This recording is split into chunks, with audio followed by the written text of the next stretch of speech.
you're on the wrong team. But you need something old and dreary to me.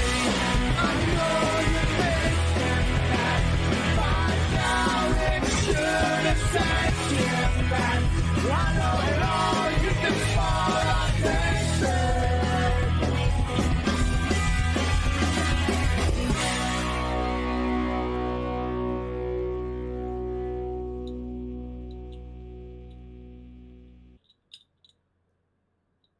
Happy Monday and welcome to the Monday Night Punk Driver. I am your host, Comic Punk Guy, joined by the super beard Vince Hoover. And welcome back, Ginger. What's going on, guys? You know, I had to take a little sabbatical. Yeah. Look at that big word. Look Look at the big words. Did I use that word right? You did use that word right. Well done, sir. Somebody give that man a cookie. That's all I have tonight, folks. Thank you. That's it for me. We're always glad to see you back, guys. So we got a lot going on. Another kind of big turbulent week in the WWE. After a less than stellar Raw after Mania, we had a decent. Hey, Matt Ward, how's it going? What's up, We had Matt? a still kind of run-of-the-mill decent NXT. We got to see Braun Breaker turn heel. Looks like he's going to spend a little bit more time there in NXT. And we saw the first challengers emerge from the NXT Happy to Women's see everyone back. Thank you very much for Oh, that. nice additions. Oh, yeah. Trying to get And this to then work. we got SmackDown, which seemed to kind of step a little bit more in a direction that's a little bit more digestible, a little bit more what we're used to. So it looks like there is an assessment being made of some kind. It's very possible that our new overlords at Endeavor are looking to see who runs what best and what the best course of action is moving forward. Huge grains of salt, but the rumor mill is that they are very aware of the Fire Vince movement that happened on Twitter, and also the hijack SmackDown, which I swear to God, don't do that. It's not very polite to the people who are performing for you. That being said, Vinnie Mustachio, you guys think that he is back in power in a way that is going to impact WWE further, or do you think that was a one and done, fumbling out the gate, and we will get back to business here very shortly? Let's get back to business here very shortly. I mean, that's what I can hope for. I can like the one rumor was that Endeavor wanted Vince to run Raw, Triple H to run SmackDown so they can kind of gauge how things were going in person. And apparently they were very upset with how all the last minute script changes, the scripts getting ripped up and changed, things changing on the fly. And we all saw the fan video of the producers literally during commercial going to Seth Rollins and saying, hey, they've cut your segment. And he just basically stood in the ring and kind of, okay, I'm going to take this for a minute. I think it was a one and done because Raw was in LA because Cole and Triple H normal on commentary. Yeah, like Cole was definitely he was definitely the Michael Cole we've learned to grow and love over the last 9 months with Triple H in charge, and not a Vince is in my ear constantly Cole on SmackDown. So it did feel like a very different show on Friday night. Oh hey, would you look at that? Would you look at that in chat? A brand new sponsor has entered the arena. I guess we should go ahead and talk about that. Ladies and gentlemen, we do have a brand new sponsor this week for TGN Networks.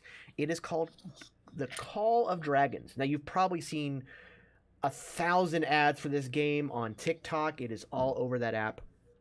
However, we are running the PC version of the game.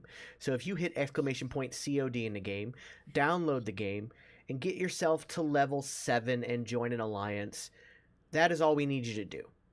That's going to help our channel immensely, and you're going to have a lot of fun doing it, because it is an MMO in the fantasy realm, a la Dungeons & Dragons. If you enjoyed the Dungeons & Dragons movie, by the way, you're going to love this game.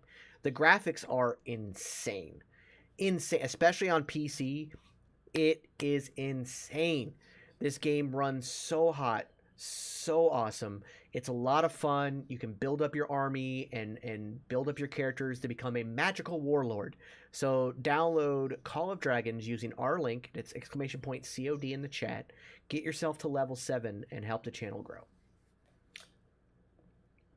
Yeah, Jason, you're gonna fucking love this game. I know it. This might be a game that you're gonna end up just stay playing. I'll be doing. By the way, I will be doing after this stream. I'm gonna take like a 15-minute break, and then I will do a live stream of Call of Dragons tonight, and I'll do another one Thursday night after the Geeks and Noobs podcast, which we have a very special episode of that. We'll talk about that later, right, Ginger? Yeah, I'm so happy about it. Yeah. I want to talk about so AJ brought up that Vince only has 18% voting power now. Thank God. But here's the thing about that. I don't think that math is right. I know he doesn't have controlling voting. Yeah. So the website that came up with that was WrestleNomics. Not exactly the most trustworthy of sites. Let's be very clear there. Now here's the deal. Unless Vince sold off some of these shares he already owned in this deal, the breakdown is that Endeavor owns 51% of WWE. The WWE stockholders own 49%. Of that 49%, Vince would still own 87% of that 49%. It is a mobile game, but it's not. This link is for PC only, AJ. It's got to be played on a computer. It's not the mobile version. It's the PC version only. They're trying to expand their PC realm because the game's graphics, yes, phones are pretty high tech nowadays, but it doesn't do any justice to the game unless you're playing it on PC, because then all of a sudden you've got a PS5 level game versus a mobile game. And so they're trying to expand their PC market, and so they've come to us at TGN Networks to help them do that. So you're going to want to do it on a PC, not on your phone. But if you do the math, so Vince should have 87% of that 49%. That doesn't equal 18% total. You know what I mean? That math doesn't check out. Now, if there is somewhere that's not been reported... I don't want to do the math. I could do the math. I don't feel like doing the math exactly. I'm not going to give you an exact percentage. But maybe I'll go back through and read the Wall Street Journal report again on it. I didn't see where he sold off any of his shares with this deal. He got a $15 million bonus, but it was called a bonus. If he sold off shares, it has to be called for selling shares. It's not a bonus. So... if he didn't sell off any shares, he still owns 87% of that 49%. That's well above 18%. So he would still have majority voting on that 49%. But Endeavor, being at 51, still has the ability to just trounce him. That, at the end of the day, that's what's most important. That is what's most important here. Try to think of it when in the Netflix Iron Fist, when they were trying to sell that pill at cost, and Danny Rand's Moral Compass told them to do that. The company didn't make any money. How he was able to override that board. Endeavor can do that to Vince if it really gets bad. Jesus Christ. Really? WWE stock is at 103 right now. That is the highest it has ever been. Damn. I own stock in Publix because I work there. Good choice. That's nice. a good I have place stock to in have. the company I work for. That's a good place to have stock. I have stock in I have stock in socks because I buy a lot of really funny socks. Dude, my grandfather, this is no joke, worked for Colgate. He's in the Colgate Hall of Fame. Yes, the toothpaste company has a Hall of Fame. Yeah, it's I've seen pretty it. cool. Yeah, my grandfather's in it. I got we have the 5-carat ring to prove that bitch. But he had stock at Colgate, and I love him. Ooh, buddy, I wish we would have kept in that. But Yeah. You know. So on the stock prices, before Vince left the company, I think stock was around $60-something a stock. When the sale happened, it skyrocketed from the 60-something to around 80, averaging around $85 to $89, I think. Now with the sale being done, it has skyrocketed once again to 103. Damn. There's so much money to be made over that acquisition, and the UFC is involved in it too, which we all know makes people lots of money. So I think. Oh, 52. Yeah. Sorry, God, 52. damn. So it's damn near doubled it. It damn near doubled. Could you imagine Could you imagine people cashing out and stuff? Hearing the Vince allegations it? Before he retired, just when those stories started, oh, we got to get out. So they cashed out at 52, and now they're looking at it going, fuck. Yeah. Yeah. Damn it, we're gonna cash out. Yeah, I think that we're on. I optimistically want to think we're going towards a course correction. I think that tonight's Raw is going to be much more enjoyable than last week's because you're coming off of the sour taste that WrestleMania Night 2 left in your mouth, pretty much, where you're just like, how can this get any worse? You had a really like decent main event setup, but we called a lot of the things that were happening very early because it was very Vince-esque. And How did I guess that Brock Lesnar was going to be his fucking tag partner? that was nuts. But as soon as it was announced, we're like, dude, Brock's totally turning on Cody in the main event. There's no way. Yeah. And the main event never happens because God forbid Brock works 2 days in a row. And there's just, I don't think that match is happening at Backlash. I think it's happening at the Saudi event because that's Brock's next big payday. That's Cody's first big Saudi payday. And I'm pretty sure Logan Paul will be in something with that too, who re-signed today. So we're looking at, or at least announced to re-sign today. So we're seeing the 2 pay-per-views for May, or April and May are shaping up. We have Backlash at the end of the month, and then we've got Saudi next month. So Don't we have Saudi and with Money all in the these Bank back to back? Yeah, Saudi I think is in May, isn't it? Aren't they? But like, isn't one like May 27th? The other one's May 28th or something. Like 28th is Battleground, is the NXT. That's it's right, actually it's the running NXT. against Double or Nothing. Yeah. That's right. Is it really running against Double or Nothing? Yeah. Yeah, they're running at the same That time. should be interesting. But see, Well, at the same especially time, since- it's not really like. Tony Khan can't bitch. Battleground was Well, booked yeah, on the but- calendar for like 8 months. Yeah. And it's not like they're competing for pay-per-view buys because Battleground's going to be on the net on Peacock. Mm-hmm. Right. So is it really a competition? We'll see what happens when Tony Khan opens his mouth. I, just like a lot of you guys, and what I encourage you is just run it on 2 TVs simultaneously. That's what I'm going to do because there's stuff I want to see on both of them.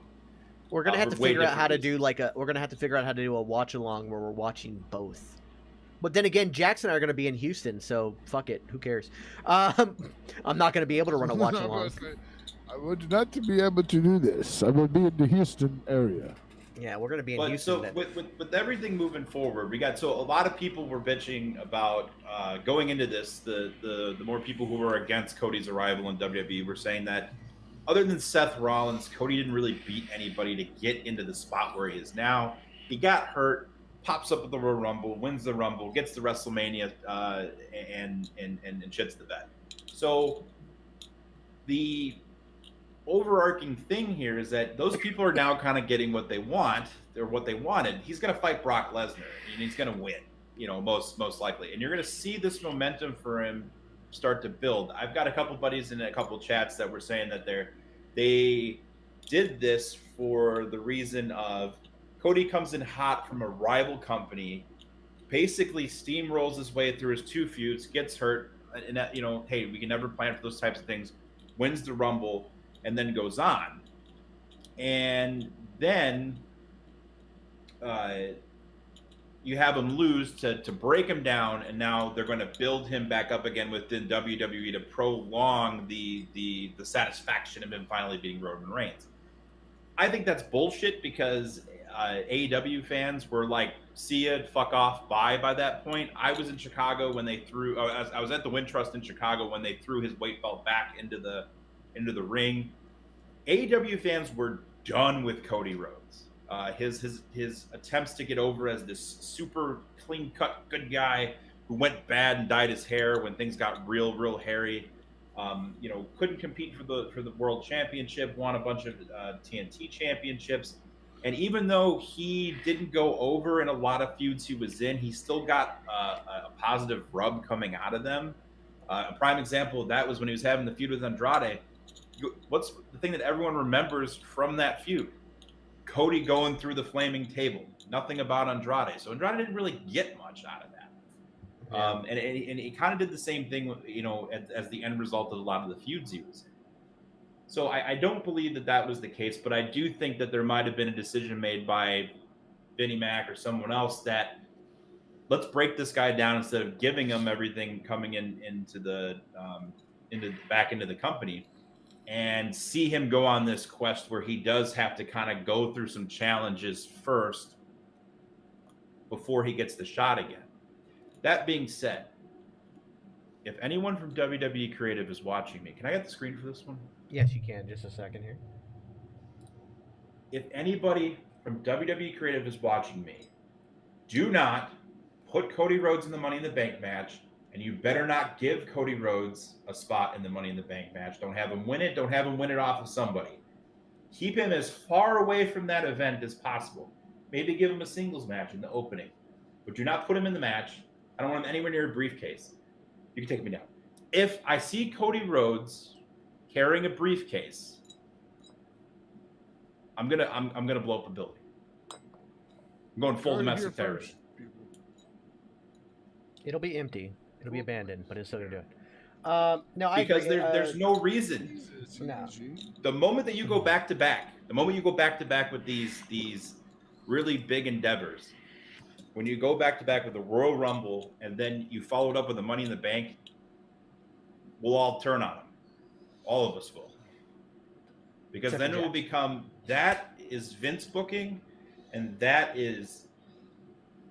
that's him getting a handout, continuously being the guy who's on top. Where I want to see him suffer a bit. I want to see more of what we saw where he was, limp dead in the ring for a bit. And then, if this is the way it's going to be, this is probably the best way to do it.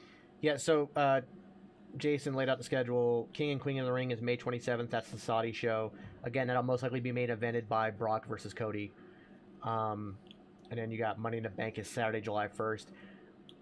Unless you're going to give him some kind of exhibition match in the beginning of the Money in the Bank, just so that the London people get to see Cody, because he is kind of the hottest thing right now for the company. Just keep him away. Like, I understand bringing him over there because it's a big show. It's a big deal in London, so I understand. But he needs to open. He needs to fucking open the show. Not to mention AJ has a good question, AJ. and I do like this one. Oh, Remember how you know we what? had that one NXT That is- show that just shit the bed? Yes. Was this our shit the bed Raw for a while? Hopefully, we'll find out tonight for sure.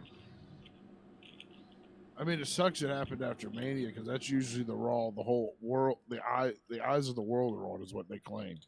From And everyone around the world being in Well, you LA wanna know- for you one wanna more know s- night. You want to know something about that though? That LA crowd kind of sucks. And like, no LA offense crowd to does them, kind of suck. because that Portland crowd was 1,000 times better. And Raw tonight, I believe, is in Seattle. That's an insane crowd. They will Yeah, let you that's know big. if the show sucks. They're like, in Seattle crowd is insane. You guys remember when Elias and Kevin Owens came out in Seattle, and they said that something about like the Mariners or something, and the place didn't let them finish their fucking promo? Oh yeah. Like that crowd, and that's also the place where the Yes Movement really started. When they had everybody in the ring and they were all in their street clothes, and Triple H they were pointing everybody out, and he said, "And Daniel Bryan," and the place fucking erupted and wouldn't shut up. Like, Yeah. that was the start of the Yes Movement. That was where that's where WWE management had to go, oh, there might actually be something here with this guy, Daniel Bryan. Like, they had, like, he's maybe not a beat. Look at this crowd. So, Which is bizarre. There might be something here with this. oh, the guy. Supersonics. That's what it was about. Thank you, AJ. They left for Oklahoma City. That's right. So that's what it was. It was about the Supersonics leaving to go to, even though they were a playoff contender team, the owner still sold them off to let them go to OK, to become the OKC Thunder. And the crowd just fucking erupted with the loudest boos you have ever heard. There's a reason that the Seattle Seahawks constantly win loudest stadium without having to use microphones. Like in Kansas City, they have microphones to help pump up the crowd sound. Seattle does it without it. Every Sounders game, which is their soccer team, football club, every like Seahawks game, even the Mariners games, they have a mile-long march down the main street of downtown Seattle, and these people fucking go. If the team loses, they don't leave. They're still there to cheer their team on and say, hey, you guys tried. Like, that crowd is insane. And they're huge wrestling fans, and they don't get a lot of wrestling up there. Yes, they have Defy and a couple other places up there, but they don't get a lot. And so when you get a show like a Raw coming, like, when was the last time we had a pay-per-view in Seattle? I don't even remember. In fact, let me look it up. So we will know tonight for sure if we are still on a downward spiral of Monday Night Raw, or if it was just a single shit the bed episode that comes out of nowhere. It was crazy. There was no, we had the return of Matt Riddle, which is fine. Maybe put some pants on, maybe some shoes, knee pads, but there was no NXT call ups. There was no new acquisitions of talent that could be brought to the main roster right away. There just was nothing other than Riddle's return. Now, here's my question: do you think they did that in light of Triple H's announcement of the draft coming back? I think that the idea or the hey, we're going 100% on the draft decision was probably made that day. So we probably weren't going to get call-ups. But I think that decision had to happen sometime after Stand and Deliver and that Monday Night Raw, because the ending of Stand and Deliver was the passing of the torch, and Braun Breaker is done. Yeah. I don't see no other reason why he's in NXT anymore. On the flip side, Indy Hartwell, who's been working main event, who's ready for the main roster, won the women's championship, and is going to defend it against Tiffany Stratton or Cora Jade very soon.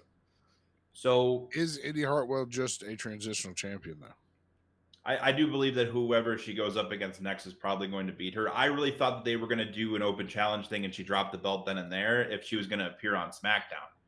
But since I didn't have the feeling that they were going to call anybody up, especially after NXT, then the draft being announced on Friday made all the sense in the world. Then you're going to get a heel Braun Breaker for the next month to get you to Battleground to have the rematch with Carmelo Hayes, and it's going to be a brutal, nasty Braun Breaker, who we haven't seen, right? Braun Breaker's been a face since he showed up. So you're going to see another side of him, and then when he debuts, it'll probably be a flip to a baby face at first. Who knows? Or he might come in and be a bad guy. It really all depends on how things go with Austin Theory, although he's a mega heel now. So Braun Breaker just needs to come out with chain metal on his fucking head. And I think they're saving that. Big booted daddy. They got to be saving that, or they're not going to do it at all. As long as he's not coming out wearing the wrestling headgear, and they do kind of want to avoid that, only because yes, there's the thing there, but at the same time, that Scott Steiner is the insane one that has a really bad taste in their mouth, and they may want to avoid that. Real quick, I did look up the last time that Seattle had a pay-per-view. Hello, you facts. Yes, we are facts. We're full of facts. We're truth. It's not what he meant. I know. No, Tommy. The last time Seattle had a pay-per-view, it was WrestleMania 19 in 2003. Oh my God. Yeah. So it's been a while. And there might be, I don't understand why they don't, but yeah, I don't see them doing the chainmail headpiece ever, unless it's like a gimmick thing where like kind of like if somebody uses a storyline, well, oh, you're just your uncle. Da, da, da. Like, hey, Tommy Cheekies. They're also probably going to avoid mentioning his father now for a while after all that shit that happened. Yeah. So if they run a storyline on the main roster, like, oh, you're just here on your uncle's name and your father's name and da da da, he might come out at the pay-per-view in that feud to like, oh, am I really that? He'll come out wearing it, but then pull it off and like whatever. But I don't think he'll do much. Hey, Kel, how's it going? What's up, Kel? Yeah, I think that when we found out that the draft, I wish they had announced the draft on Raw so we could have been more aware of the fact, like, where are all these where's the big surprises? And Riddle needs to definitely put on some fucking clothes. Like, the dude came out, I thought Tyler Bates wore underwear. This dude came out in full-on briefs and nothing else. We're looking at Anonymous Gifter, thank you for the sub, and it went to Bree. Bree, got yourself a gifted sub. Thank you. Now, which gets dents and penguins. Oh no, that one's a Sauron-looking guy in armor playing a guitar when you get a sub. Sauron-looking guy in armor playing a guitar. I don't think Riddle needs to be released. I actually love Riddle. I think he's great. I love Riddle, and I loved RK Bro. I know that Randy is latest report is he's still a very long way from coming back, if ever. So you got to figure out something to do. But the fact that they were able to play into an old storyline, the fact that Solo is the one that took him out all this time, Update on a WWE 2K23 stream. We'll figure something out in the next couple weeks. Ginger had to take some time off, and I still can't get the damn thing to work. I haven't heard back from Steam yet, so I got to email them again. But I actually like Riddle a lot, but like, yeah, his look, like no tape, no nothing. It was just he went from the biker short style to the full brief style, and it just like he just came out of the shower, like he came out there in just his underwear and flip flops on. Yeah, Like, he literally had shower shoes on, strange. and then he did it again, kind of on Friday night. He had the jacket, he took the jacket off, and boom, no tape, no nothing, just fucking underwear. And I'm like, what the hell is going on? It was a strange look. We said that it was, it was a snapshot for anyone who wanted to know what it would be like to fight Ginger. It'd be a big naked man. And here's how I think that Riddle's gimmick personality is awesome for pro wrestling, right? It's a more in your face with the things that were going on than maybe Rob Van Dam, and they were able to kind of work with that a little bit. Put some pants on, get some knee pads, and some fucking boots. Maybe shoulder pad, or not shoulder pads, elbow pads. Maybe tape up a little bit. Maybe cut your hair, but like something to kind of refresh, because like he was wearing nude colored trunks. Like they were straight up like, if you didn't have a really good high definition television, there was a naked man on your TV. So it's I think that he needs an image refresh a little bit. A little bit, yeah. I think that's what they attempted to do by going to the briefs, and that was the wrong move. He should have kept the shorts, and he should at least, like, I understand the whole MMA fighter not wearing boots. I get that, but at least tape up your fucking feet. Give us some break in definition, something. Tape up your wrists, something. The biker shorts with the tape on the wrist and some ankle tape, because he used to do that for a while, was enough that nobody questioned it. But this new look of these tiny briefs that are borderline thongs, like, dude, like, put some clothes on, man. This is a family show. Yes, even Solo tapes his feet. Like, legit, like, come on, man. Like, I'm happy he's back. What? I really am. I'm going to become a wrestler. I'm going to wrestling school. And they asked me to design my gimmick. I'm going to say, no boots. I don't want that taped shit. I want a G-string. It did that. It was Big Dick Johnson. There's only one place you'll be able to work, and it's XPW. You'll only be allowed to work XPW. So don't do that. We're going to work for DDT over I'm about to say maybe DDT in Japan. Like, yeah, you could probably go work there. Ginger will be son of Naked Midian. Dude, I could. I'll do it. Midian Jr. So with I just spit my drink out. Well, you're welcome for that. You're welcome. So we got a spit tape, ladies and gentlemen. Thank you. Good night.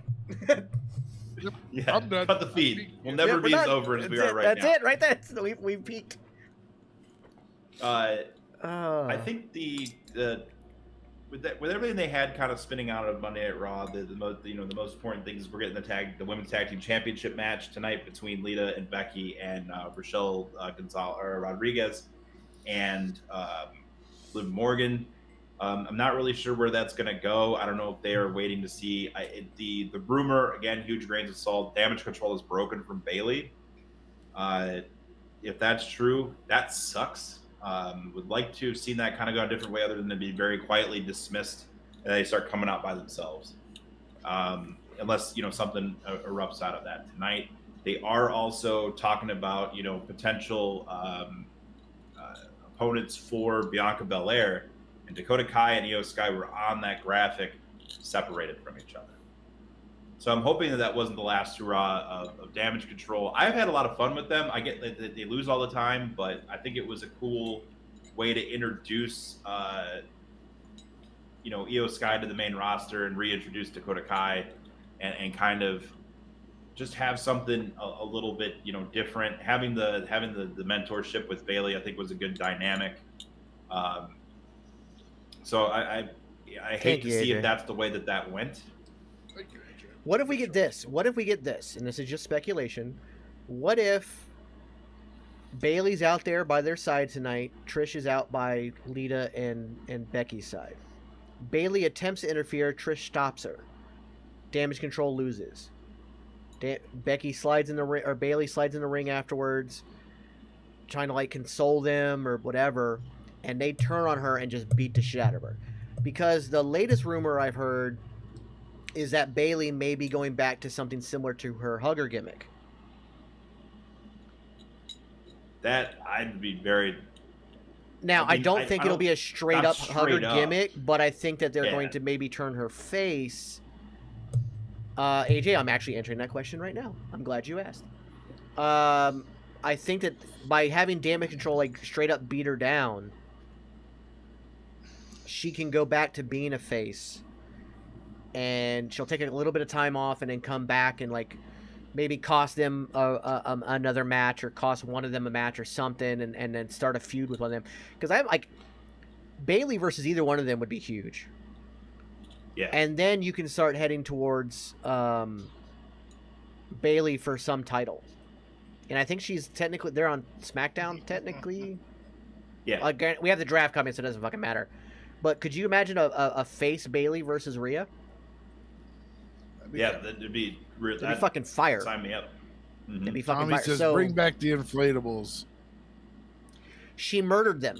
We can't. She murdered them with an axe on live TV. It was gross. Bring them back with duct tape all over. That'd actually be pretty cool. That would. Where she just duct taped the axe marks. See, that would be a good. Fuck That you. would be a good. That would actually be a really good gimmick for her to have, is to go back something closer to the hugger, but keep like a hardcore element to it, and then have like a hardcore match with Rhea Ripley for like the women's title, and then have the inflatable guys come back, but have them be all duct taped up and everything, and have her come out in flannel or something like that, some Cactus Jack shit. I'd eat that up. That'd be pretty sweet. I dig it. Yeah, that'd be pretty cool. So I think that could be happening. I also kind of want to address, there's a lot of stuff about Drew McIntyre supposedly leaving WWE because he's not restructured. He's not done a new contract yet. There's still I don't time. I don't know. Yeah, exactly. I don't know about that. I think maybe he was just not wanting to, because he had seen the stuff with Vince and the sale coming, so he might have been waiting. But like Drew McIntyre in AEW would be completely wasted. Yeah, I can't think of where he would go. They put him up against Lance Archer like immediately. Well, he He would could get go back over to the he'd UK be- and relax for a little bit. he would be like this big, huge, like a surprise announcement. He would come out as like a Joker in a Casino Royale match or something, or whatever. But like, he would just get wasted. Yes, Bailey the hardcore hugger. I like that. For me, coming back and seeing Bailey for the first time in action, I have not been impressed with her one bit so far. I think a face turn would be a good thing for her, and repackage her for somebody new like myself. Yeah, agreed. Like what they're doing, like I think Dakota Kai and Io Sky are great, but I think Bailey's kind of going at like almost half speed. Like it's not working. And so having her, get beat down and kind of like, okay, I brought you guys here and this is how you want to treat me, that's fine. I'm gonna like, and she doesn't have to necessarily go full like, oh, I love the crowd again. But she can drop the heel act of yelling at them and just almost stone cold it in a way. Yeah. Like Yeah. I'm not out here for anybody but myself, but these are the bad guys that screwed me over and I'm going to take them out. Just getting rid of this Karen gimmick that she would be, it'll be a definite plus. Yeah, because that can only go so far, especially since you already have a new Karen on your show now with Chelsea Green, who's actively far calling better at it. himself Who's that. far better at it. Yeah. I still love Complaint I would- Department. I love that fucking name. Michael Cole. I Do used to what? love watching Bailey fuck with Michael Cole. Yeah, that stuff during the Thunderdome days where she would go after Michael Cole was great. Shave his name in the back of her head and shit. It was priceless. Yeah, it was always good. And I think Cole, having the freedom on commentary he has, he could help sell that turn when they turn on her. Yeah. Because he could be like, oh, Yeah. Bailey and I don't get along, but this is uncalled for. Da, da, da, da. Like there's a way for him to sell it. So I think it could be done. So we'll see how tonight goes. Oh, it wouldn't be tonight. Yeah. No. The match is if they disrupt the championship match, maybe, but I doubt it. I think that loss to Raquel and Liv was pretty like cut it off for a bit here and see how they do. I didn't see all of SmackDown. I don't think they showed up over there. No. So it was pretty much get another look. Now, we did learn that in the midst of the script ripping and everything, that the original plan for Raw was going to be the start of a women's tournament to crown a new number one contender for Bianca Belair, and that was scrapped in favor of the qualifier for the women's tag team championship. I don't, given the roster and who's available, and not having a fresh face come into that tournament, I don't really know how that would have worked, how they would have structured it. I think it would have probably been very similar to the one they did like a couple of months ago. Yeah. So I think holding off on that actually might have been a good thing. And then we're inevitably marching towards SummerSlam, and we're talking about Cody and Brock and the seeds being sown for his redemption there. So I'm thinking that Cody is going to beat Brock at Saudi in May, and you have June and July to give him one more supplemental feud, or you start the Roman program anew right away. And there has to be something other than Solo Sikoa for them to throw. Like, I feel like Roman and Heyman have to throw something really out of the bag at him in between coming off of the Saudi event and going into SummerSlam, because Solo being the difference maker for the WrestleMania match is part of the story. But if you throw Solo at him right away to kind of clear that out, it'll ultimately either set up one of two things. Either, Solo gets banned from ringside, or the Bloodline gets banned from ringside, which hasn't stopped them in the past, for the match at SummerSlam with Roman, or he beats Solo early, and then Solo pops back up after a hiatus to try to futz around during the SummerSlam main event if it is in fact if the title transfers hands there. I think the title is going to transfer at SummerSlam because they're in Detroit, which is a blue collar city, and that goes hand in hand with the Dusty Rhodes gimmick. So it's also the 3-year anniversary of Roman winning the title. Yeah. I also think, what about this?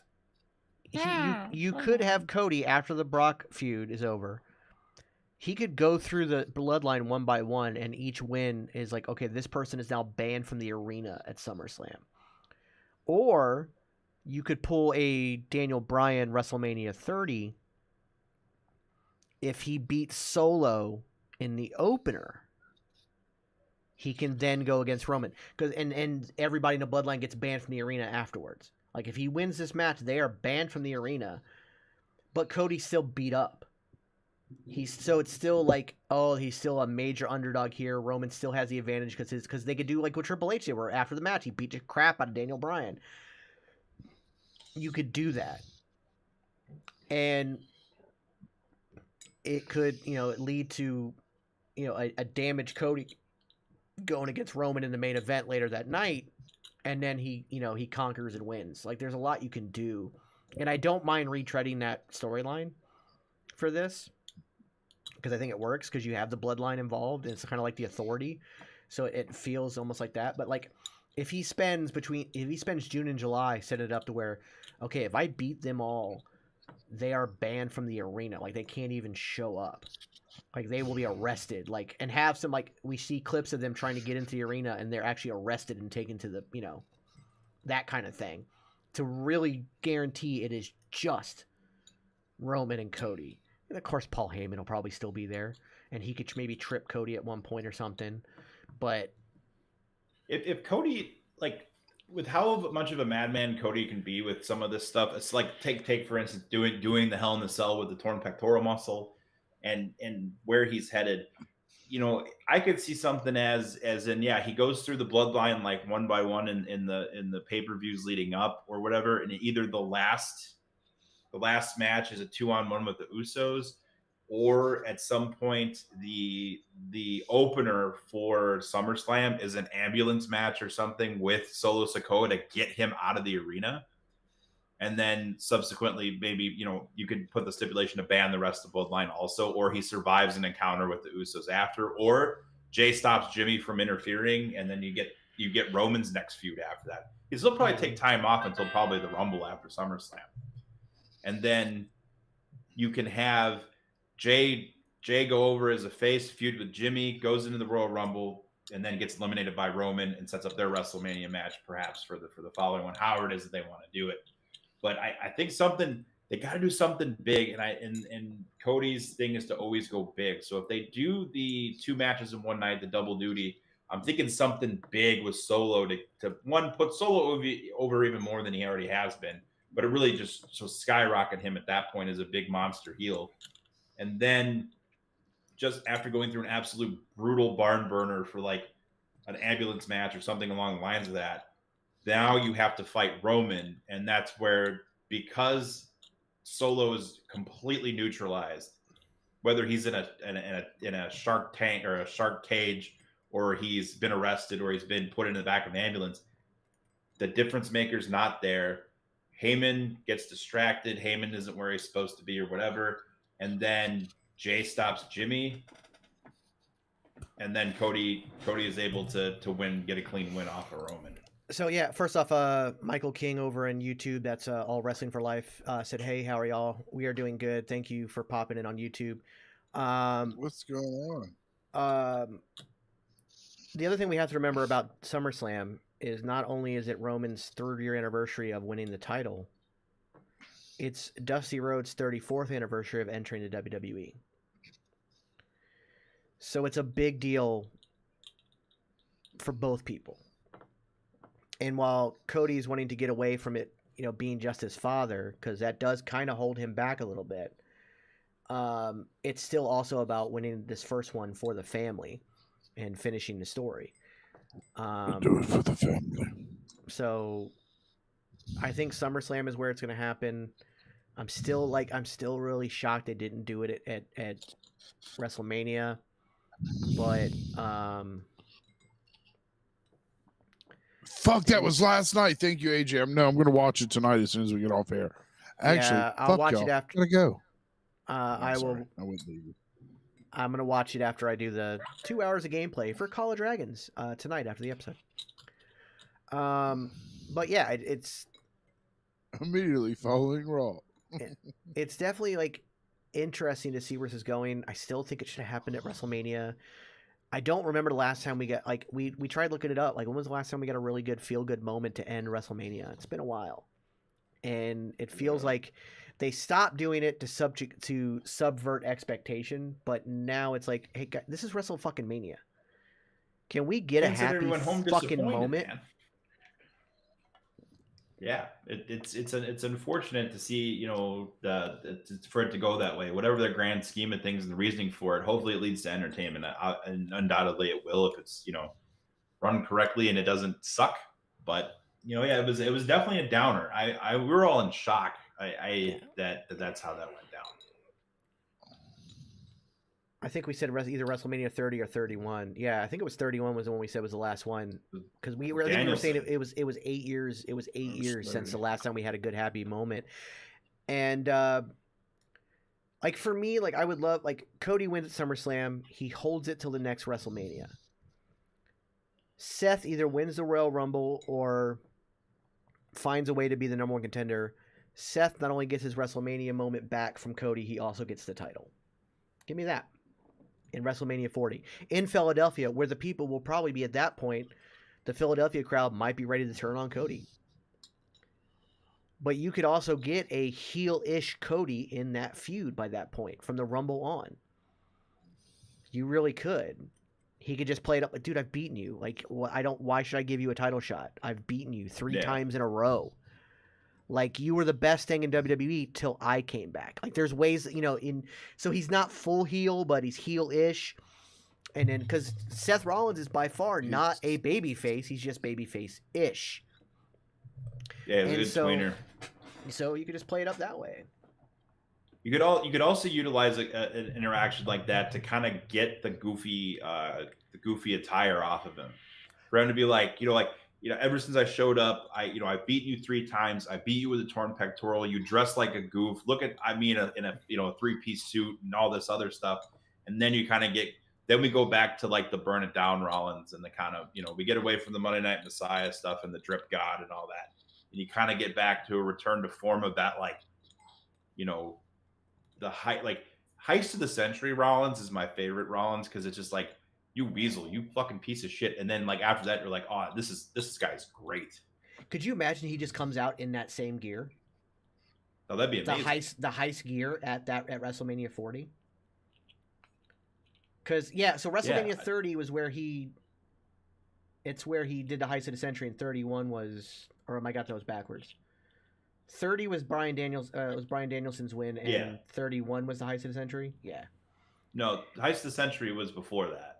So it was 30 was the heist of the century, and 31 was the. No, 30 was WrestleMania. 29 was. So 29 was the. When was the damn heist of the century? 28 or 29. Matt Ward, where are you at? Because WrestleMania 30 was in New Orleans, and it was WrestleMania because Bryan Daniels wrestled Triple H and then went on to wrestle Batista and Randy Orton. 30 WrestleMania 31 was the heist of the century. Maybe next year. So that was after WrestleMania?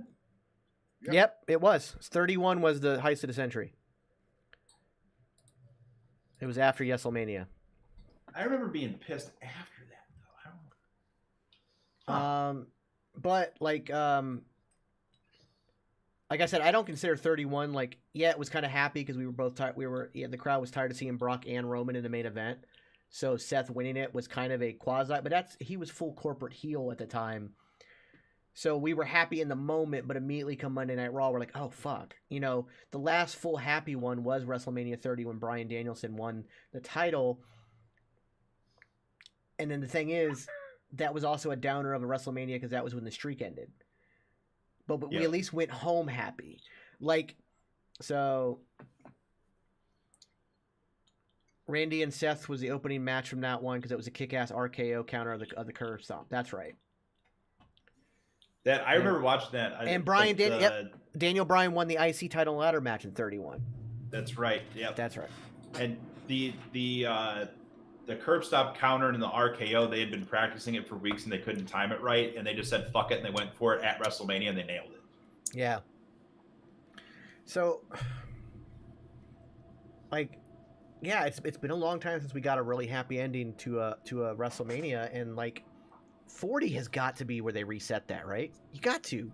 You didn't do it here, so you got to do it at 40. So, and like I said, if you just make Cody heel-ish, not a full heel, but just heel-ish, and keep Seth Rollins the way he is, the crowd will be happy. And those two can feud later on, and you can put the belt back on Cody. Cody can go back full face and like literally realize what he had done wrong there and realize that he had let his ego get the best of him. And then like at SummerSlam or Survivor Series, they could compete again, and the title can go back to fucking Cody. But 31 also had the Sting versus Triple H and Taker versus Bray. Yeah. I think the way Roman has been champ now for so long, and then also integrating the belts at last year's WrestleMania, that I kind of miss the days of a little hot potato championship here and there amongst a good group of guys that are all believable to hold it. I don't think we should go back to that full force, but I think having the championship change hands at least once a year, twice a year after this elongated reign from Roman Reigns is over, just like a little bit of normalcy for the main event title picture. I don't think that the Roman's held it. He's appeared on TV in backstage segments. He hasn't been on TV in the ring every week. and he almost has a part-time schedule. It seems like outside of probably filming the stuff that's backstage, but I think that's done intentionally, and I think that we're like I said before we in our Punk Driver before WrestleMania. I think we're eventually getting back to TV title defenses becoming a thing again. I think so too. I think that'll start to happen again. Maybe not every single week, but at least once a month, we'll get a TV title like defense. Because the thing is, when you have a face as your world champion, they're more open to defending it and to giving people opportunities. I mean, I could even see some form of, I mean, I don't want to say open challenge, but like giving people, like Cody giving people a chance. Yeah. Here's a chance that I was never given. Here's a chance I want to give to everybody else. So it may not be an open challenge, but more so like he handpicks people, like a Montez Ford or a Chad Gable, or an Elias, or a Rick Boogs, or a fucking Riddle, something. Maybe like he did talk about wanting to him and Sammy having a go. Yeah, I think that's something on the horizon where if he's gonna go heelish or start getting that way and he starts handing out these things, that can be the time where they really kind of make him look like a dick, where he's like, oh, you want to go? Okay, then we'll do this right now.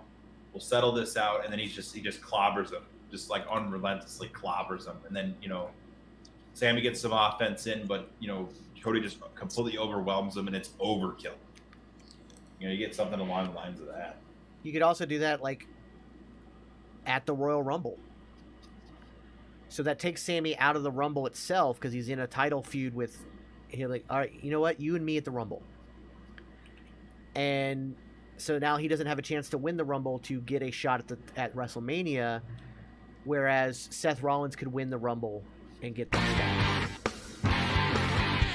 Anonymous Gifter has gifted 2 subs to Machete Von Kill and Dyson Dishes. Jason, you got yourself a gifted sub. Pop up again. Yep, there it goes. All right. Right on. So, kind of going back to the whole kind of beginning topic that we had talked about with just under 10 minutes to go before Raw starts. What are you guys kind of expecting today? I know, Ginger, you didn't watch last week, but, you've heard enough. Do you think we get another Raw like last week, or do you think they've realized the error of their ways and Triple H is back full creative? I hope they've learned from an error of their ways, and I hope it's not one of these, let's let one person book one show and one person book the other show, so there's no consistency between any of the shows. I mean, which... Could that be where they're headed with the? Could that be where they're headed with the draft? Could that be like? It could be. They could make the brand split more like solidified after the draft, and then Vince gets one show and Triple H gets the other, and all of a sudden SmackDown is your A show because Raw is a piece of shit. Yeah. A 3-hour turd. Yeah. And Monday Night Punk Driver will be taking a new direction. Yeah, we'll be doing something. We will be playing. I playing. don't know what. We'll be playing solitaire, the 3 of us on screen, because it'll be more enjoyable. Yeah, what was that? Uno, here we come. Yeah, yeah. We'll bring out a 4th and we'll play Uno. Fuck. Jesus. We won't even play it digitally. We'll just be having cards in our own possession. Yeah. Yeah. What is it? I just Ticketmaster did label SummerSlam tickets as WWE versus being labeled as WWE SummerSlam. Well, I think it's because tickets aren't technically supposed to be on sale yet to the general public. It's just the premier tickets are supposed to be on sale. And it could also be because Ticketmaster's a big bag of douche. Yeah. So I have Uno on PS4. I have it on Steam. So we have ways that Oh, I know. I can do it on Steam. We can share it. It'll be fine. It was a pain in my arse today to buy my Raw tickets. Kel says Monday Night Punk Driver. We're watching paint dry is better than watching Raw. Yeah, it seemed like we were heading back in that direction last week. So I'm really CPG and I'm kind of glad you took last week off, Ginger, because we were sitting here like, what the actual fuck? Again, it wasn't a bad episode. It just felt like your standard filler episode where you're like so far removed from one pay-per-view, but still too far away from the next one to be anything consequential. It's just there. Like, oh, well, we have this week. We have to do something. And that's what it felt like. And it absolutely didn't feel like the Raw after Mania. And now you hit it right on the money. It did not feel like a Raw after Mania at all whatsoever. And I mean, the only consistent thing is that Elias got murdered and so did the Miz. so did the Miz. Yeah. It was crazy. Hopefully we're wrong. Hopefully, well, yeah, so did Cody. Hopefully, it turns around. It turns around this week, and we see a much better product that we've been expecting. Like I said, maybe this is just like that NXT episode was like, what the fuck? Why is everybody off? It's just off. And I mean, that could be because you gotta think about that Monday Night Raw. You had WrestleMania fallout, people like worn out from WrestleMania weekend because that's a whole week of shit they had to do. On top of that, the fucking business just got sold. Like literally, their entire company just got sold. Like it could have just been everybody was a bit off. Monday Night Punk Driver brought to you by Super Beard Cooking. Yeah, I could do baking on Monday night. We could do some baking streams. It'll be fun. I think the worst look that the show got was the video leaking of Rollins being told, "Hey, your segment got cut," because you can see him be like, "What?" And then he just looks around and he's like, "Oh shit!" And he probably took a microphone. He probably laughed a little bit, and then he scooted himself back up that stage, and that was it. Because when it came back from commercial, he was just going back.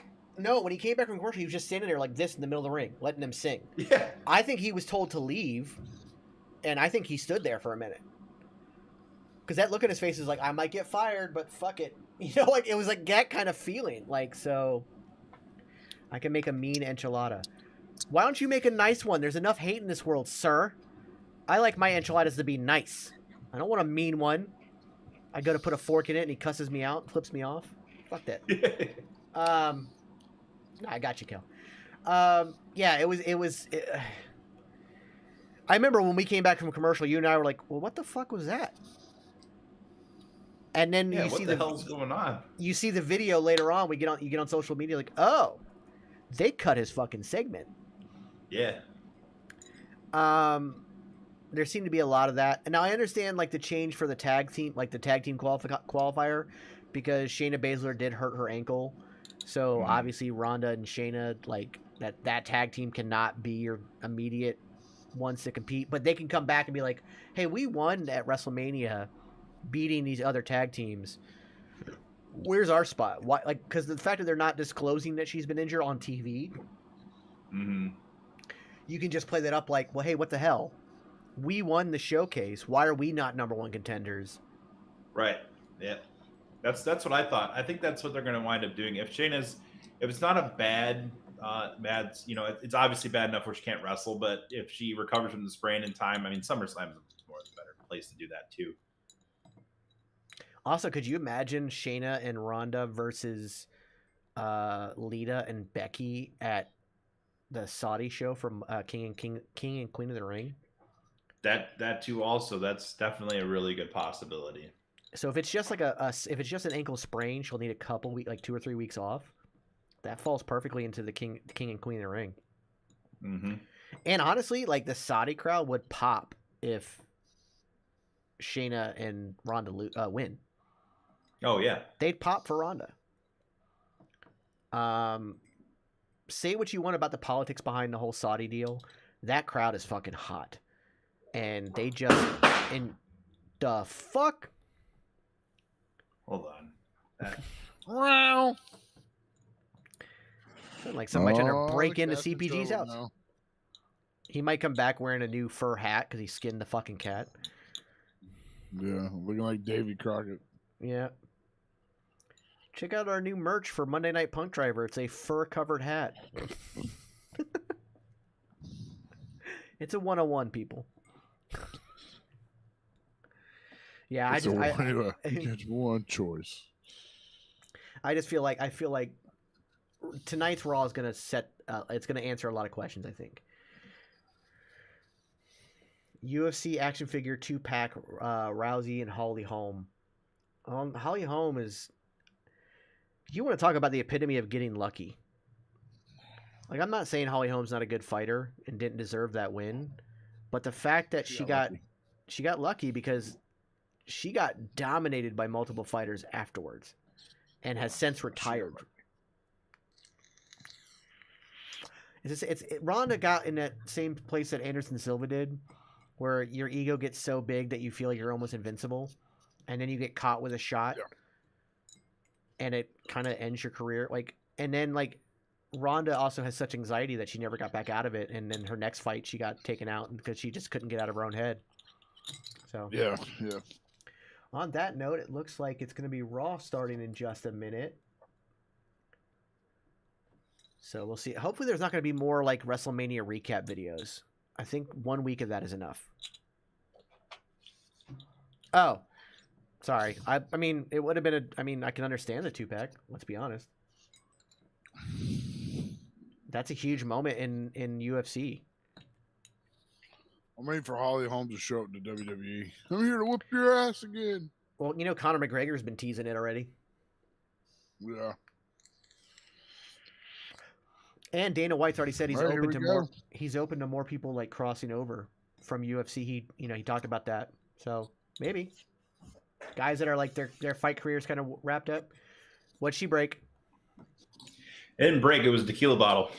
Oh, thank So God it didn't break. Thank God. Oh. She was up somewhere where she shouldn't be. She's only like 3. So she right now is dressed as a tiger. It prevents her from jumping on things. I'm very fortunate that my cats have decided that the kitchen is truly off limits for them, except for going in my lower cabinets. They like to open them and try to go in them, but otherwise they don't jump on any of the counters there. They still try to get on the dining room table, which they're not allowed on, but they don't get in the kitchen, thank God. Lucky man. I think I got, she's got the kitten energy still. Yeah. No, mine are too fat for Okay, that. see, look, now we're already opening with Ray. This is already better. And he's an LWO gear. My expectations are a little bit higher. They're still tempered, but my expectations are a little bit more in the positive realm. Ray, get back to the fucking regular mask. Stop with these half mask mohawk bullshits.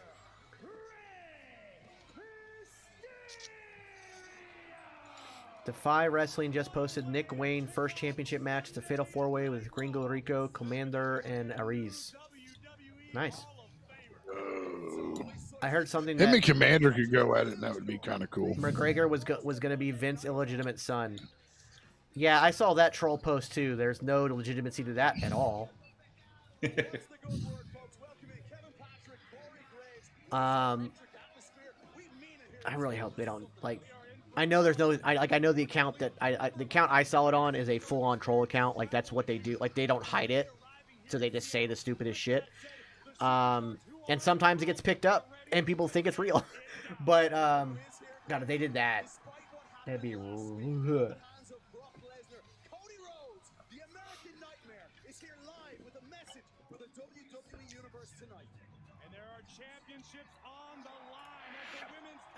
Okay, we're getting Alpha Academy and the Usos. Bobby Lashley versus Bronson Reed. Okay, so this I am like 10 seconds behind y'all, but it's fine. You're good. Oh, You're good. Jackson's in front of me. Oh, wait for the next one. Yeah, I just got to the Bobby Lashley Bronson Reed announcement, which that's huge. Wait for the last one. Ooh. Backstage on Friday night, the prize fighter, Kevin Owens, gets his shot against the Enforcer in one-on-one tonight. This looks like a pretty stacked Raw.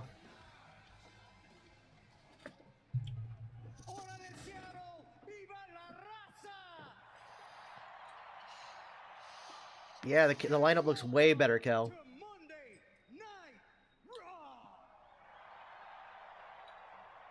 God damn, he's wearing a mask that says mask on it. I gotta pull my heart out, man. It's been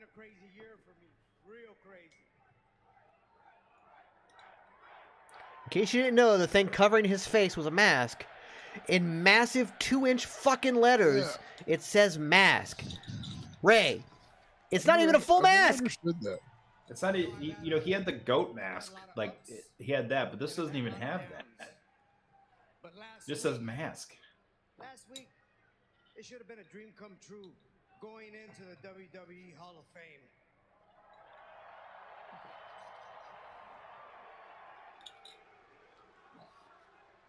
And on top of that, competing. Ray's in much better gear though, better colors than the Yeah. PB Poo Padre colors.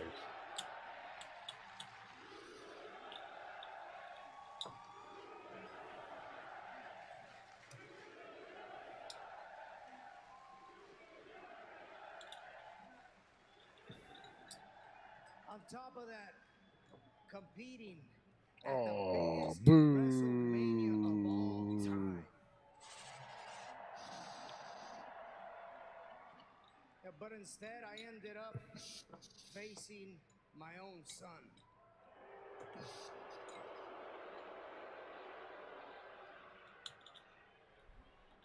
I really wanted things to be different, Dom. I really did. Take this with a grain of salt. Per Billy Botley, Angelo Dawkins and Montez Ford have been informed they'll be splitting up per the brand split that's happening in the next few weeks. That's the way to do it. Keep them both faces. Don't need to turn on each other. And they just made Dawkins look like $1 million at WrestleMania.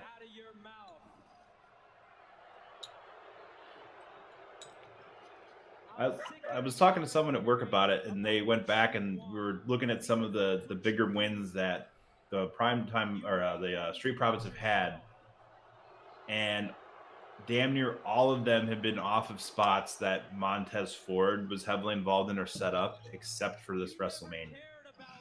This WrestleMania was Dawkins that, by stopping Braun Strowman and setting everything up for Montez Ford for the Frog Splash, got the win. So making him look that strong, it seems like he's primed to go off and then the brand split. So you say the Judgment Day is a real family. Those selfish. God, Dominic can't grow facial hair either. No. Using you, Dom. Using me. You're the only one who's using me. You're the selfish one around here. Because nothing else matters unless Rey Mysterio gets what Rey Mysterio wants. Just like Bad Bunny. I would have beaten you at WrestleMania. Look, it's calling him an asshole. His nose in my business and screwed me over to help you.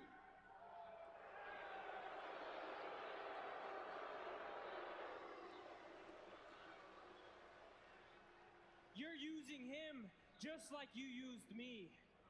But you know what? Guess what happened? Somebody roll the footage. Well, let's go back to Monday night, WrestleMania first, excuse me. Rey Mysterio, and actually against his son Dominic. Damian Priest handed Dominic a jacket. The steel chain was there, and Bad Bunny said no. It's not going to happen. But open the door for Rey to slam it shut. Boom. Yeah, Kel, I think that's the intention behind it, is that to have him start like looking like Eddie and doing, because he's said and done some pretty Eddie things. Best way to. It's all. Hey, sometimes you got to look to the past to pave the road in the future.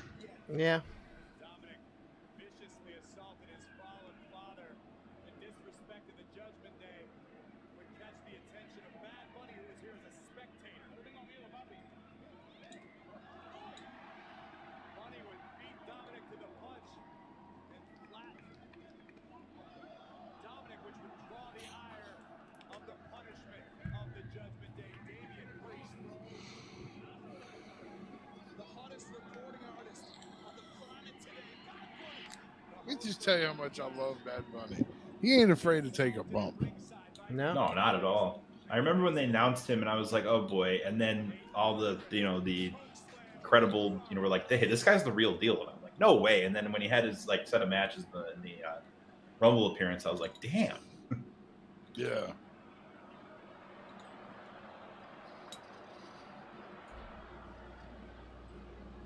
I love Seattle crowds. I love Seattle crowds. He makes a lot of good songs, but when Damien put him through that table, that was music to my ears, man. I'll tell you that. But I hope Bad Bunny learned his lesson and sticks his nose out of the Judgment Day's business. As a matter of fact, Dom, I spoke to Bunny last night. And he said he'll be back. You and the rest of the Judgment Day are going to regret putting your hands on him.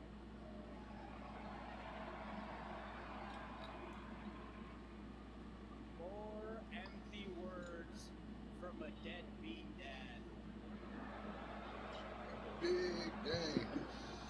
Instead of worrying about Bad Bunny, you should worry about what the Judgment Day is going to do. Ooh. You know what, son? I don't know what he said, You talk a big game about but he what grabbed the his Judgment Day is no-nos. gonna do to me. When are you gonna man up y amarrártelos and take care of things on your I think own? like grow a set or something. You know what, son? I know you don't believe me, but I didn't want to fight you at WrestleMania. But you definitely seem like a lost cause. So, why don't you step in the ring? Akimi's tonight Have a WrestleMania or now. It This has is to be one already of the this two. is already better than last week. Yeah. right here, aquí, in Seattle. Not that okay. Again, to preface, last week's wrestling wasn't bad. The show just was off. Yeah, just off. Not awful, just off.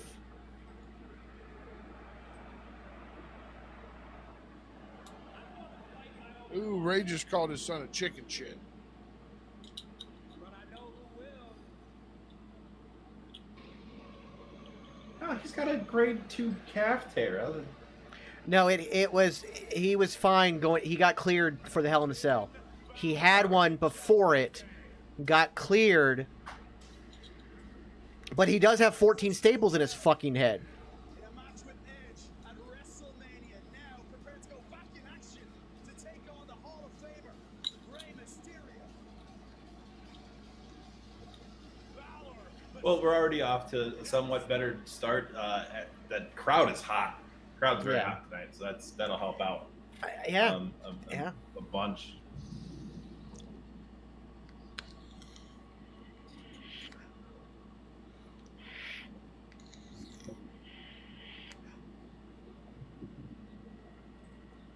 Yeah, it already feels like we're back to a Triple H Raw with the way I this feel is going. like I really hope that last week was like the trial, the very last ditch effort of Vince McMahon to be like, I know what I'm doing. Everything's gonna be great. And then you get that, it just like shits the bed. I mean, like it doesn't shit the bed in terms of the talent in the ring, but like cutting segments, and stuff like that. I just not. I wish it just wasn't something they did, and like the fact. I mean, they should have known that was going to get leaked, and it was going to. I mean, it made them look really bad. Really bad. Well, I feel like if this had been a Vince Raw, this is how it would have started. Is Ray would have come out. He would have been interrupted far much sooner than he got into saying thank you for the Hall of Fame. Mm-hmm. Dominic would have went on for 20 minutes without rebuttal. And then, coming up next, Finn Balor versus Ray with no explanation. Not the whole, I'm not going to fight you, but I know somebody who will. Like, they would have just been like, oh, this scheduled match. Like, why was it scheduled? You know what I mean? Like what the fuck? You know, like, the fact that it feels kind of impromptu at the beginning of the show, like Ray was just coming out to say something, is a much better feel to it. Because why would you schedule it otherwise? Right.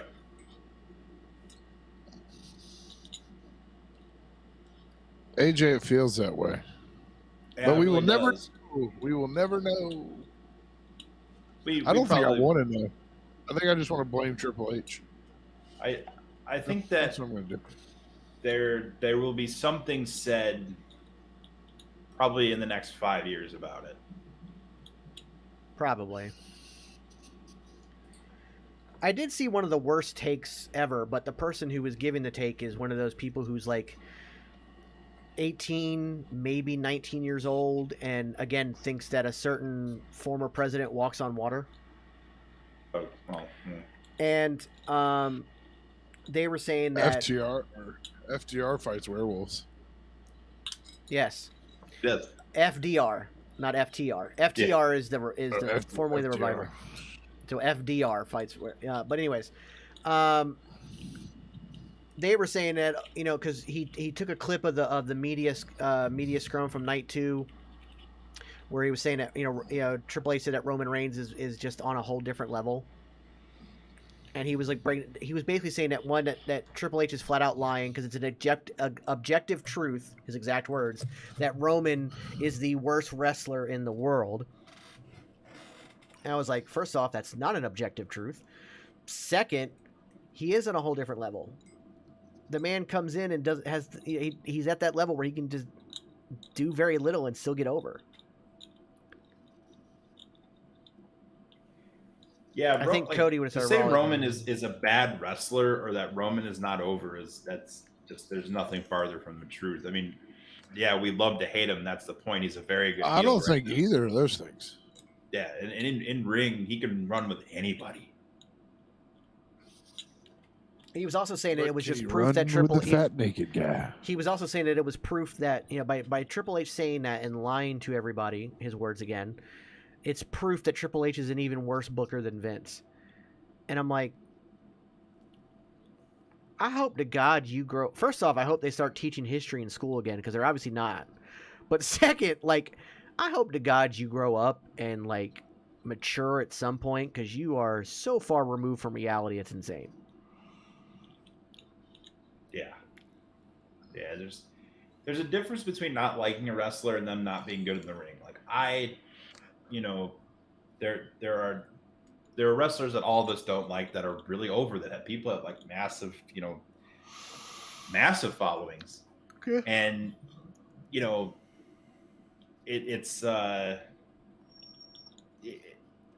don't know how that gets into people's brains where they're like, well, I don't like them as a wrestler, therefore they're a bad wrestler. It's like that doesn't correlate all the time. Well, that's like saying that Finn Balor's a bad wrestler because he's a bad guy. Yeah. Excuse I don't me. like Finn Balor. Finn Balor is one of the ABCD. Finn Balor's one of the greatest wrestlers ever to exist. I don't like The Miz, but I respect him for what he's done in wrestling. Exactly. The Miz is a hell of a talent.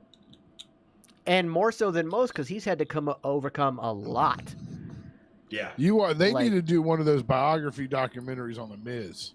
Oh, yeah. When he retires and we get that A&E biography on him, that's going to be good. God, it's going to be so telling. It's going to be really, it'll be a big kind of a, all the stuff that he went through, getting kicked off tour buses, being kicked out of locker rooms and stuff, to coming to the point now where he's like the gatekeeper for everybody. That's insane. 7 months he had to change in the public bathroom of the arenas. Yeah. 7 months. That's insane. And he came in at one of the harshest times. That locker room was it wasn't as unified as it is. It was very old school, new school. You got to earn your stripes. Shit. I want to hear the story about eating fried chicken. Yeah, exactly. I've heard. I would like to hear that expanded on. He was eating fried chicken in the locker room. Somebody said he got crumbs on it on their gear, even though their gear was 2 lockers down or something. And he ended up getting banned from the locker room for 7 months, and he had to go to the Undertaker to get it fixed. That's insane. He was changing in public bathrooms while fans were in the arena. Yeah. Yeah, it's nuts. And having to go to the extent, and granted, between Wrestler's Court and then the Undertaker being the one to fix it definitely makes all the sense. It's nuts that back then, what no one really has to go through that in that sort of way really anymore. I mean, Enzo Amore went through something similar, but that was 100% his fault, and he was a bad person. Yes. But like, can you imagine a Logan Paul, having to go through something like that? Having like, or Bad Bunny, or like any of those kind of celebrities that, like, especially ones that translated as well as those two have. Like early Miz is a little rough, right? He's learning, right? He's didn't do this beforehand, didn't come from the indies or anything like that. And you can, early Miz stuff is rough. He didn't really get into it until like late in the suspenders fedora phase, where he starts having kind of better mid-card matches. And then once he kind of gets away from that, things start to get better because the whole package kind of comes together. He got less hosting gigs and was having more matches after that. I think once you see like the better transition, that's when it like you finally click with people. But having to earn everything the hard way like that, you're not going to see that out of Logan Paul or a Bad Bunny or whatever. They're too naturally gifted, especially Logan Paul. I don't know how. I've never seen a celebrity to a wrestler transition like that ever. Seamless, damn near seamless. Maybe his buckshot needs a little work. Other than that, like in major spots, it was better against Seth. His buckshot was better against Seth. Here's another one from AJ. Besides the Miz, who is an A&E documentary you would see to get one? Like, who do you see getting an A&E documentary one day? Well, Cody will get one for sure. Roman will get one for sure. I'd like to see. Okay, AJ well, let me switch the question up. Who would you want? Like that one person you would want to see get one? AJ. That'd be a cool one. AJ Styles, I was thinking along the same thing. I think Ciampa would be interesting. Yes. Given all the stuff that he's been through. Granted, it's not quite as hard hitting as the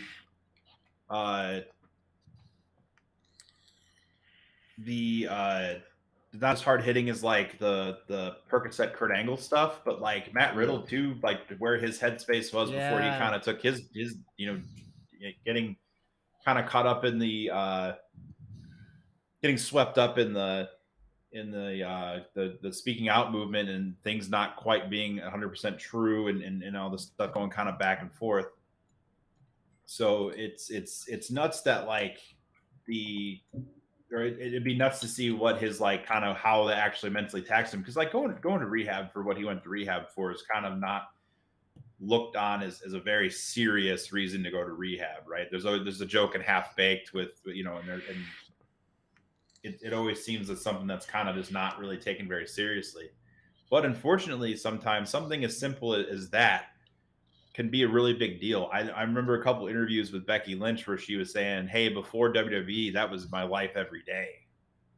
Yeah. And then, she overcame, her addiction and stuff like that and wound up getting clean through wrestling. So it'd be interesting to see what Matt Riddle would say about something like that.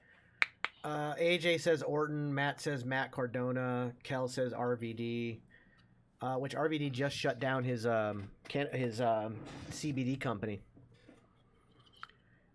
But it turns out his business partners were embezzling a shit ton of funds out of it. That's why.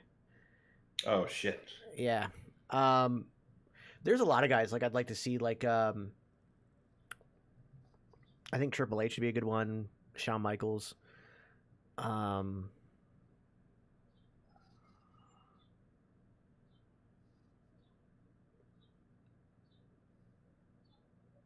would like they've done it. Was there one in this biography series? I don't have A&E, so I haven't seen any of them. But was there one on the Warrior? I think it was more so a Dark Side of the Ring on the Warrior. I don't think there was. I know. There was one on A&E did. Did they do one came out like 2 weeks between, but it was like season 1. Because like I would like them to kind of like backpedal and try to make right the hit piece that is the self-destruction of Ultimate Warrior. Because like a lot of that is like some of that was done in really bad faith. And granted, like Warrior's not a good person, not a good person. The stuff that he did after when he was out of wrestling and the seminars and shit that he did was terrible. But Anybody some who of the stuff legally in that changes their documentary, I name was to like, Warrior come on. Warrior. Anybody who changes their name to Warrior is not a good person. Anyone who changes your name to John Ryback is not a good person. Whatever the fuck you change his name. If you change your name for something like that, I mean, Warrior, you got to be out of your fucking mind. You gotta be smoking the good stuff. I just feel like he was playing Super Mario Brothers, heard Mario, and said, "Wait a minute, I can be Warrior. You know. there's something to this." Warrior. Jesus. I think I'd like maybe to like see one on Finn Balor. yeah, I think Finn Balor would be a cool one. Shinsuke Nakamura would be very interesting to really dive into his Shinsuke would be Japanese really background. cool to dive into. Yeah, Asuka. I would. Those two, I would like to see something on. Yeah, for sure. That like Especially Asuka. mhm. Asuka would be another Yeah, really get good it more. one. Because Rock, if they would let him. Asuka also had to go through like a really like kind of dark time in wrestling because she was having to do that like borderline porn wrestling like that stuff for a while, and it was the only way to get her foot in the door. So I'd like to know her mindset through that, and like, yeah. I wouldn't mind seeing a Yeah, biography on the best enhancement talent of all time, Barry Horowitz. I think with Asuka too, one of the things that she's kept very private is that she's a mother and everything. She's got like a full-fledged family and doesn't really talk about not in interviews. No one really asks her about it. There was a lot of people that were that were questioning whether like when Becky had to hand off the title to her because she herself was pregnant, like and ran to be a mother, and they were like, Asuka's face just lit up. I'm like, dude, because she's a mom too. Come on. Yeah, you can see it. Ray doing headbutts with the camera facing behind him, looked like a chicken pecking at food. Yes. Yeah. Especially with that damn rooster tail mohawk. Ooh. I almost think Finn's got to win this because it's going to make them look a little bit better going into this match if they get a win over at least somebody in the match. It's not going to be Bad Bunny.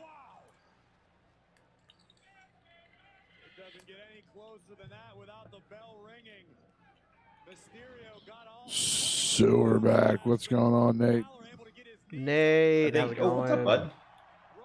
I think too. One of the things that I'm happy that like Vince, although in control of creative, while Balor's been on the main roster for the majority of the time until Triple H taken over, I was afraid for a minute that we were gonna get the Demon every week at some point. That Vince was gonna be like, oh, this puts asses in seats, and then we're just gonna get nothing but that. Not where and then have him lose. And like now, the Demon Balor character is dead, right? Yeah. And if they ever bring that back, it can't. Now they need to never go back to the Demon Balor for at least like 2 or 3 years. Yeah, because if you bring it back anytime, like he has to go back to face. Like he has to go back to face. Like it has to be a full transition away from Judgment Day the whole night. If you ever bring back the Demon, it's just.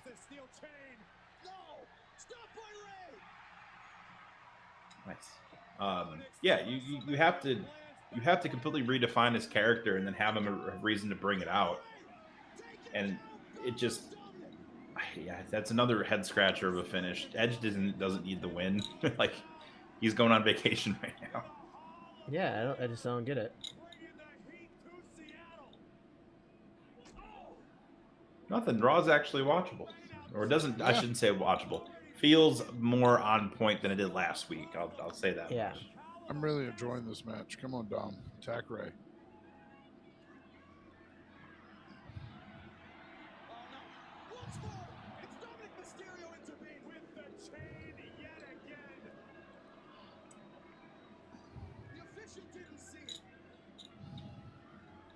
Yeah, Finn, don't point the guy out. Like, don't do that. God, he put Ray way out there in the middle. Yeah.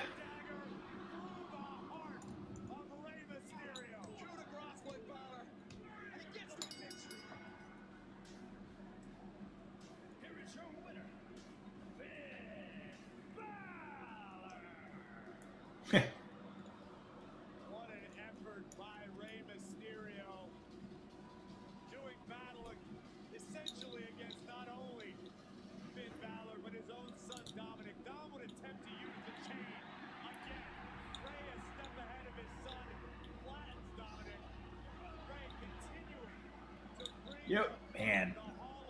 The chain is fine. I totally understand the chain. But then this idea just popped in my head. Ray's wearing gloves, right? Just got inducted to the Hall of Fame. Can you imagine if he came out with a set piece that he's holding, he's got the ring in the box, and he got clobbered with the fucking Hall of Fame ring instead? Yeah. That would be that heat, man, would fucking woo. Yes, Dom has more heat than anybody else in WWE right now. Vince McMahon. Yeah, maybe. Yeah.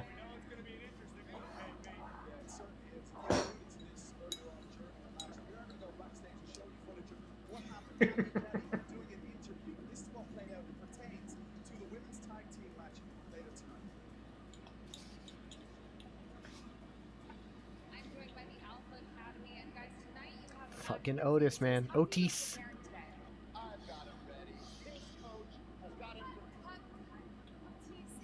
You look delicious as always. However, I don't know what you are doing. You look gremlin. Can we please take a moment? He looks amazing. You have to rethink. Follow that. We don't know what to do. No. Somebody, someone. You know what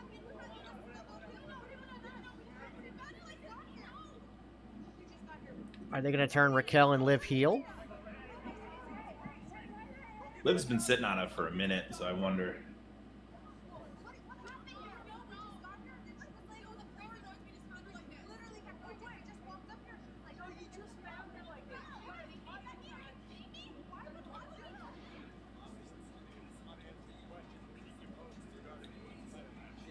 Huh.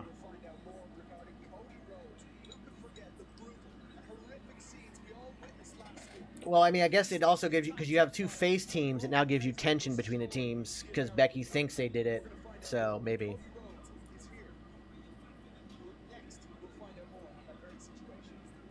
Oh, this will be good. The Sheik. Oh, this would be a really good one.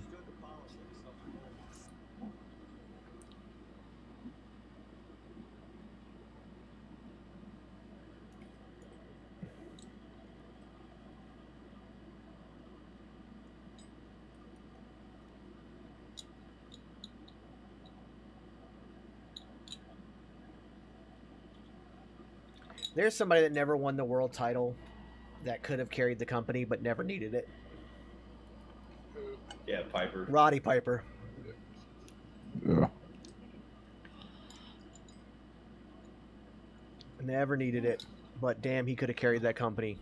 He did carry that company. And that butterbeer Universal, is that real beer? Or is that just... It's not. There is an alcoholic version of it. However, butterbeer is a concoction similar to cream soda, but as if touched by the gods. It is one of the greatest things to ever exist in the history of existence. I will go to Universal. Back when I had my pass, I would drive the 2 hours to Orlando, park, walk through the park, get all the way to Harry Potter World, just to get a butterbeer, sit down, and enjoy my day. They have this like foamy cream that they put on top of the drink.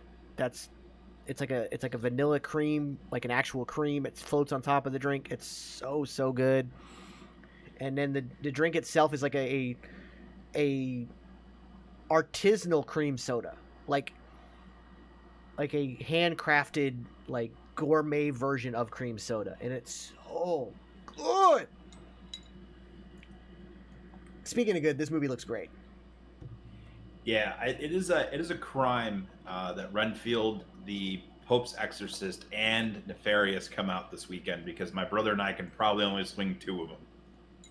And I think Nefarious is the one you got to. If you're gonna skip one of the three, I think Nefarious is the one you got to skip. yeah, You got to go Renfield, and you got to go Pope's Exorcist. I know Pope's Exorcist. I said I'm not budging on that one, but we live for like movies like Nefarious.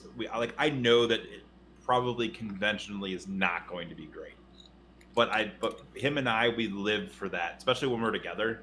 So like I'm kind of have high hopes for that one, but if the theater that we're going to doesn't have it, we'll double feature that in Renfield, I think, and then the following week we'll do Evil Dead and we'll do Nefarious.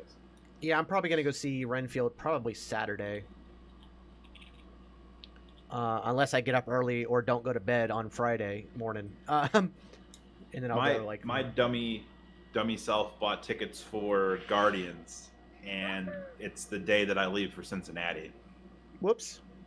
So I got them refunded because I have Fandango and all that stuff. Like that was fine, but like the kind of like realization that I have a doctor's appointment and I bought movie tickets and I'm going to Cincinnati all within hours of each other. So I'm like, well, these things got to change.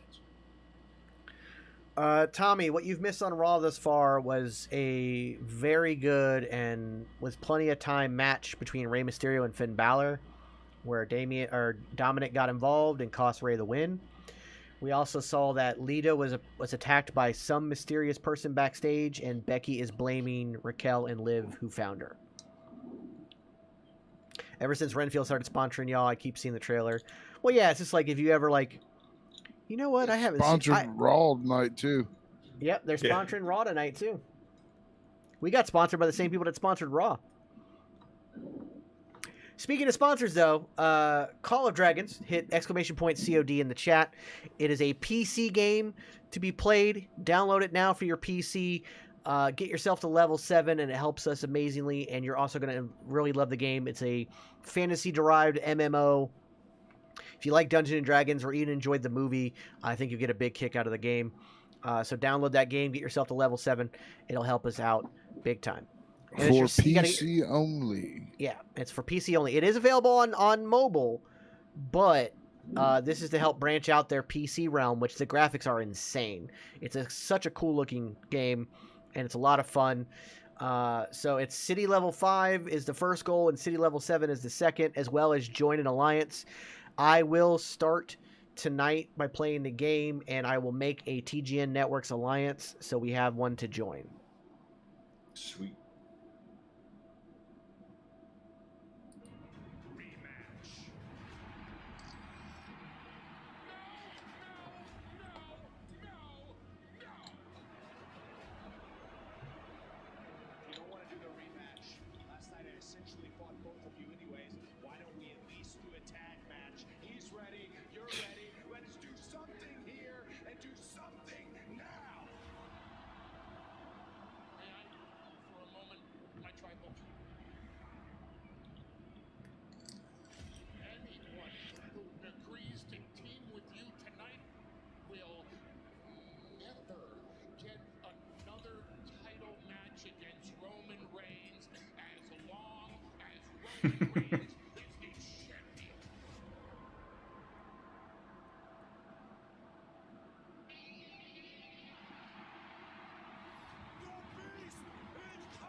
It was still crazy when I called that shit. Yeah. I was like, what if in like the weirdest way, like, and this wasn't gonna happen, but what if like Brock Lesnar is his tag partner, and then like a minute and a half later, his music hits with like, oh holy shit.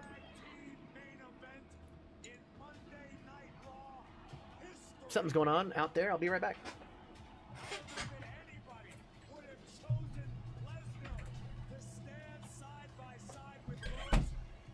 Cody took an F5 how you're supposed to too. He didn't take it on the side of the shoulder. He went straight down. Yeah, he flat faced it, which I thought was very good. Yeah, too many people have been taking him. Like Reigns takes him to the shoulder. Okay, I just heard my It mom looks yell. more devastating taking it flat face. Yeah, it does. I heard my mom yelling, and they were just watching the Tampa Bay Rays game, and they just hit a home run in the bottom of the eighth. I was like, "How about you don't do that?" Thinking somebody's dying. They're undefeated. I think they 9 are. games now. That's nuts. We need to do a tier list of WWE themes. Yeah, it'd be kind of fun. AJ, match was good, minus a possible bruise, cracked rib. No contest finished because the heel group at this company got involved. And Rays are undefeated 9-0. So that was Silverback talking about his match. We had kind of said that we kind of almost wanted it to go no contest because we really liked the Vanilla Gorilla as well. but we didn't want to go no contest because a heel group got involved. We've reached out to Brock Lesnar and Brock's camp for comment on his motivations. We haven't heard anything. Radio silence. There has been speculation that Brock was upset regarding the placement of his match on the WrestleMania card, but from where I sit, there's got to be more to this story than that. Well, the good news is Cody Rhodes is Listen, if I bought tickets to Monday Night Raw and Cody Rhodes isn't there, Monday Night Raw. I'm going to Let's go cry. backstage and check in with our broadcast colleague Byron Saxton. Yeah. Earlier on tonight, we witnessed a very unfortunate attack on WWE Hall of Famer Lita, but right now I'd like to welcome in the other half of the Women's Tag Team Champions, Becky Lynch. Becky, first off, any update on the condition of Lita and who might have been responsible for the attack? Well, Lita is in a local medical facility, and I don't know who did it. I have my suspicions, but when I find out for sure, I can guarantee you I'm going to slap the head off of them. But I promised these people a title match tonight, and the man always delivers on her promises. I was to go and do this alone, but then somebody came to me with a pretty good The idea. answer's no, but I'm glad you can, though. I'm not. This is like the third time this has happened. Oh, is it awkward? Yeah, dude. Because I'm screaming about fucking Cody Rhodes and Brock Lesnar, and yeah, there's wrestling going on of their own up there. Can you believe this? I missed something. What happened?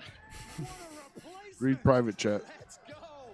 Hall of Famer Trish Stratus stepping up for her fellow Hall of Famer Lita. Oh, Trish was absolutely right. running in flip flops. All right. WrestleMania will be in a Just imagine John Ritter in Bad Santa when he's describing what he was hearing out of the women's big and tall. What kills me in that entire little monologue he goes on is that he calls it women's big and tall. Because it feels like the women's tag belts had more time into their design. but the championships are still on the line. Do we The think? original All right. men's title, So the- tag team titles, those sucked. God, So, terrible. so the question: do you think Trish turns on Becky and tries to go heel, or are they just gonna turn it into like almost like a New Day Freebird kind of rule with these three? Tag team titles are on New Day Freebird kind of rule. live next on Monday night. Oh, Trish and Becky at Saudi. Yeah, I mean it could happen. You're gonna, because I don't know, like all I saw when they went to pose the titles, it looked like Trish was about to clock her, and I wonder if the tag titles change hands tonight, they get them onto, and it sets up Trish and Becky for Saudi. Yeah, could it be that Trish turned on Lita and knocked her out backstage and full heel turn? I still don't think it worked. Like it's weird to me because like you got such a beloved Hall of Famer. Now, Well, the here's my rivalry question. between her and Lita, Yeah. to reignite that, you definitely have the avenue for it. But Trish and Becky at Saudi would be pretty damn good. And you have Trish go over and have Lita come back, and then at SummerSlam you have Trish versus Lita. Yeah, and that would be it for both of them right down in there. Yeah, Yeah. they can both retire.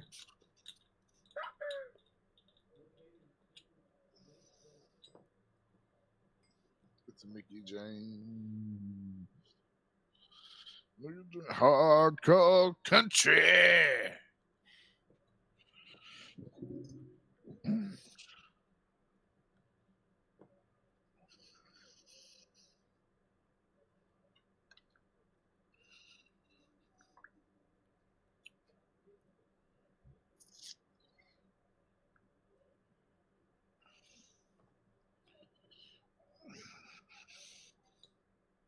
I saw that in the group chat. I haven't turned my PlayStation on in a hot minute. Probably since before WrestleMania. I'm stuck on that Path of Titans. Played that for like a long ass time on Saturday.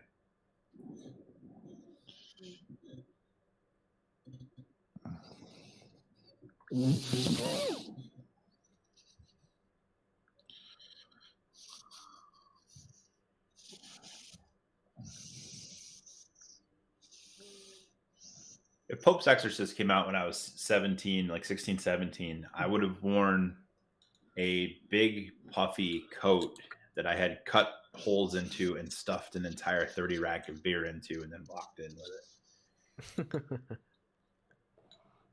We were having a It discussion. just looks like a lot of Side note, WWE 2K23 Nate Slater is available as well as the Skull Island Heavyweight Championship for download. Yeah, if I can ever get my 2K23 to fucking work.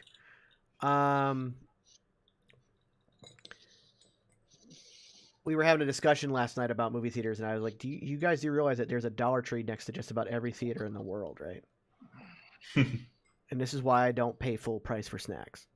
Because I go to the fucking Dollar Tree, and I get Mike and Ike's or something for $1.33 because everything's $1.25 now. Inflation's a bitch when it hits the fucking dollar store. Yeah, right. That's when you know there's something wrong. Because the dollar store's been Dollar Tree's been $1 for fucking ever, and now it's $1.25. $1.25, sir. It's like fuck. Now you know inflation's bad, but it's also when 5 and below has more items over $5 than below. But yeah, I was like, yeah, no, because I went to the double feature. I saw the Dungeons and Dragons movie and Super Mario Brothers back to back. I paid, so I went to 2 movies. I got 2 drinks, 1 for each movie, and I got a popcorn while I was there, and I brought my Mike and Ike's. The amount of money I spent, which by the way, before I got there, for the Super Mario movie, the family in front of me was an Asian couple with 4 kids. They paid $98 and change to go to the movies. To see 1 movie. I paid a total of $1.33, and it was for my Mike and Ike's. I didn't pay a dime at the fucking theater because I have the Regal Unlimited card, which is already paid for itself, as well as I had enough points for 2 drinks and a popcorn. There you go. Work smarter, not harder, people. Because the great thing is, like, unlike the AMC card, which by the way is not truly unlimited, like there's all kinds of like things you can and cannot do with it. You also don't get points for any tickets you buy for their rewards card. But at Regal, even with the unlimited card, you still get the points. Even if they're doing like a special, like when Marvel has like 3 movies in a year come out, if you go to all 3, you get like a bonus like 1,000 points or 10,000 or some whatever the bonus is. You still get that with the unlimited. Damn. So I only go see superhero movies anyway. I wonder. It's $18.99 a month. If you go to 2 movies in a month, it more than pays for itself. But because you also, if you don't have the points to get free drinks, you get 15% off all concessions with your Regal Unlimited card. Oh, nice. So as long as Regal is what you got near you, it's worth it. Regal's the theater I got near me. You just got to go to like at $18.99 with ticket prices being $12 or $13. Honestly, 1 trip kind of pays for itself. Yeah, that is true. I mean, for us, like an IMAX ticket is $27 with tax and everything. Okay, so an IMAX with the Regal Unlimited is like $3. Yeah, but I honestly, the only movies I see in theaters anymore are like, I'm going to these horror movies and stuff just because there's so many out that look good. But like most of the time, it's just the MCU movies and that's it. Like I don't really. I mean, I'll go see maybe the DC stuff if it intrigues me enough, but like mostly it's just MCU and Star Wars, and that's really honestly about it. Just because everything else I'm unenthused or I'm not entertained by. I'm waiting for that Everything Everywhere All at Once to be on something. It's on.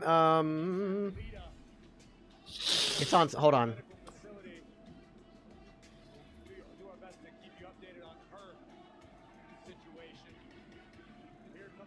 Well, you can watch it on YouTube with a primetime subscription. Paramount Plus is the one I was thinking on. It's on Paramount Plus. It's on Hulu with a premium subscription. It's on Amazon Prime with a premium subscription. So if you have Amazon Prime, it's on Prime Video. But with a subscription to a premium service, right, like Stars or something like that? Or if you have Amazon Prime, you have Prime Video, and it's on there. Oh shit! It's because she does this thing called cupping, where they'll put suction cups on your back, Kel, and it actually is supposed to help your muscles and stuff. But they instantly bruise. You'll see a lot of Olympic athletes. Michael Phelps, if you ever notice Michael Phelps would swim, his back would look like that also. It's just a form of healing. kind Yeah, of so thing. what it It's just does called cupping. is they take these like little glass bulb looking things, they Yeah. put a flame inside it for a while and then immediately stick it to your back and it sucks up and it's like having a heating pad on your back but much faster. Yeah.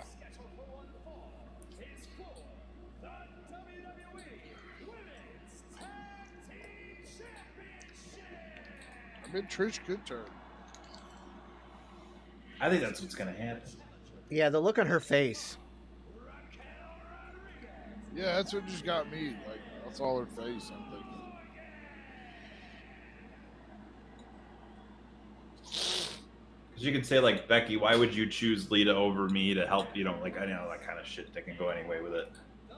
I'm no one's replacement. I'm the main one. Kind of thing.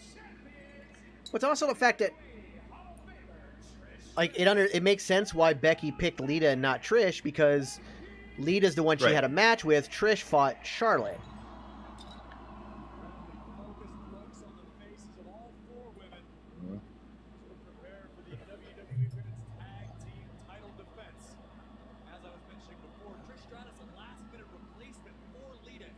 Lita and or Trish and Becky are in the heel corner.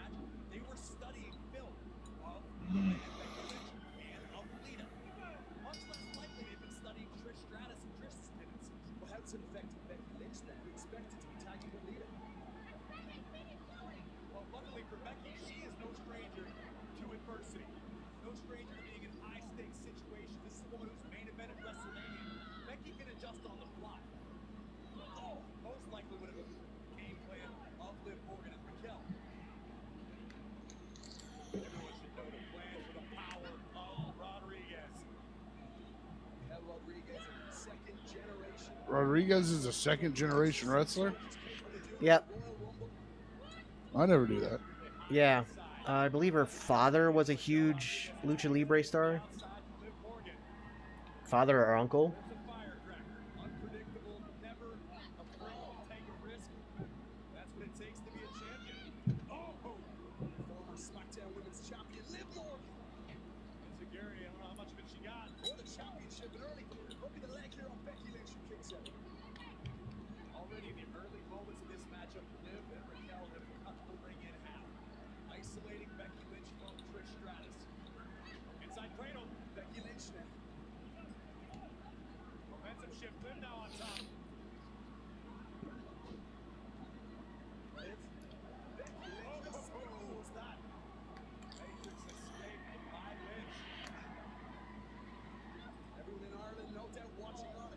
He goes for the tag and she jumps off.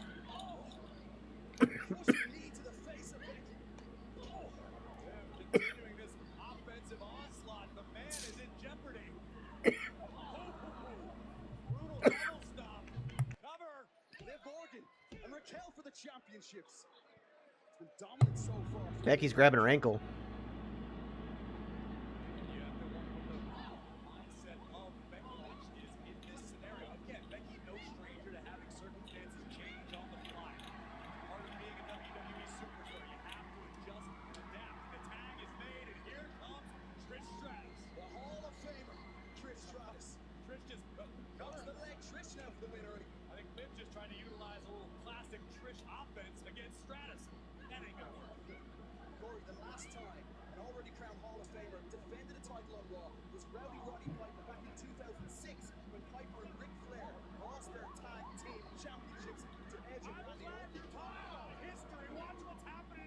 Ooh, that didn't break down very well.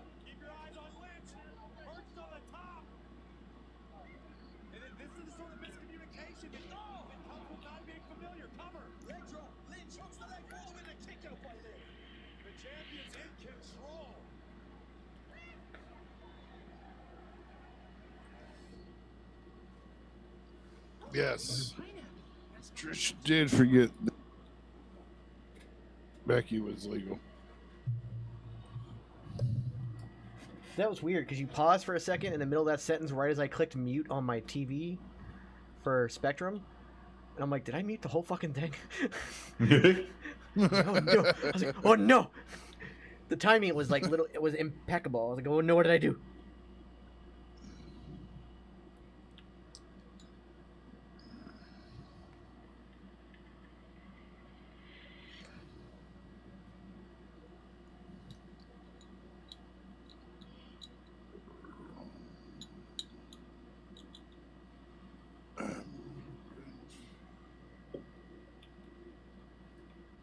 I am really looking forward to Wonder how- Renfield. It's gonna be fun.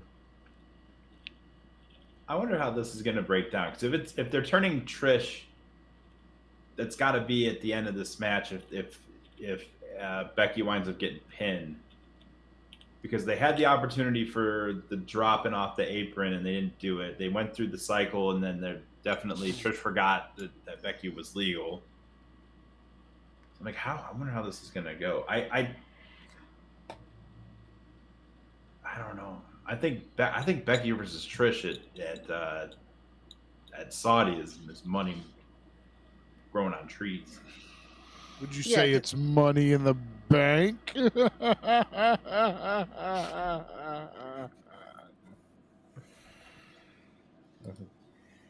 So, anyways, no. Listen, I have my good puns every now and then. Yeah, I think it might be more of a like she might play as like I'm your partner throughout the match, and all of a sudden turn on Becky towards the end of the match and be like, Yeah. nope, I'm the one who did it. Da, da, da, da. I don't know. I don't know if that's what they're doing. If they're, what they're going with. I will say that Trish's looks on her face and everything were a little weird. Yeah, they are a little kind of like catching. But that could be that as wrestling fans that we are, we're reading too much into it. It might just be a straight match, and it might just be like a new Freebird rule for them. But not be the first time we've done that, I'm sure. Yeah, so it almost feels predictable that she would turn. So maybe that's not going to happen. But also, if you do it a Freebird style, they don't have to drop the title right away, and they could rotate these Hall of Famers who are not people who wrestle every week in and out. You don't have to have it the same. Yeah, one of them. True. So they could keep it for a month or two, and maybe even 3, and build up a tag team to take it from them at SummerSlam. Maybe they're trying to introduce that rule because they now have to wait longer for Shayna and Ronda to be ready because of Shayna's injury. So maybe.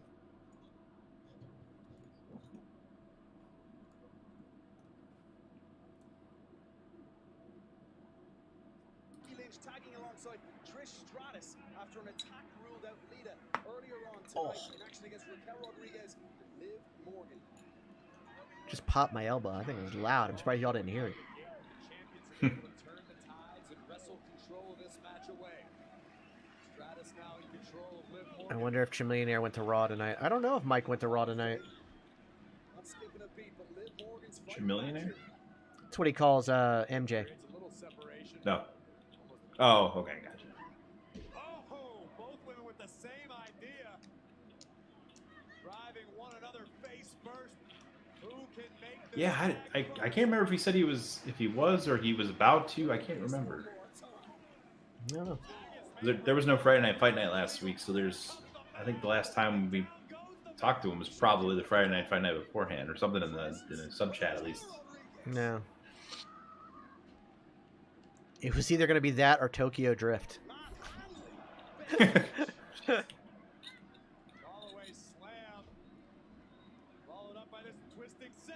By the way, can we all just admit the Fast and the Furious movies are bad? They're just not good movies. The first one was good. Not really. I went back and watched it. I'm like, I will stand by the first one. I love the first one. They If they would are- have ended with the first one, I'd have been okay. I don't like all the other ones. it should have been ended at the first one, but it was the an second okay- one is just funny for how over the top it gets. Like when he completely 180s the car and he's driving backwards, slipping off Tyrese Gibson. Also, the fact that that movie it's the second worst performing one of all of them. The third one being the most underperforming, Tokyo Drift. But at least Tokyo Drift had Vin Diesel in it in the final scene. Whereas there was no Vin Diesel in the second one because he felt they were trying to make a sequel to make money and not the way that Francis Ford Coppola would make a sequel. His exact quote. What the actual fuck? And by the way, do you know what he got when they begged him to come back for the third one so that he would at least be in it for a cameo? Do you know what he got for that? The full rights to the Riddick franchise. Oh my god. They gave him the full rights to the Riddick franchise. So that last Riddick movie he made was completely independent. And like, I can't even watch the second one. There's 3 of them in there. There's Pitch Black, Chronicles of Riddick, and there's another one, right? Yeah, and the third one's the one he made it completely independently. Oh man. Like I can't watch the second one. It's so bad. And then, like, Paul Walker saying "cuz" at the end of every sentence makes you want to punch babies. Like, I just can't. I can't.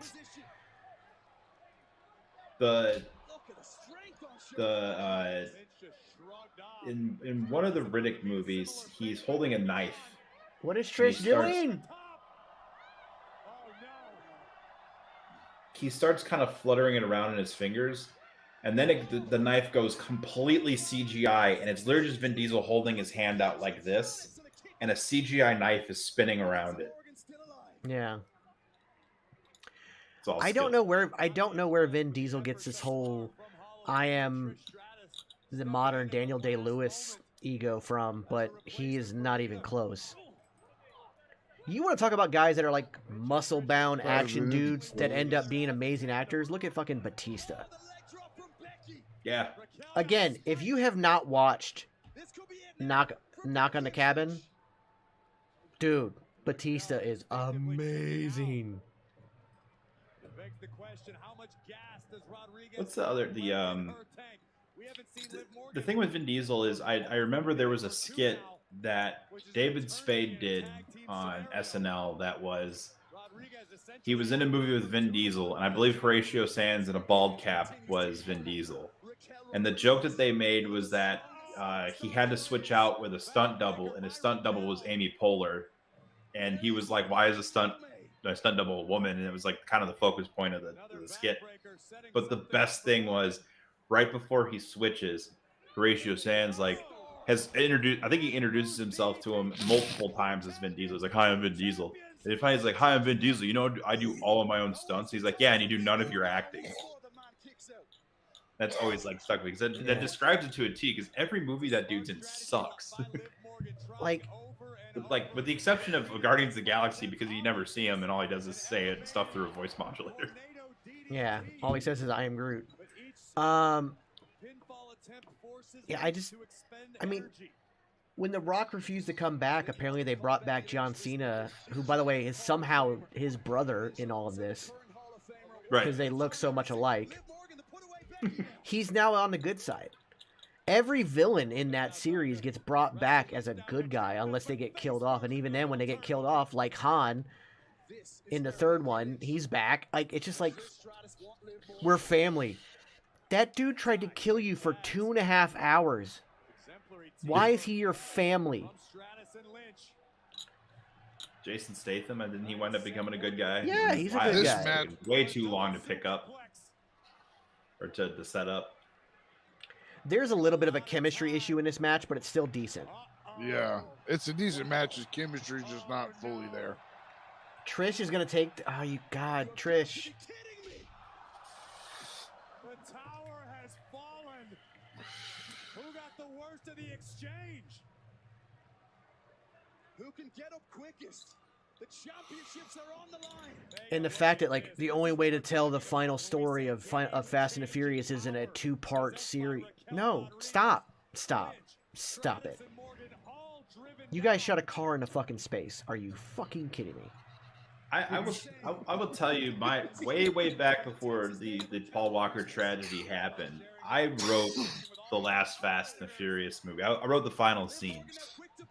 The final scene at that point was going to be the space shuttle in space, and it was going to have the entire cast, alive or dead, on it. And it was going to explode. And Fucking then Challenger disaster. like- Jesus Christ. yeah, like that's it. Like, okay, they all died, but no. 2 cars explode out the nose of the space shuttle, and they start going towards Earth. One of them is the shitty fucking muscle car, and the other one is the shitty fucking race car. And as they're going into the Earth's orbit, you're like, man, they're gonna burn up. There's no way they could survive this. And then they cut to the special alloy that was made in Brazil by a bunch of women in booty shorts while Pitbull plays in the background. And that's because of that alloy, they survive. They survive the entry. But within entry, Vin Diesel's car explodes. And you're like, no, Dom's dead. That's the heart of the franchise. It's family. But no, he's skydiving within the Earth's atmosphere over to Paul Walker's shitty race car. And he's able to survive all this because he has a motorcycle helmet on, fingerless gloves, black wife beater, Ed Hardy jeans, Timberland boots. And he also, like, matter-of-factly, Paul Walker rolls down the window with his hand. It's not electronic. He's cranking it. And Vin Diesel just slides into the passenger seat. And as they come towards Earth, they're like, there's no way there's going to be a smooth landing here. And it just turns out that they are right directly above Mount Everest, and they hit the nitrous just at the right to hit that perfect slope on Mount Everest from the very top to the tippy bottom.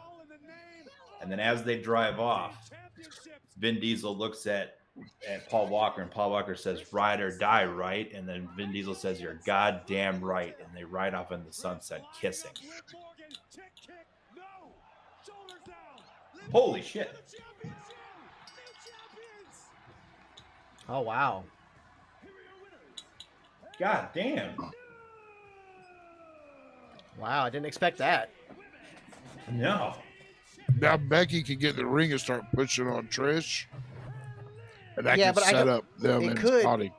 but I don't want Becky to go back to being a heel. Yeah, I don't me either. neither.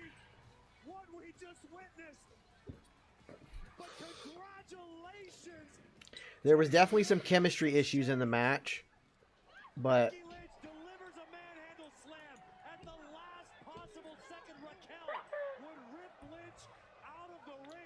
yeah, I mean, first off,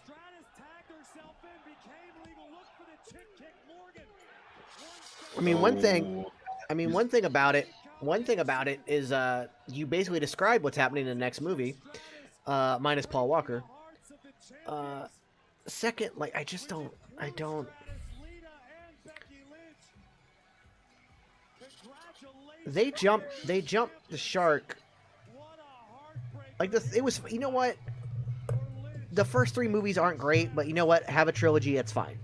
Fine. By movie 4, boom. You jump the shark. Then I think in 5 you have The Rock punch a torpedo out of the fucking ice. Like, come on.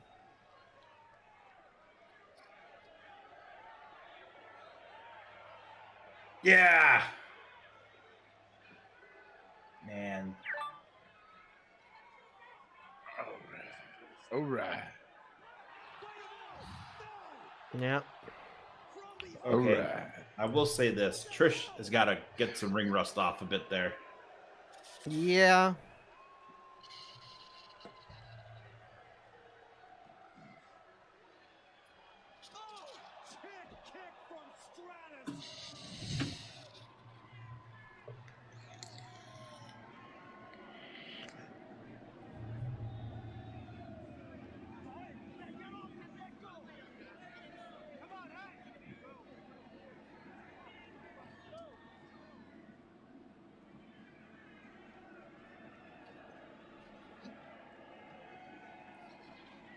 The Rock punch torpedo was in 8. The pulling of the safe for the cars on the road was in 5.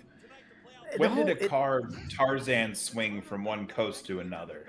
That was Jesus. 9. That I remember seeing that in the trailer and being like, all that I need is the Tarzan screaming to go along with the car, and I would be like the Fast and Furious franchise is damn near at Scooby Doo sounds in live action making sense. Yeah. The fact of the matter is, like I said, they jumped to Shark in 4, mainly just by having 4, but also the movie itself. And then you have, by the way, the guy Han from Tokyo Drift, who got blown up at the end of that film, he was killed by Jason Statham. They're apparently best friends now.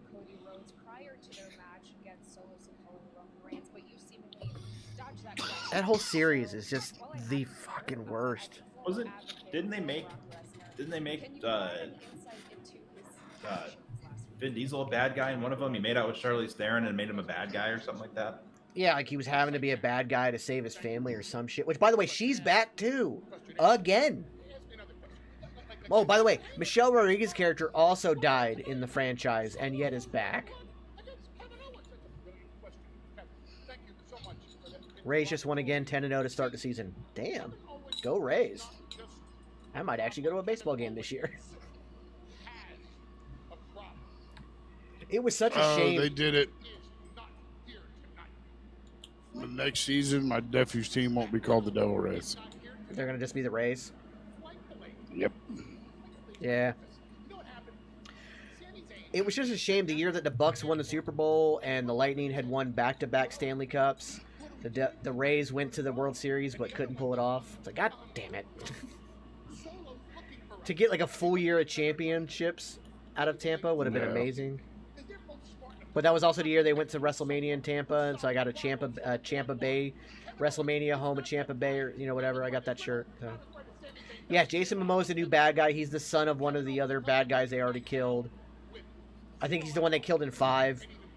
And like I said, John Cena's now suddenly part of the fucking team, even though last movie he was the villain.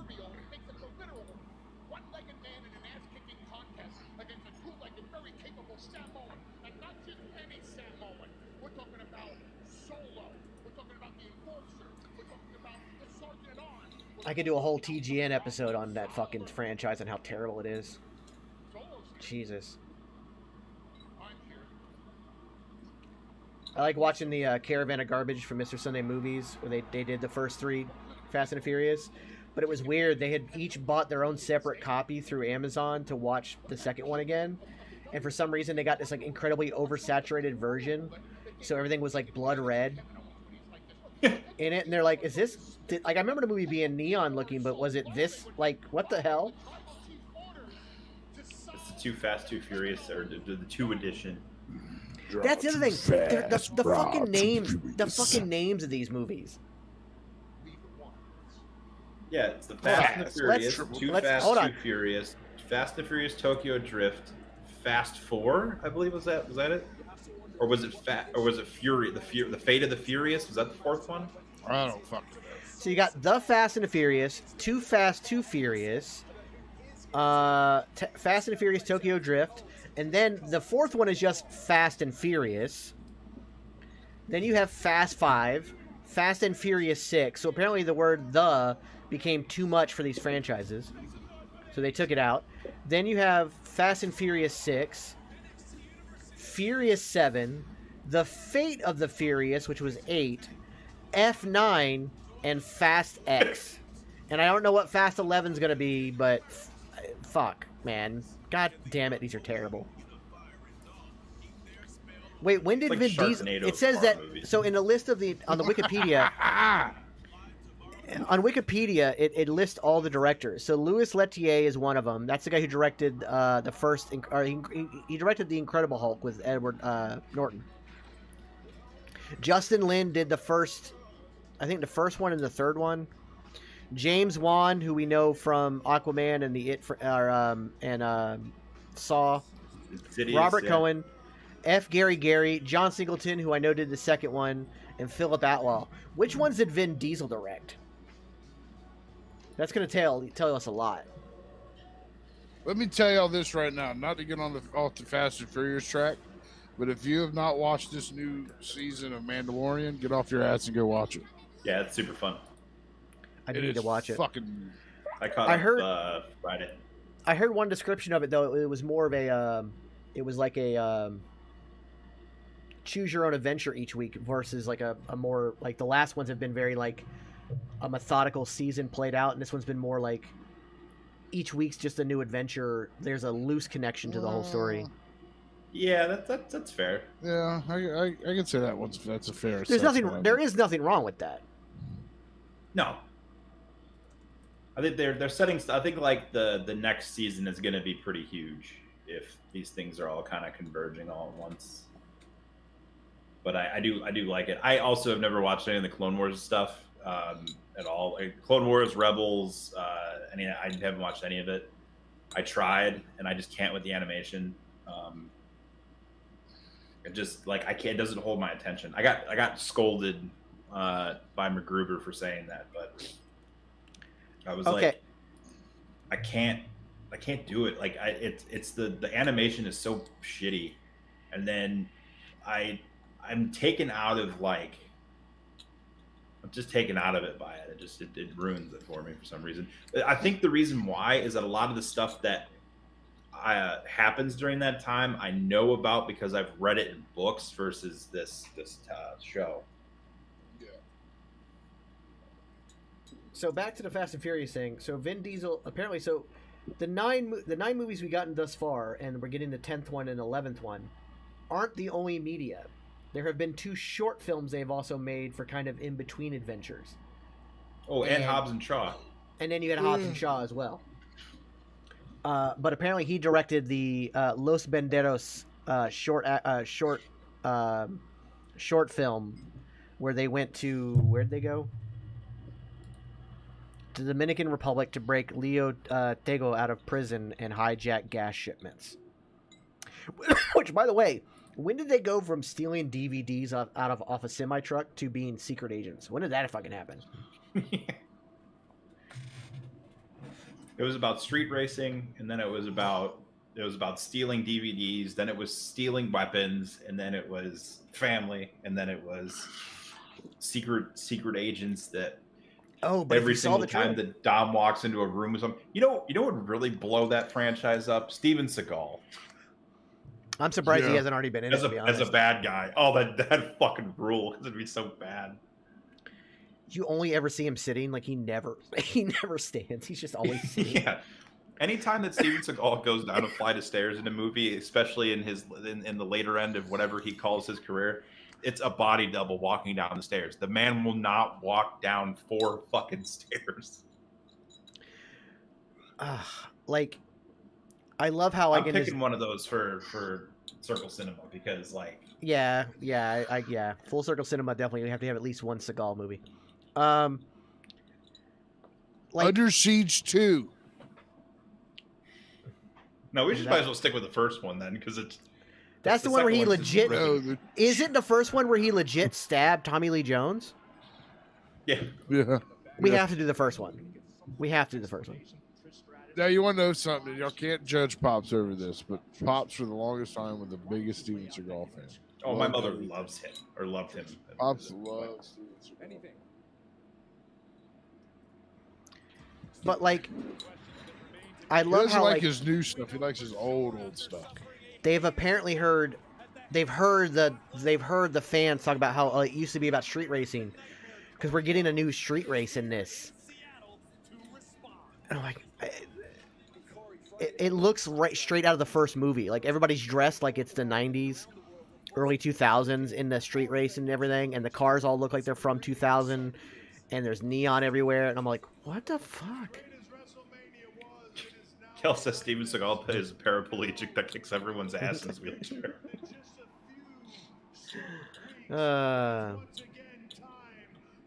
I'll check that out. I'll check that out later, Matt.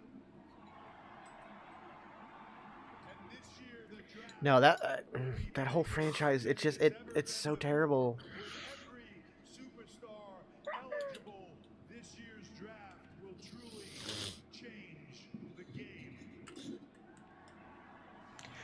You get it? It'll change the game, like, because he's the game. And get, She's been in it so long. What's the big deal? How come? Okay. So I went in there to talk to Adam about getting you guys a tag team title match. But all this guy could talk about was the WWE draft coming up. So I made sure that he knows we need to stick together when that happens, okay? Which I kind of think it got through to him because then he offered me a triple threat match with Piper Niven and Meechin tonight, and the winner of that match could get a title opportunity against Bianca Belair. You know what that means, right? That means when I beat Bianca and I become champion, then I'll have more leverage talking to Pierce about you. リーダーが美味しいとこ取りするのが仕事なのかよ。私たちにもなんかやらせろよ。I think what Iyo meant to say was, what about us? You've had your opportunity. It should be one of us. Okay? Didn't know you guys feel like that, but I can go talk to Adam and see what he thinks about one of you guys taking my place, okay? All right? That turn's coming. That turn's coming. Yep.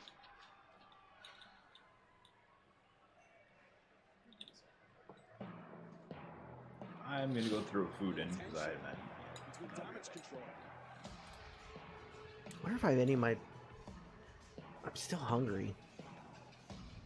Seattle, Washington, behold. Yeah, it's definitely starting to fracture. I'm kind of hoping they go to the commercial before the match starts because I don't want to miss it, but I want to get more food because I'm hungry. A frightening, intimidating sight. The almighty Bobby Lashley is Good for one fall.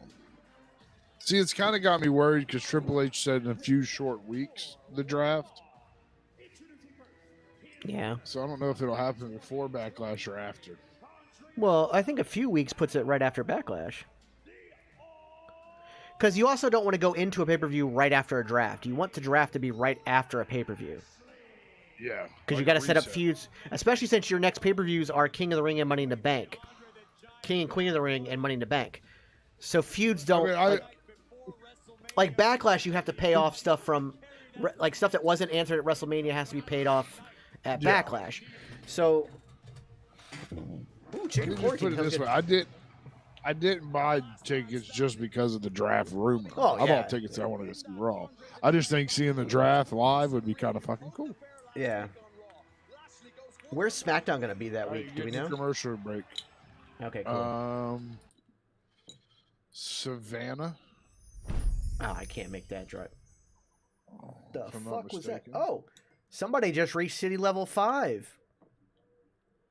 Right Damn, on. Someone's been working their ass off.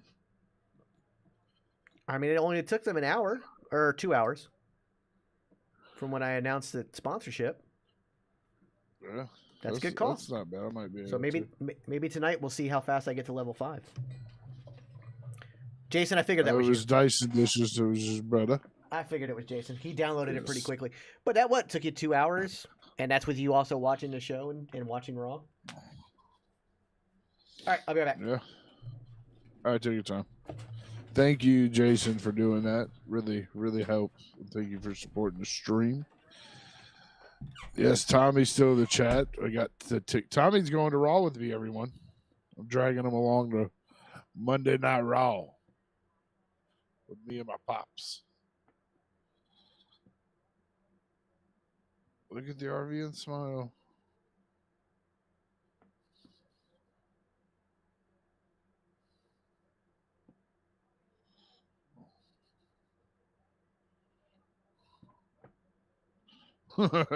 I'm going to play it tomorrow when I get home.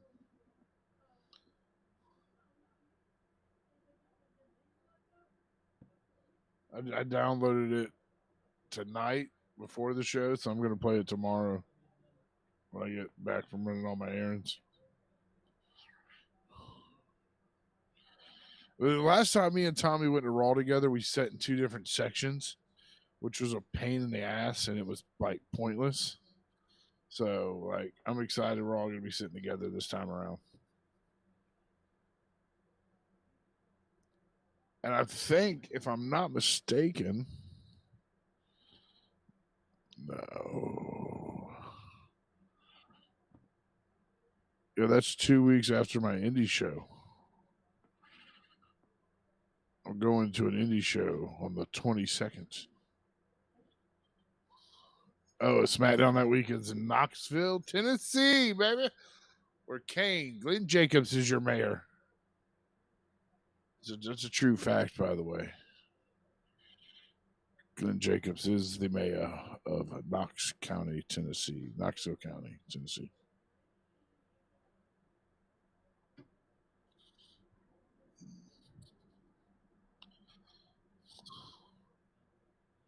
See, you should go to SmackDown then, Kel. God, Tom, I get nervous when you say you're going to send me something we should try to do. And I'm not trying the Dirty Dance and jump again. We tried that once already.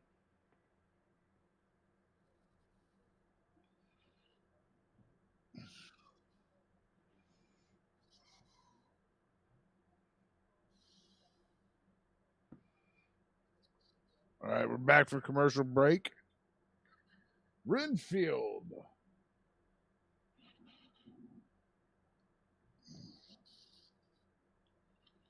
Renfield, only going to do this Friday. All right, Tommy sent me an image. Now I'm looking forward to this with Bronson Reed and Bobby Lashley.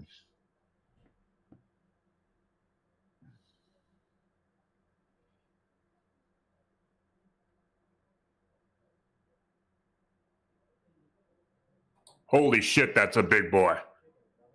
It is a big boy.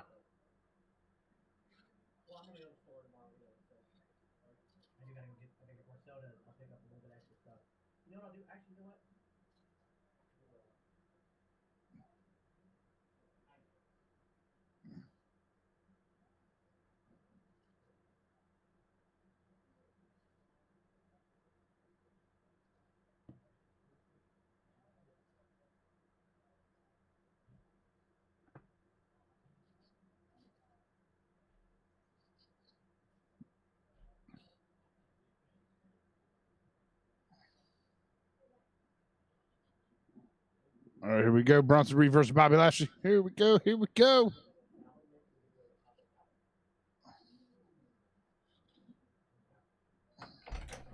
This is just going to be a fucking ass whooping.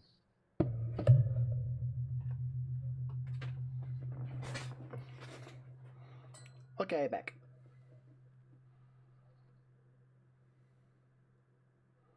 It was Lashley who sent him packing to win it all. Truly special athletes, the Almighty, a decorated combat athlete, former world heavyweight. Oh, I don't know, AJ. I haven't tried to use it. Deceptively agile. You can't. My creator wrestler comes into Adam Cole's entrance. My goodness. Lashley at pace, now taking down Bronson. Bronson really did poke the bear last week with Bobby Lashley. Oh! Lashley eager to remind Bronson Reed that this is the Almighty's house. Bronson said, maybe I'm your student, but the student will eventually school the teacher. Well, he's got his chance tonight. And Lashley, I was going to say, is Lashley making an ill-advised decision trying to power over Bronson Reed. The Almighty just soldiering forward. Got a stalemate on our hands. Oh, my goodness. Wow! Damn, Lashley on the ropes. Familiar territory, even for Bobby Lashley. Not used to being moved around by another human being. Figuratively and literally. Yeah. Vicious right to Bobby Lashley. This is one to take in, folks. Lashley and Bronson Reed. Why would Bronson Reed want to step up to the almighty Bobby Lashley? It's about being an alpha male in WWE. Get back in the ring. Tampa's 10-0. Sometimes you need to make your own. If you're Yep. Yes, Matt Ward. We did hear that. We're very happy. I don't watch baseball, but Super Beer does, so congratulations to him. I don't really watch. I just keep an eye on like their record. You have to take out a bigger dog than yourself. Bobby Lashley is so used to throwing his opponents around like rag dolls. Won't be doing that. Uh-oh, wait a minute. Oh, watch out. Oh! Supersonic impact from Bronson Reed to the Almighty. And it's almost a stunned silence that's fallen over the crowd here in Seattle. As we watch a human cannonball flatten Bobby Lashley. Doing some quick commercial breaks. Yeah. I literally just got back. What the hell? That was kind of quick.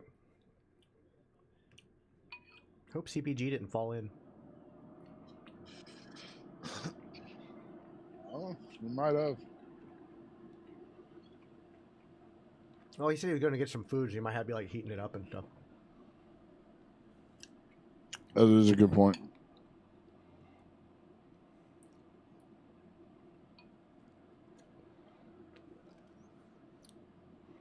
Yeah, that wasn't a very good shoulder tackle off the apron, but he also probably doesn't want to like hurt somebody. Because he is I'll a still big say dude. one of his best matches was him and Okada because they were some hard hitting shit. And he lit Okada's ass up, and Okada lit his ass up too. And I was just like everyone else, shocked as shit when Bronson Reed beat Okada. I was like, "What?" Okada lost to Sonata the title. Yeah, saw that. You That was literally going to be a quick. you left right before commercial break. They came back. The match started. It's Bronson Reed versus Bobby Lashley, and are back on commercial break. And you weren't gone. You weren't gone that long. Yeah, I saw it from the kitchen. It looked like Bronson Reed was kicking his ass. Yeah. I'm sure Bobby Lashley gets the win in the end, but they're gonna make Bronson Reed look strong. That's good. They should, as they should. Because don't forget, Bobby Lashley threw around Brock Lesnar. That's true. And he can't seemingly throw around Bronson Reed.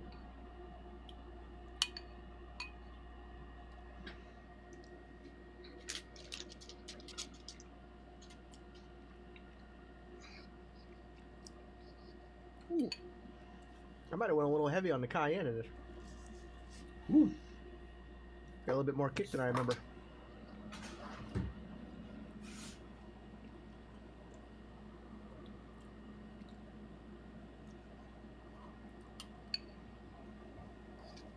Oh my god, something's been driving me. I thought there was an echo in my headset, and it turns out because I have my phone up to cast it to the screen so I can see chat, and I've just been listening to us reverberating off my phone, and it's like just ever so. Like, I'm like, where the fuck is that coming from? I've never had an echo in my headset.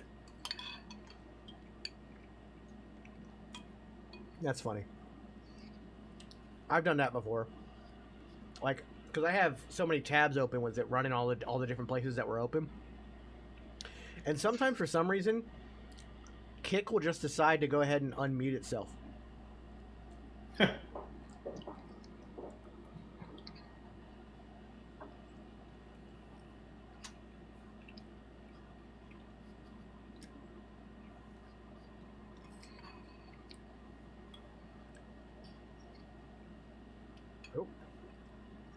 Damn.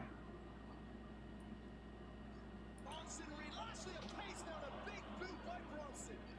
WWE Universe, sink your teeth into the new movie Renfield. So we're gonna come back from commercial and commercial to go right into picture-in-picture for the Renfield commercial. Yeah, what the hell?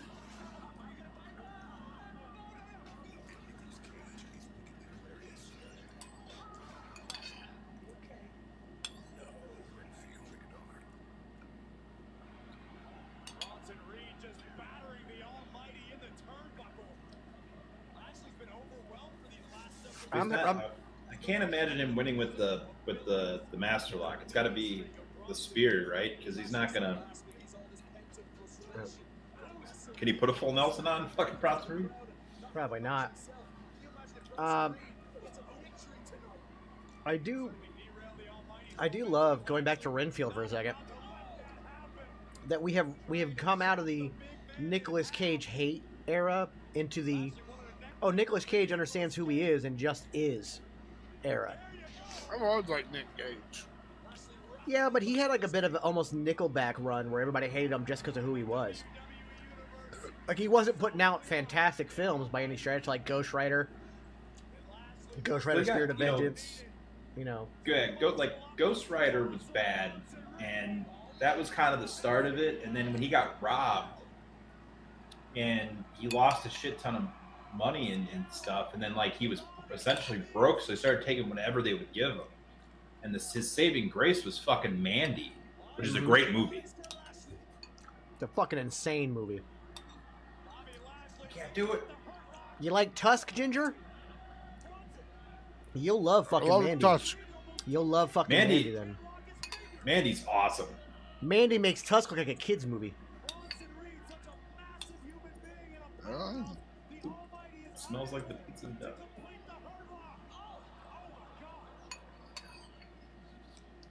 Bronson just threw his own body weight down on the Lashley. Now Bronson Reed put away Lashley. I don't know if we've ever seen that before, Grace. It was a desperate maneuver by Reed, but extremely effective. And now, Bronson Reed looking to finish the job. Bronson making the clock. No. Lashley well aware. I think Reed just Oh, that was good. They're in Knoxville, Tennessee. The SmackDown after that Raw in Jacksonville's in Knoxville, Tennessee. Oh, damn. They're normally not that far apart. Yeah. He's absolutely crushed. Like a grain silo falling out of the sky and hitting you. But hey, there you go, Kel. I guess it's a The SmackDown after Backlash are going to be in Knoxville, Tennessee. times 300. We may have avoided the tsunami, but that may well have been worse. Lashley out the back door. Lashley wants to turn it around. Oh, and a knee to the body. Whoa! What? Bobby Lashley is not human. The Almighty is fired. I think they're going to move away from the Hurt business because they realize how over Bobby Lashley is.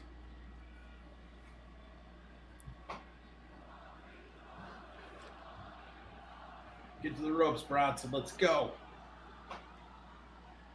Lashley still trying to cinch it in. Bronson to the the vicious crush. Both athletes spilling to the floor. Oh my God! The crowd just shook on impact, and these two kaijus look ready to destroy the whole city. Did y'all hear that beeping? That was my air fryer turning itself off. Oh, Jesus Christ. I'm thinking something's going to explode. I'm thinking my What a battery way to backup's end the dead. match. Double count out, make both of them continue to look beastly. It It's one of also those means rare that- times that actually works out. Yeah, it also means Yeah. they're not done. Yeah, see, like they'll go at it and like we'll get another match, maybe something at a pay-per-view. Which, if it's at a pay-per-view, I think Bronson Reed needs to win. You're Yeah, I going to need more agree. than them to hold these boys back.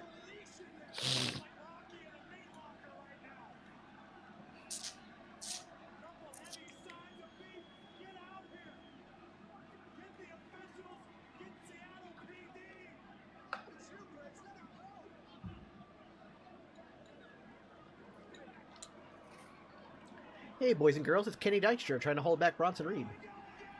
Yeah. Tell me I believe. There he is.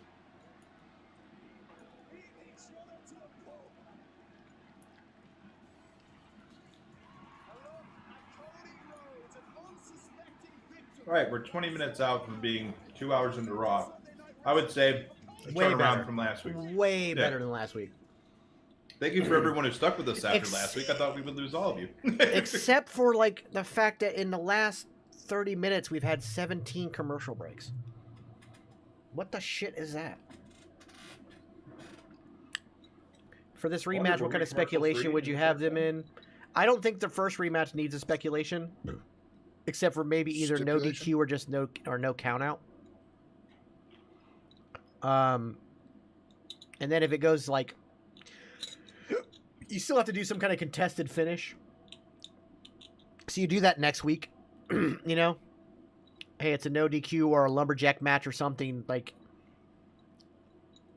But it's a lumberjack match would be kind of funny because these two dudes would be throwing everybody around instead of them being thrown around by the lumberjacks. So that would be might be kind of fun. But I don't necessarily. I think you could also just do a straight hey rematch. You guys didn't have a finisher there, and then that sets up like maybe another. You know what? Do another count out. We're just beating the crap out of each other outside the ring. And it's like all right. Falls count anywhere match at Backlash or something, you know? You do falls count anywhere, and then last man standing. If they still can't get a finish with falls count anywhere, double knockout or both incapacitated. Yeah.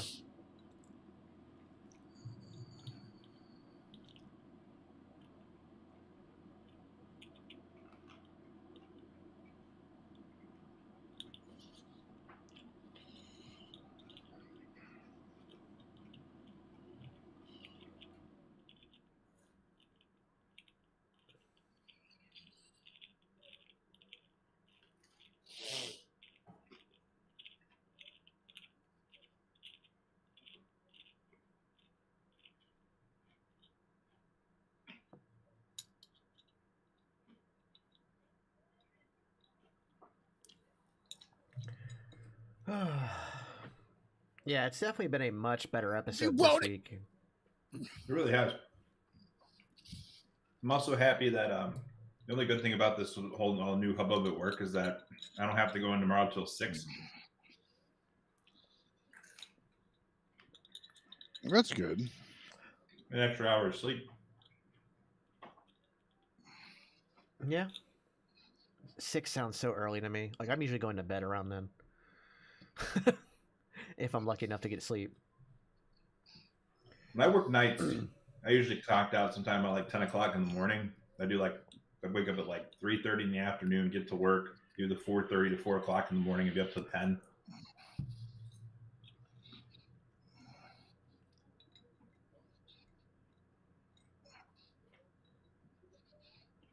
There used to be a time that like like before my insomnia got worse, where I would just go days without sleeping.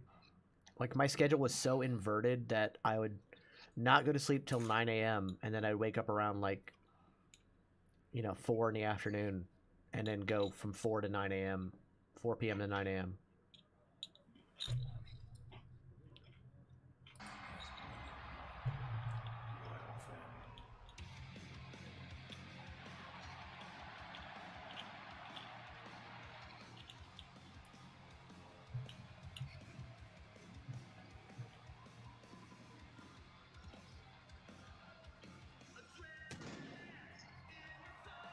Still selling the ribs.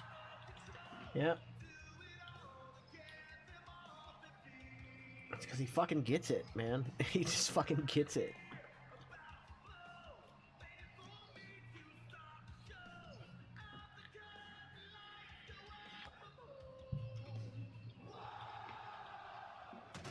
They cut the music.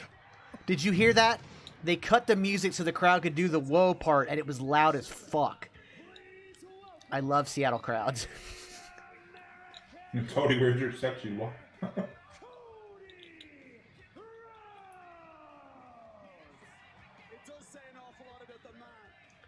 I also love how much he is into the fans. Like he legit, like you see him like not just high-fiving people, but saying hi to them. Like, good to see you. Really cool. I think like, he really wanted that. I think he really wanted that in AEW, but he was a big, bright, superhero in a sea of, Razor's Edge. Yeah. Cody obviously still feeling the effects of perhaps the spear of Roman Reigns. Definitely the all-out assault at the hands of the beast incarnate Brock Lesnar. But there is still work to be done. AJ, I'll have to. I'll probably play goosebump-inducing, tomorrow man. for a little bit, and I'll ask. I'll see if I can use Cody. You can't. Cody's no, I already. entrance. Yeah, you cannot. Oh, you can't I've already. use it? Yeah, you cannot. Ah. Remember, I tried to put it on yours Well, that's right. We did. when I made you on mine. You cannot use Cody Rhodes' entrance theme on a created wrestler. It's because WWE doesn't own the rights. Cody does. Yeah, that's right.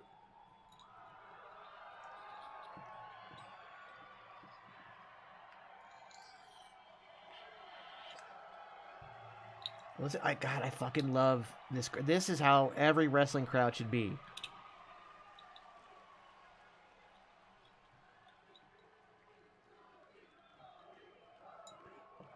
Have fun, have your voices be heard, but don't be assholes.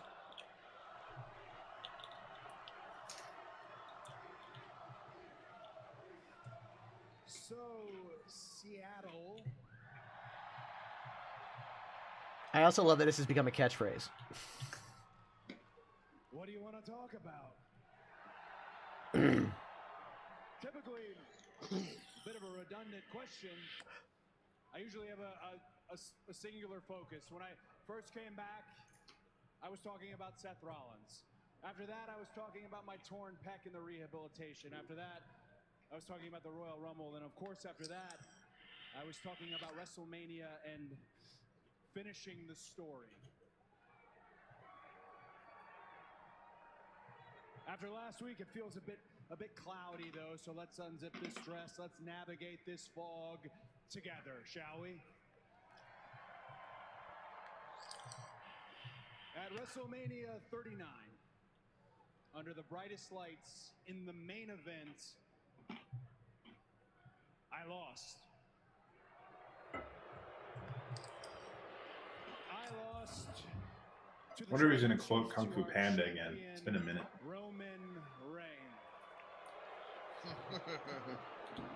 Tommy says he can't wait to yell "whoa" at the top of his lungs. Moments in WWE history. Tommy, how pissed would you be if Cody doesn't show up to that Raw? You point the fingers directly at me. You put blame nowhere else but squarely on me. I lost dead in the center. I did not calculate. I did not adjust, not just for Roman Reigns, but for the lengths that Roman Reigns would be willing to go.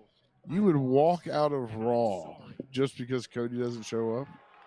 You're going to waste that money? You're not going to know if he's going to show up or not until the end of Raw anyway. Yeah. I heard two things after that match. One of them was from a dear friend. He told me directly, my friend Matt. He said, well, being Matt Cardona. That's a win in itself, right? He said, at this point in your career, do wins and losses even matter? He's talking about Matt Cardona. Absolutely. What is the point in stealing the show if you don't walk away with the prize? We're prize fighters after all. The only people who are saying wins and losses don't matter are Hall of Famers, men and women who have had their moment in the sun, who have finished their stories. Whether it's the winner's purse or, in my case, the undisputed WWE Universal Championship. The other thing I heard might bother you as much as it bothered me. It wasn't meant for my ears, but it certainly traveled to them. I believe Mr. Heyman said it.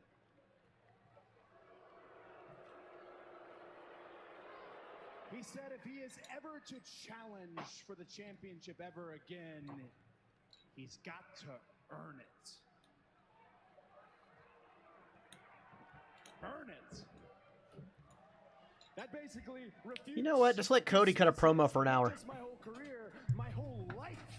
At what point, what are we talking about from going from dashing to Stardust to the main event? From the undercard to the EVP, this derelict wolf who threw himself to the wilderness and came back the leader of the whole pack. Earn it! I am it! God damn. He's so good. Yes, Tommy. It might have been Matt Jackson, but I think it might have been Matt Cardona. There's been a lot of, like, the two of them hanging out a lot. But it could have been Matt Jackson. And now our unfinished tale has a whole new wrinkle to it. Brock Lesnar.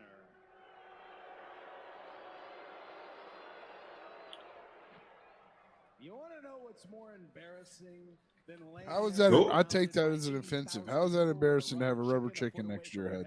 and not the two titles that you came to get? It's not embarrassing. After losing in the main event of WrestleMania. I live with a chicken near my head. Yeah, but you didn't get cheated out of what your finishing your story was. The chicken is your story. It's not his. That's a good point. You and the chicken are one. He needs to embrace the chicken. You should bring it to Raw. Don't throw it, but bring it to Raw. Embrace the chicken! Embrace the chicken! Brock Lesnar was unhappy with his spot at WrestleMania. And then lean over and pinch Tommy's cheekies. Oh, we're getting y'all are getting a video of me pinching Tommy's cheekies at the Raw. Make sure you take a video of Tommy screaming "whoa" too. The other thing, though, my theory I have is that Brock Lesnar is uncertain about me, uncertain about the hype that comes with the American Nightmare, uncertain about the change that I brought to WWE, change that would directly affect him.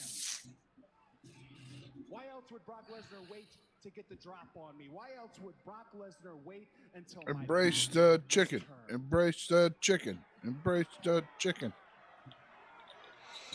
Fuck. All right, hold on. But if you're Brock Lesnar, and I know It's a good he's idea. listening, and I know someone who represents him is listening as well, why the hell would you ever be I think I know what you're thinking. When Brock Lesnar looks in the mirror, he sees a predator. He sees a former NCAA heavyweight champion. That's the hardest tournament to win in folk style wrestling. A former UFC, a former WWE Undisputed Universal Champion. He is a Hall of Famer in both worlds. Brock Lesnar is a predator. When he was only a rookie, he looked at The Rock and thought, that's a victim. He looks at all of us. We're victims. We're lunch to Brock Lesnar. He looked at John Cena, victim. He looked at Randy Couture, victim. He looked at The Undertaker and his lauded streak and thought, victim. Is that what you think when you look at me, Brock Lesnar? Victim?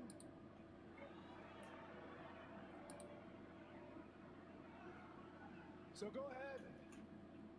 I'll be as honest as I can possibly be. If the question is posed to me, are you scared of Brock Lesnar?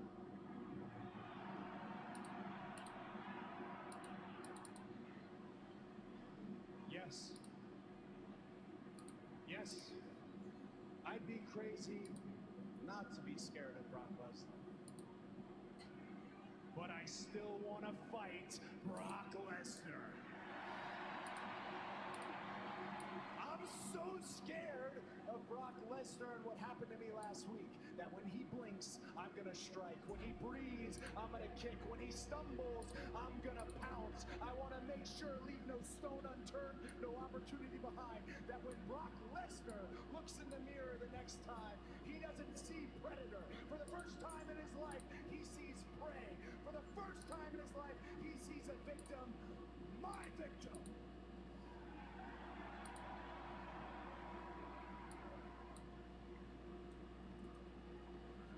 So it can be anywhere, anytime, any place. But I know Brock Lesnar isn't here in Seattle. So Brock Lesnar, what do you say? Face to face, eye to eye, one-on-one, the first time ever the American Nightmare comes versus yourself. They're not doing it at Saudi. At WrestleMania Backlash. Wow.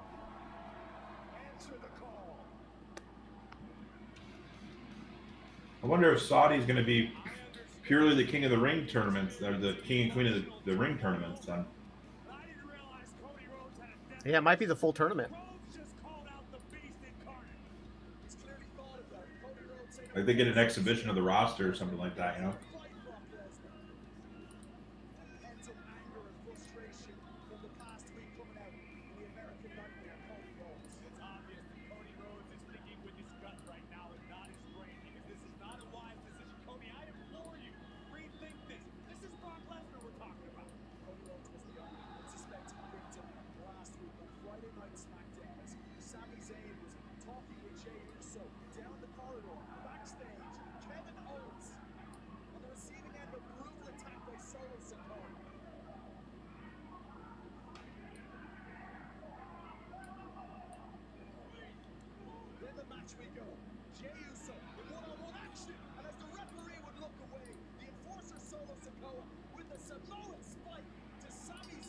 Oh shit, Solo's got shoes on.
Ooh, that Stone Cold Steve Austin basketball hat looks pretty nice. Tonight only, free shipping on qualifying orders. Chad, what does your tag team partner bring to Alpha Academy? Otis is big. Otis is strong. But enough about my number one guy. Otis, tell him about me. Well, Chad. Still sees the nightlight. Chad. He never calls his mother. Oh boy, what an ugly crier, to tell you the truth. Otis, you lose focus when you're hungry. Have a Snickers. Snickers satisfies.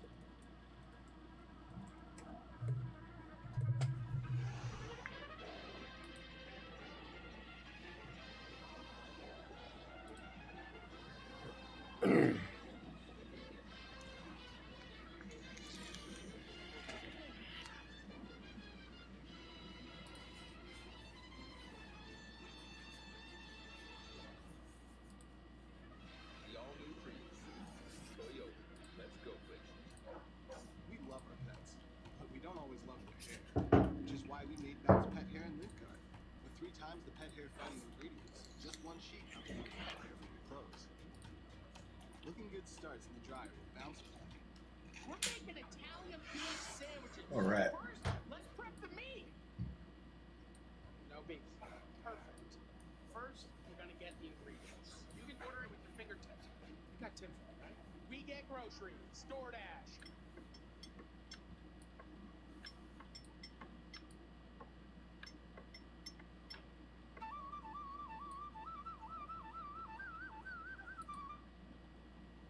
Dude, I can't wait for this movie.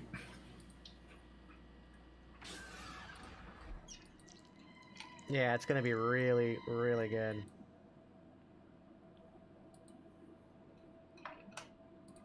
Is Sam Raimi directing it? No, he's just producing it. Okay. But I think he picked the director.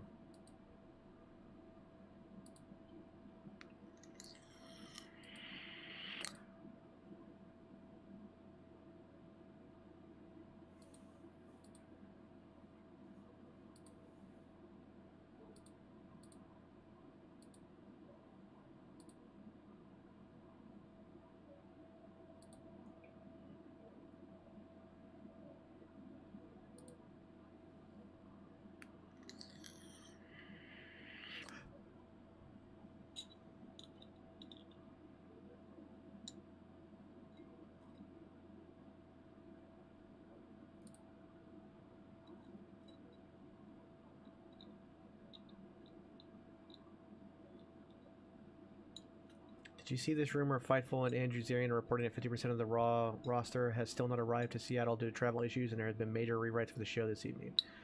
Haven't seen that, but considering they had graphics made and everything ready to go for mostly what they're doing tonight, I don't know if I 100% believe that. Not to mention that whatever talent didn't show up wasn't really part of any storylines for Raw, anyways, because everything that's been storylines have been moved on. Yeah. So I don't know if I believe that. Also, it's not super hard to get to Seattle.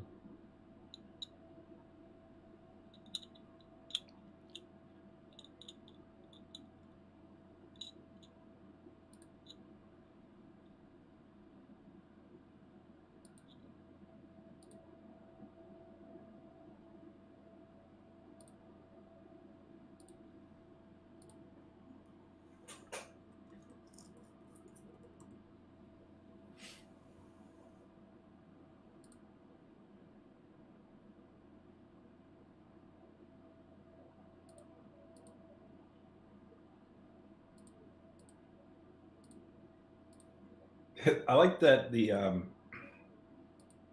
picture they used, or that he posted of himself re-signing, is the exact same one of when he signed. He just photoshopped out Stephanie McMahon and changed the colors of his jacket and the Prime bottle. Yeah. And then he's like, people are saying this is shop, but it's not. I'm like, stop.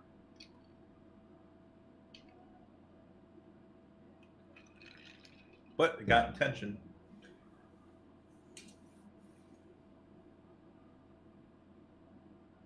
I wish we could, like, at some point get Imperium against the Bloodline. It'd be nice.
Yeah, there's been no interaction between Roman and the Usos since. Because Heyman lied to him last week to get him out of there. Yeah, kind of lied to him. Or didn't really lie to him, but kind of put him in a weird spot on Friday, but Roman wasn't there. That if Jay doesn't take care of the Sammy problem, you, Solo, will take care of our problems, plural. You wonder, is he speaking about the brothers, Jimmy and Jay? And I don't like that you speculate about that, implying that Solo would turn on his brothers. The fact is, maybe Solo was given the task that Jimmy and Jay couldn't accomplish in their way. So Solo has to solve the problem. A problem is a problem, no matter who solves it. Solo not by his twin brother's side right now. He does have a match to come later against Kevin Owens in the main event, but for now, it's tag team action. The #1 guy in budding fashionista, Otis. There's a strut about him, isn't there? He's got what it takes. Listen, Otis possesses all the physical tools, a tremendous collegiate background and amateur wrestling, but he's in there with main event Jey Uso right We now. need your cheekies to shoosh. You can never get too confident or comfortable when the Usos are your opposition.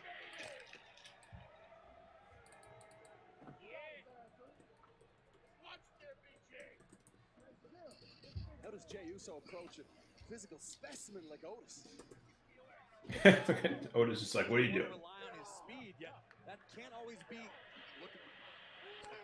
trusted because Otis is deceptively powerful, and there are parts of him jiggling that nobody should ever see right now. This is inappropriate and bad news for Jey Uso. This modeling career giving him newfound confidence, OT. There you go, fellas. Yes, embrace the chicken, people.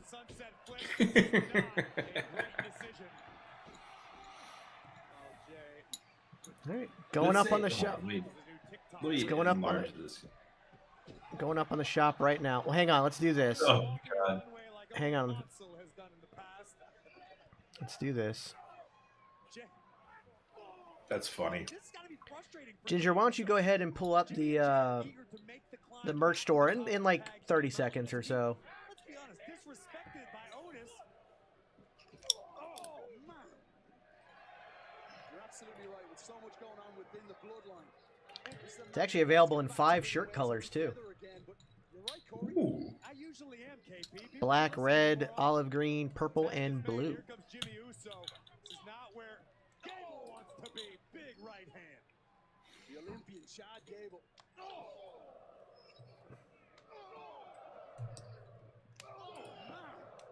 Big uppercut. Embrace the chicken. The Olympian. This is what Jimmy and Jay need to do. And that's WrestleMania font. That's WrestleMania font, so I had to, you know.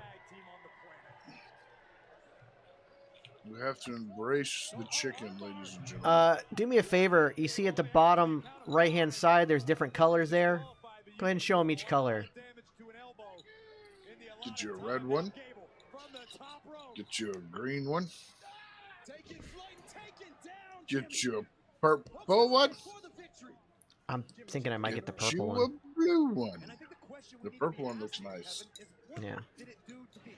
Get you a blue one. So they're up on the shop now. I just want you to know how enthused this guy is to wear this shirt right now. Yeah, isn't he? He's very enthused. pinnacle of Cal says he might order it dominance. and a DKC shirt tonight. Couple that with the pressure they certainly feel from the head of the table, from the tribal chief.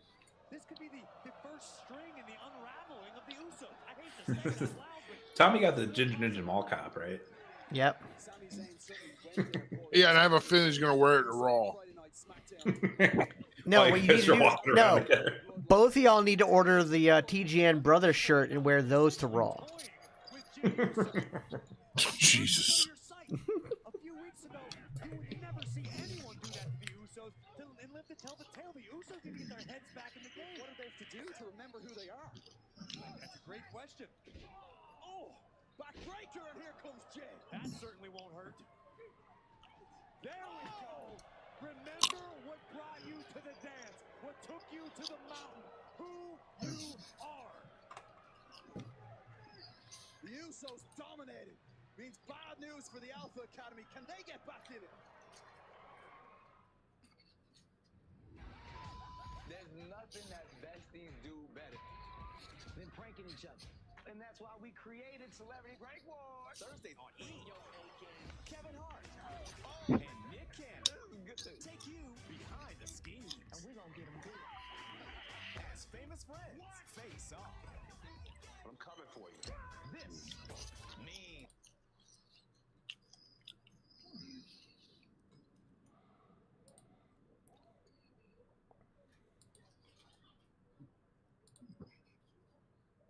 Don't know why we're getting another celebrity prank show, but we are.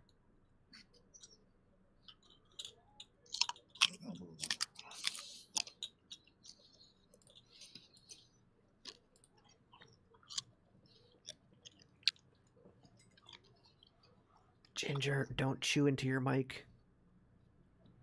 Oh, sorry.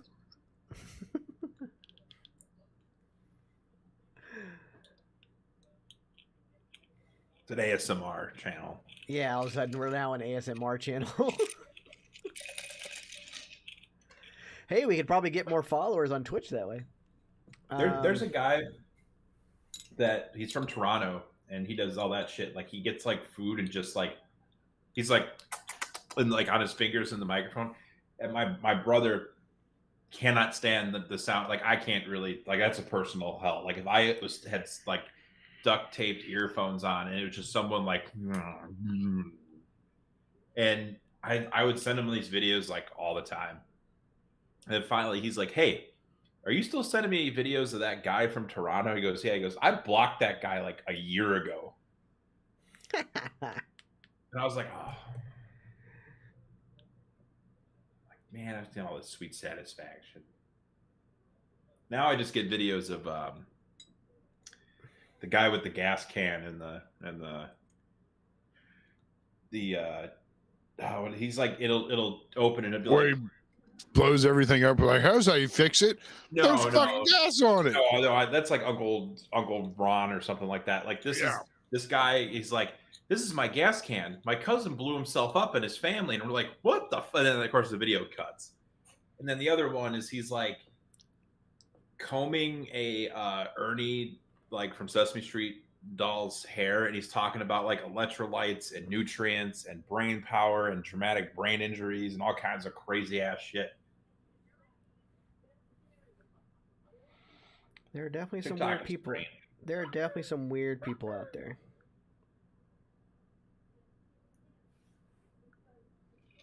But then you get like delightful videos of someone just scaring their grandmother in their kitchen.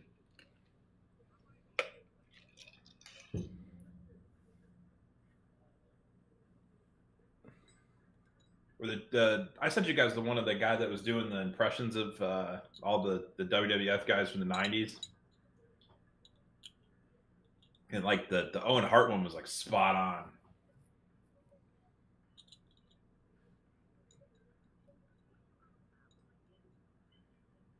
There's nobody there, Chad.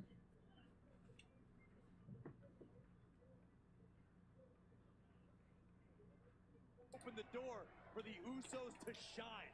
A return to form is of the utmost importance for Jimmy and Jay. They're just brutalizing Gable. And this is all in an effort to get back in the good graces of the tribal chief. Let me ask you this, KP. When you were growing up, was it worse for your father to say, I'm angry at you, or I'm disappointed? Because we know Roman is disappointed in the Usos. For those who have WWE 2K23, I have a CAW of myself on community creations under my Twitch name as the hashtag. Right on. Ooh, nice. From Jey Uso on side. With the tribal. Oh my! Exploder by Gable just dumped Jimmy. Right now, Jey Uso, his head is where it needs to be. Let's go, Otis. Match with his brother, and now the Otis, the number one guy. Tag me on both ends. Oh! And Otis.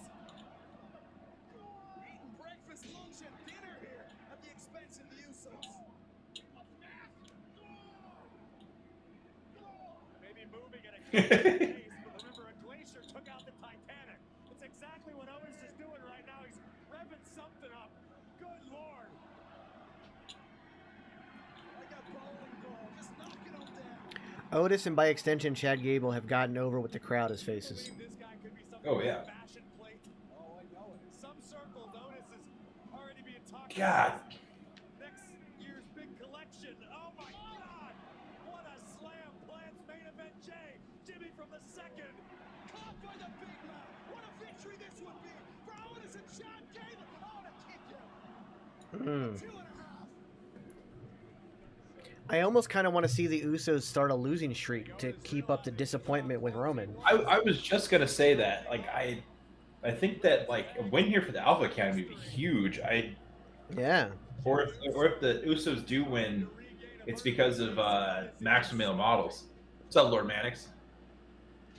Hey, Lord Mannix, how's it going? It's always been a stolen Superior, Wisconsin. Now seeing that way around the world. Hello, good sir.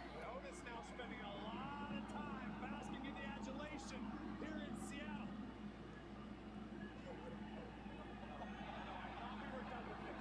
I thought this went away and wasn't coming back. Go on, Otis. You love to see it.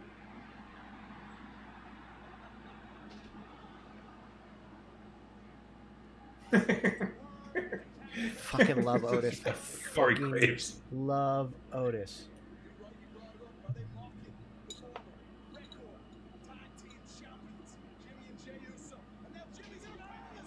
Oh, Lord, he was way out there too. yeah. And Jay at the last second, keeping the matchup alive for the Usos. Uh-oh. And the big man spilled to the outside. Great balance by Otis. And here comes Jay. Corey Graves just said something naughty. Jimmy bulldozing Otis into the side of our desk. Double super kick. Oh, I missed it. What did he say?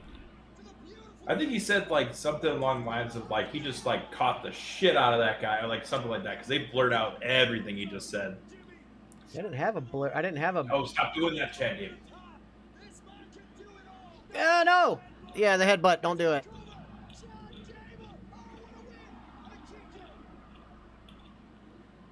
Jimmy Uso refusing to stay down. Chad Gable launching himself. Man, this is actually a fucking great match. Holy shit. You can also tell that all the producers come from the beginning of like the Ruthless Aggression era, even if they weren't WWE, like Impact and all that, like right in that early 2000s to 2010s, because that was when the false finish became something that was prevalent. And like a false finish where you're like, yeah, this is it. No, like the legitimate fault, not like the, oh, he's just pinning him kind of thing, but like the legitimate false finish.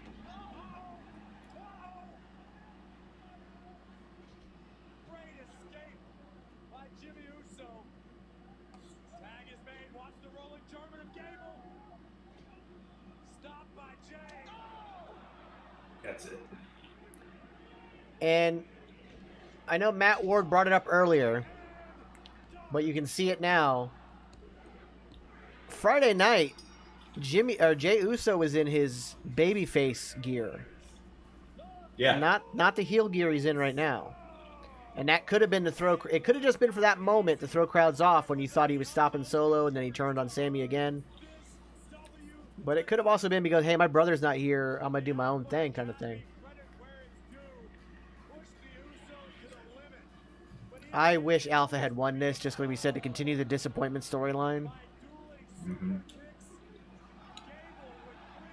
Yeah, like I kind of feel like they would have popped pretty big if they had won.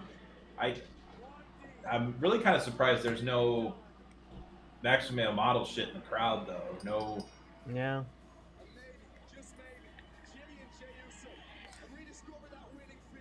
Well, it's not a new shirt. He's had that since Elimination Chamber, the Paul Heyman Roman Reigns shirt, and that was because they filmed that casino style vignette for the Hollywood, and while they were in the suits, took a picture and put it on his shirt. But that shirt came out after Elimination Chamber.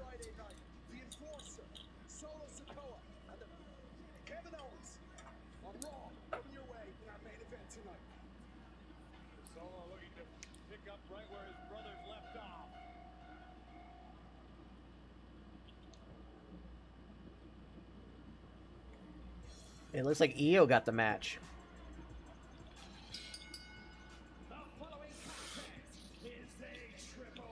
And Bailey does not look happy. Yeah, not at all.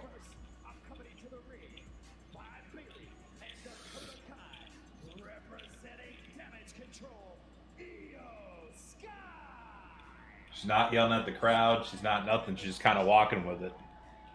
Yeah. That turn's coming.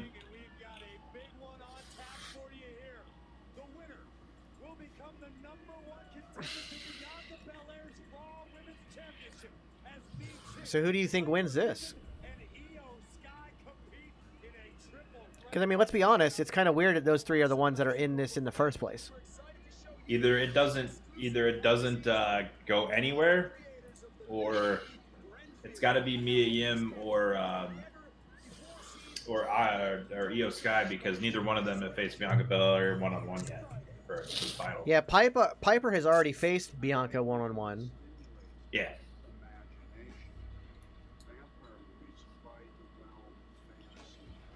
Oh, here's a Nicolas Cage BTS commercial for Renfield.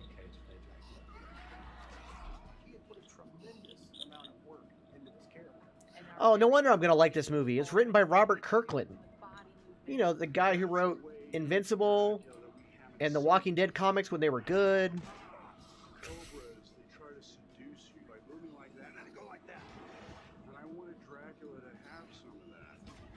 When I first saw Cage in the getup, I definitely got the chills. He is very scary. You win. Comedy and horror will collide in such a way that this one will be one of the memorable Draculas. I am Dracula. Renfield, rated R. I cannot wait to see this. Yeah, I'm kind of excited about it. Yeah, it's going to be really, really good. Really, really good. Really good. I mean, ever since Army of Darkness, I have just been in love with horror comedy. Yeah. Especially when a movie's not meant to be a horror comedy and turns into one.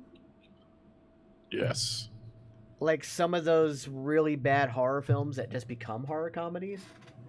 But it even goes back even further than Army of Darkness, and I didn't realize this until Army of Darkness. Y'all remember the movie The Monster Squad? Yeah. Wolfman's Got Nards? Yeah. Fucking love that movie. And then you had the Buffy the Vampire Slayer movie. With Fright Night. With Paul Rubens, a.k.a. Pee Wee Herman, dying for 15 minutes. Which is the best thing ever.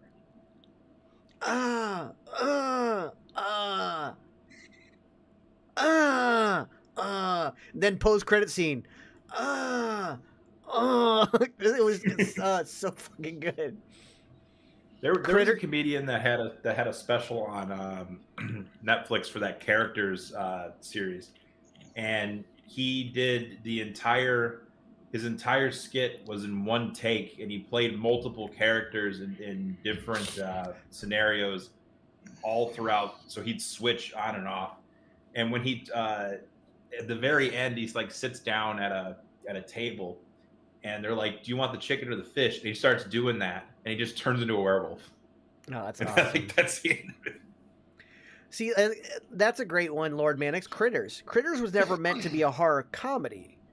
It's meant to be a horror film.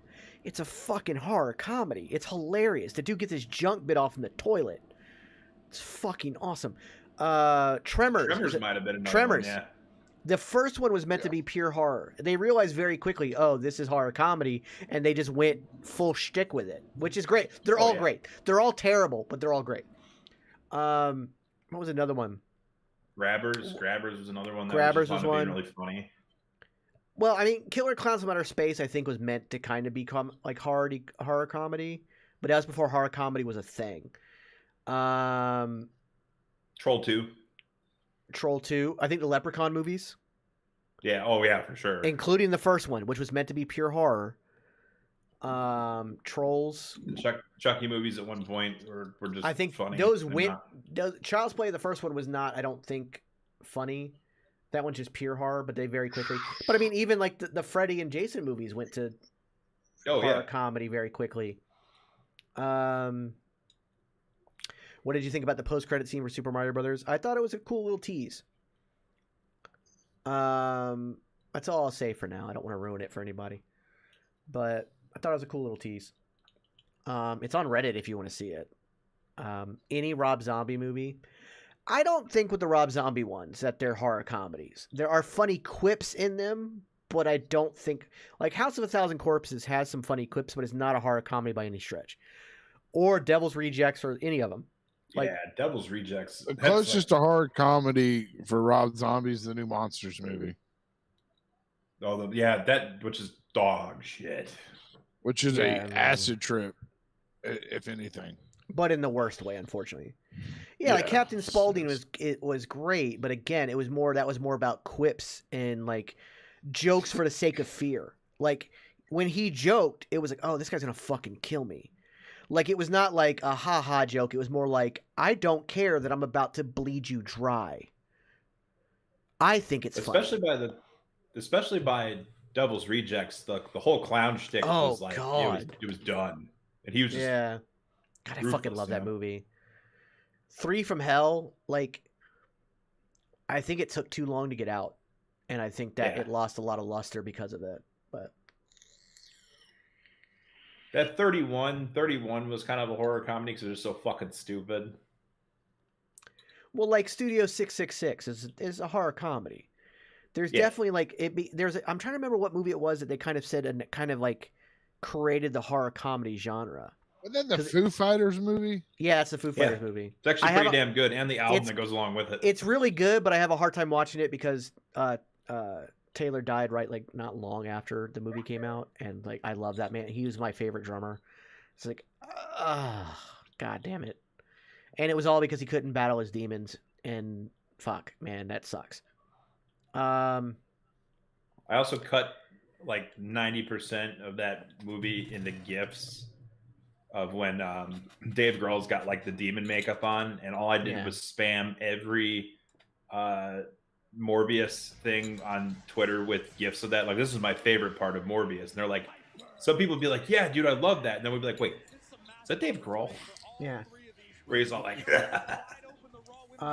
Scream is not a horror comedy. Scream is a meta parody. It's a meta parody homage to horror movies. I've just started watching Scream 5. And like, unfortunately, they gave away the ending of it very quickly. Very quickly. It's a horror comedy. It's Tusk. I was scared, but I laughed my ass off. Yeah, but I think also that one, it's Kevin Smith, so yeah, it probably was kind of meant to be that way. I know there was a movie that came out that they kind of like, it said it birthed the horror comedy genre. Was it Lake Placid? I know it wasn't actually Army of Darkness. Well, then if it wasn't Army of Darkness, then it had to be something like before, because Lake Placid's way after Army of Darkness. Yeah. And I don't think Lake Placid was supposed to be funny. It was just no one in that movie could act, or even Anaconda. Okay, well, I don't count this. You're talking about John Voight and his never-ending different accents. In Anaconda. Yeah. Which, by the way, those are in the same universe. Anaconda and Lake Placid. They're in the same movie universe. Technically, the first ever horror comedy film was Abbott and Costello Meet Frankenstein. I think that's a pretentious fucking answer. Who said that? It's in AFI. AFI. The band? No, the American Film Institution. Oh, I was like, if I said that, fuck them, dude. They suck. Well, yeah, no, they do. Although I have a good friend of mine from high school who has seen every single one of their concerts, literally follows them around. That's her job now. She's like their social media marketer or something. Looking for the adoration of the crowd. It's held me chin back. She really needs to do more like that. Just go all out. Suicide dive to the outside, taking down Piper. Ooh. Keep your eyes on the genius. See, I don't consider Rocky Horror Picture Show. See, a lot of people pick stuff like Ghostbusters and Gremlins, and like I guess Gremlins kind of, but not really. I wouldn't like say the first Gremlins one. is a horror The first one that because a lot of these movies were made without the intention of being a comedy and ended up becoming it. You know what I mean? Lake Placid, though, apparently, yeah, it's Lake Placid. I was right. That one, they actually intended to make that a horror comedy. And while Evil Dead was never meant to be a horror comedy, he just made it to be a fun movie. Like, it wasn't the intention to be a horror comedy. The genre got its name from right around Lake Placid. I thought it was that one. Yeah, Gremlins 2 is a horror comedy. See, here's the thing about Evil Dead 2. Let me explain the Evil Dead franchise. The first 3 films are absolutely incredible, and it birthed an entire universe, and now we're getting Evil Dead Rises, which is great.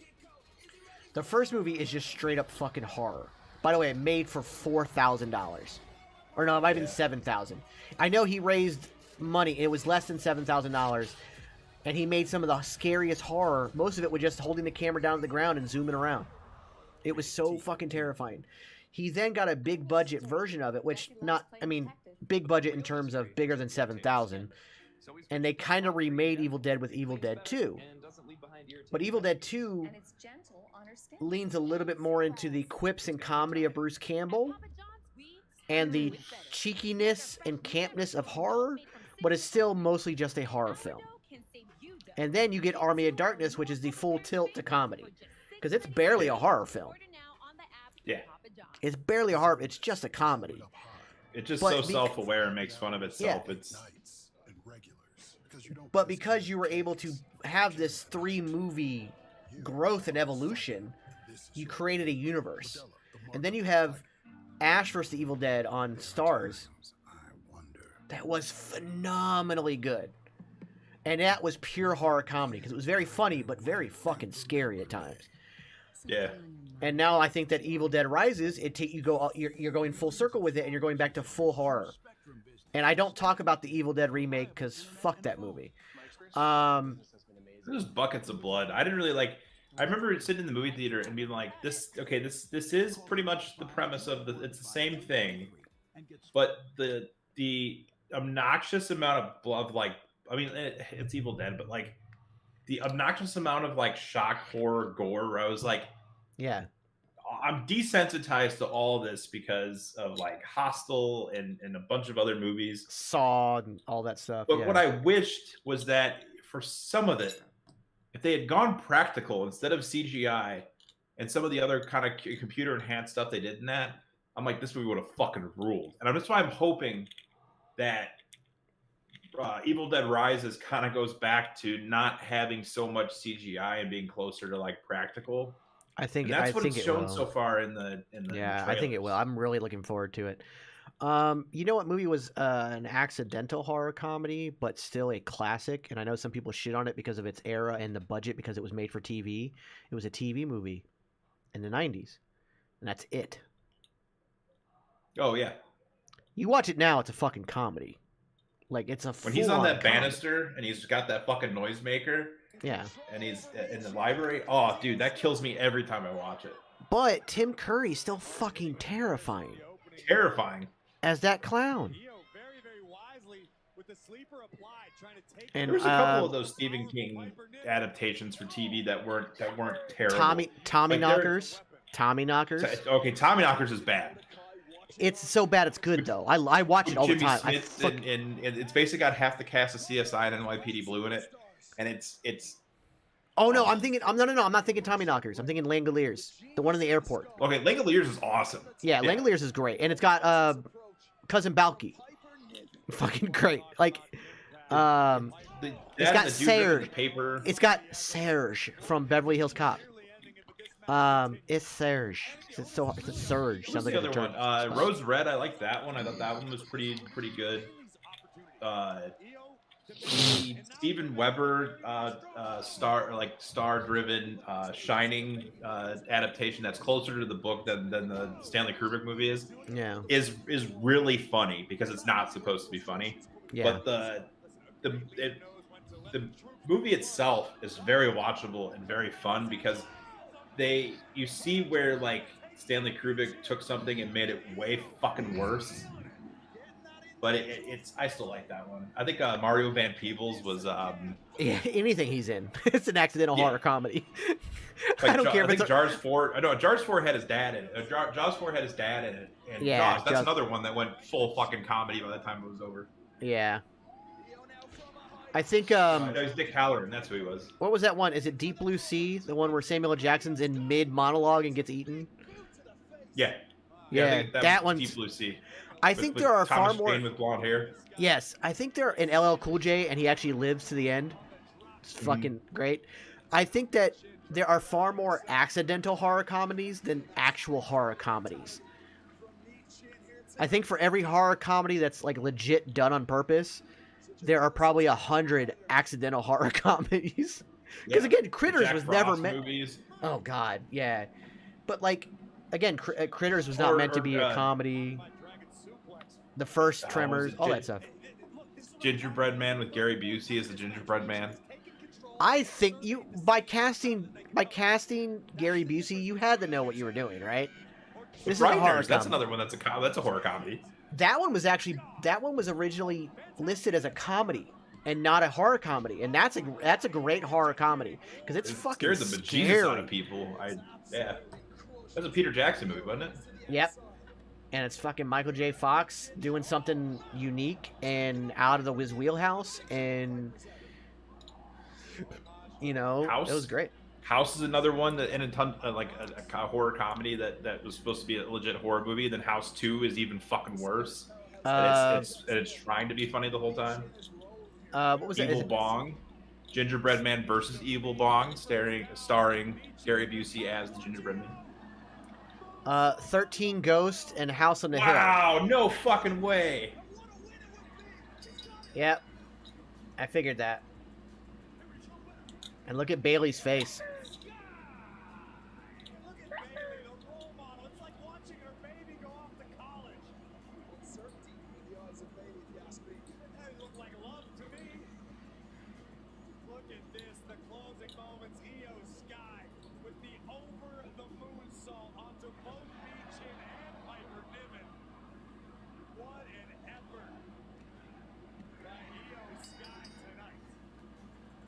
Damn, did you see the Triple Mania 31?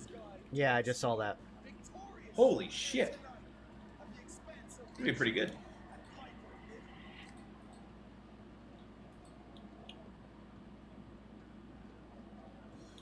She got a canvas burn on her elbow. That sucks.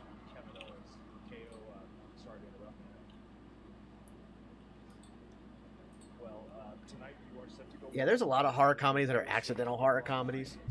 They Live, yeah, that definitely tracks. Oh, Those are John God. Carpenter movies. That one, I think that one transcends horror comedies to just all-time classic. Like it's just like it's something on its own. But a lot of John Carpenter movies kind of fall into accidental comedy, like Escape from New York and Escape from L.A. And like that whole era of films kind of accidentally falls into comedy without intending to.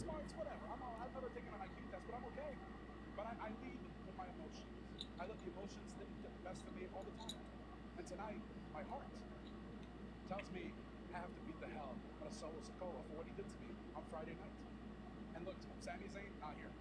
Riddle not here. So there's nobody to do that but me. So maybe I shouldn't compete tonight. Is my knee 100%? Not even close. And they know. I wish I could hide that from them, but they know. Because Solo's the one who did it to me. So tonight, all I care about is getting some revenge for that. So yeah, maybe not the wisest decision, but it's okay. Because I'm Kevin Owens. You know what I do? You do me a favor. I'm going to turn around, read the back of my shirt. Just keep fighting. That's so good. The boys, the token, amazing. Thank you so much. Good night. I'm going to go. All right. Good luck to you. I love Kevin Owens. This is the main event, right? Yeah. We got Yeah. 20 minutes left in the show. This one flew by. Yeah, this is like. An Yeah, I didn't realize it was. Yeah, it's fucking night and day from last week, man. Night and day.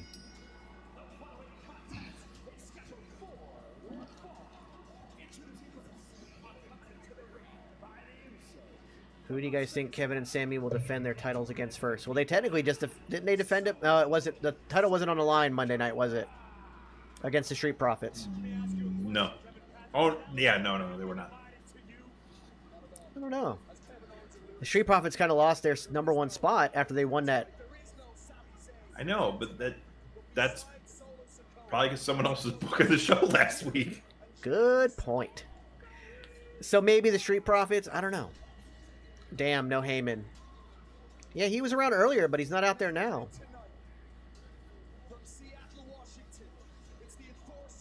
If Heyman's not out there, it may be possible that the Usos cost Solo this match to continue the falling out with Heyman, and then subsequently the falling out with Roman. Like they go to pull Kevin's leg, but he reverses it, and so Solo hits the ropes and something like that. Yeah, something like that. Yeah. So the no look trip, especially it's got to be Jay too. It has to be Jay, right? Well, either one of them, because right now both those two are kind of like under the they're in the doghouse. Shit list.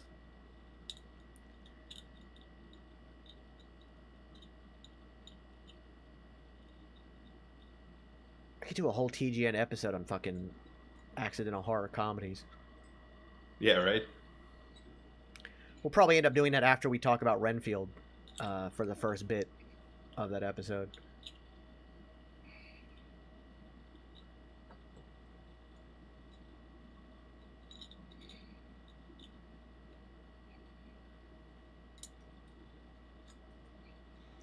Good Lord, the Knickerbockers.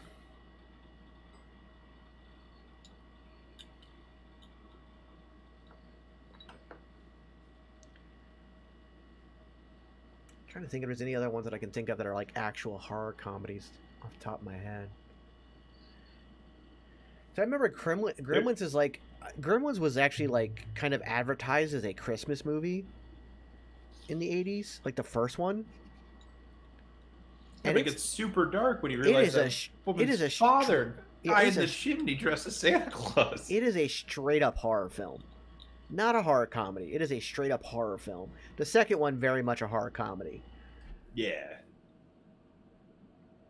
Yeah, I think horror comedies now, like Cabin in the Woods is another like a meta parody. Like I think that's like Scream. Like it was Scream, literally just making the tropes. My favorite part of that is Chris Dale Hemsworth. and Tucker versus Evil. Yeah. Like that's another good one. That the dude that played the shithead doctor on Scrubs had his own series called Stan versus Evil. If you haven't seen that, watch that. If you like Ash versus Evil Dead, this is very much in the same vein, and it's an old curmudgeon dickhead whose wife was into the occult, and the only reason he knows about this stuff is because she wouldn't shut up about it. So when all this shit starts happening in this town, he's like, "Oh God damn it!" And it's what's his face from Scrubs, and what else was that guy in? He's that guy's in. He's in Platoon. He was in like,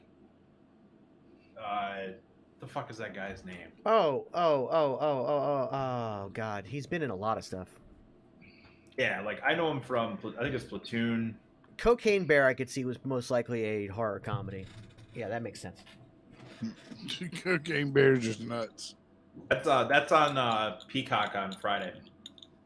Yeah. I will be watching it. John C. McGinley, that's who it is. That's Yeah. He had a show called Stan versus Evil. Yes. And if you Yes. liked Ash versus Evil Dead, watch that. It is fucking awesome. It's just a boomer going after fucking demons. I love it.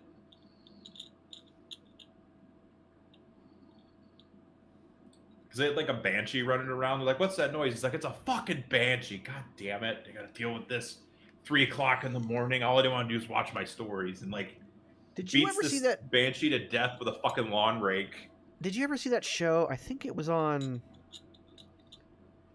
I forgot what channel it was on, but it was Christopher Maloney, and Patton Oswalt was his imaginary friend, but he was an adult, and he was a That was a disgraced comic cop. book. It was called. Yeah. It wasn't called Imaginary. It was called. Oh, what the fuck was that? I remember the show. I remember reading the comic. That show was really good, and I wish they had let it continue on. Zombieland and its sequel, Zombieland Double Tap. I think that one had 2 seasons. I think. Yeah, it had 2, but it really needed the third. It really needed the third to really close it up. But the second one, for some reason. Oh, Braun's back next week to answer for his actions. So I guess we're gonna set it up for Backlash. I really thought they would put it off. Yeah, I mean, but is Zombieland really a horror? I think it's just a comedy. There's nothing really scary about Zombieland. Yes, there is. What? Most terrifying scene in movie history. No, that's a sad scene. You're talking about Bill Murray dying. It's terrifying and sad because it's terrifying because you know it's going to happen one day, and sad because it does. No, it's just emotional. It's terrifyingly the two sad. dramatic breaths to die is pretty damn good. Yeah, I fucking. This is gonna bug me now. What is the name of that show? I'm looking right now. Oh, Happy. That's what's called. Yeah. That was a great show. But the second season didn't do well. Wasn't it on USA Network? Sci-Fi, I believe. Sci-Fi. Okay. But it was on like after 10 because they went kind of like crazy with it. Yeah, they kind of leaned into it so it had to be like after 10. There was a show in the late 90s that was like cops, but it was like not paranormal cops, but like detectives that went and investigated stuff that was paranormal. It was called G versus E, and it was on for like a fucking hot minute, and my dad was stuck on that. And the last time that I heard anything about that is VHS to DVD rips of that were going for fucking huge on eBay because they never released a home video of it because it only lasted, I think, like a season or 2. It was so fucking cool.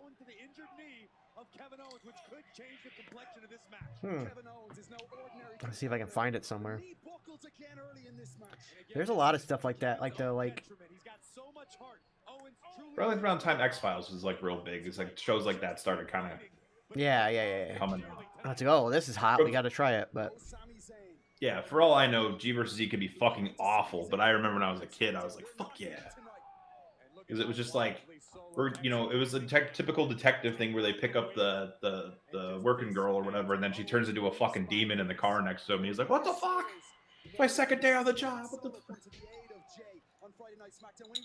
well, it's like there's when it comes to horror comedy, there's a lot of franchises that accidentally just fall into it. Like I said, like the first Jason movie, terrifying. The second Friday the 13th, terrifying, but a little hokey. And then they just go full camp and they become horror comedies, but it's accidental. Same with Nightmare on Elm Street and Halloween, and it was like, oh, how do we keep milking this? Because horror movies they're made for very little and make a lot. Halloween, I don't think went into the comedy. When he became a fucking demon and shit, it was just okay. It's funny, but not supposed. Bad writing. Yeah, that's what I mean. Like it's comedy because it's like all you can do is laugh at it. Jeepers Creepers. I don't talk about that movie because fuck that director. How that guy still gets work, I have no idea. Yeah. He's a fucking pedophile.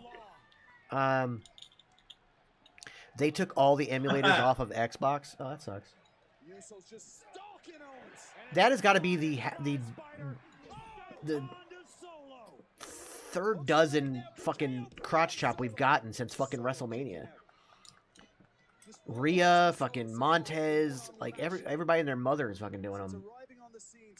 It's become the new super kick. Is it to me? You know what I actually think it is? I think in WWE, it's them acknowledging that, yeah, Triple H is our boss and we're happy. You know what I mean? Yeah. Like, it feels like, yeah, like this is our... Kevin tried to catch himself, and when he planted, may have tweaked the already injured knee. Back it up! Oh. God, I hate that move. Owens is done. Can Owens find any way back here? And another commercial break. All right.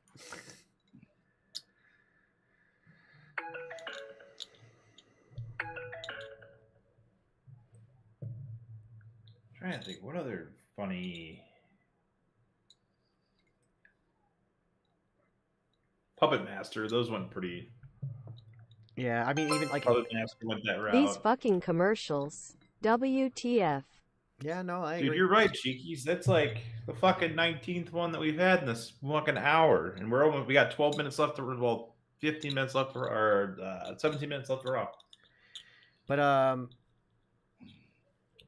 like even the Hellraiser went ridiculous and became any of those Ty Barker, like Wishmaster. When I say Oh, I actually love Wishmaster. yeah, but when I say Wishmaster, like, the first one's fucking first one's awesome. great, The second yeah. one, that guy sticking his head up his own ass. I don't think we've had a match without a commercial break tonight. Would fuck itself. Yes, he did. But like, You just called me cheekies? Yes. Yes, he did. Did I? I'm sorry. I think when like, accidental horror comedies isn't so much that the movie becomes funny; it's they become parodies of themselves. And a parody, in most parts, is meant to be a funny version, like the Scary Movie franchise. Those are parodies. Like, but like I think Scream is one of the few franchises that I feel has been able to keep itself from becoming a parody of itself, even though they are kind of parodying the, like, I can see in 5 that they're parodying the first film. They even call it a requel. Oh, this person's trying to, reboot it but still make it a sequel. And so they're like, because it's so meta. Okay, magazine guy. Oh, shots fired. I think like, Cheekies hurts more. Scream like constantly Scream 1 and Scream 2 don't really do a whole lot to like reinvent themselves. 3 honestly really doesn't either. But when you start getting to where there was the one that like the killer had the streaming things on, and it parodied how the found footage movies a little bit. It parodied the first person of the killer being like, some of the shots when people got killed in horror movies. Like, it's that meta awareness that makes it stand out and be so different. I haven't seen 5 yet, or 6 or whatever one just came out. Like I said, I started watching 5 the other night. I stopped it only because, like I said, it was unfortunately a little bit too obvious who the killer was. And like, I was like, I'll finish it because I had something to do, so I had to stop it anyways. And I'm like, I just didn't go back and finish it. I do want to, like, it was still very good, and I've heard that 6 is good, although Nev Campbell's not in it, and that's a bit of a problem. But like the twist that you find, one of the twists that you find out very early on, and this is not really a spoiler because they literally tell you this was in the first like 15-20 minutes of the film, is that the girl who I guess they're turning into the new Sidney Prescott, like who's going to be the new core of the franchise, she's the illegitimate daughter of Billy Loomis, the first killer. Oh, okay. But then, like, as you're going into it, like, there's this whole thing, and like, again, they're done well, and I think part of what makes them done well, and I'm worried that 6 might not be as good because one, you leave out Nev Campbell, which sucks because they didn't want to pay her what she's worth, and she is that franchise still, as far as I'm concerned. And 2, you made it so close to after 5. 4 came out almost 10 years after the first one, like 6 years after 3. And then this 5 came out 10 years after 4. Yeah. Like, give them space.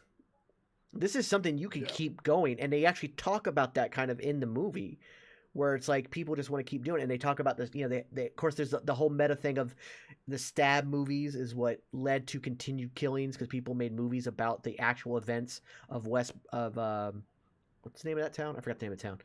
But of Sidney Prescott and the whole town.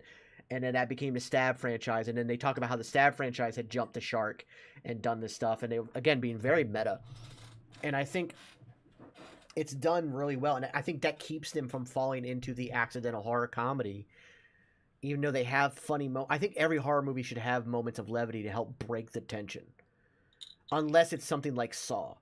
It's like a movie like Saw where it's just meant to be fucking tense the whole goddamn time.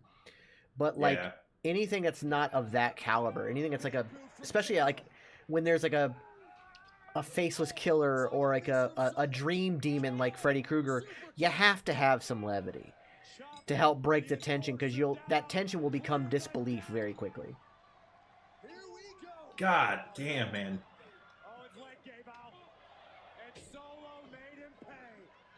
There's always got to be some sort of like kind of funny thing that kind of breaks the you know, the ice in the horror movies.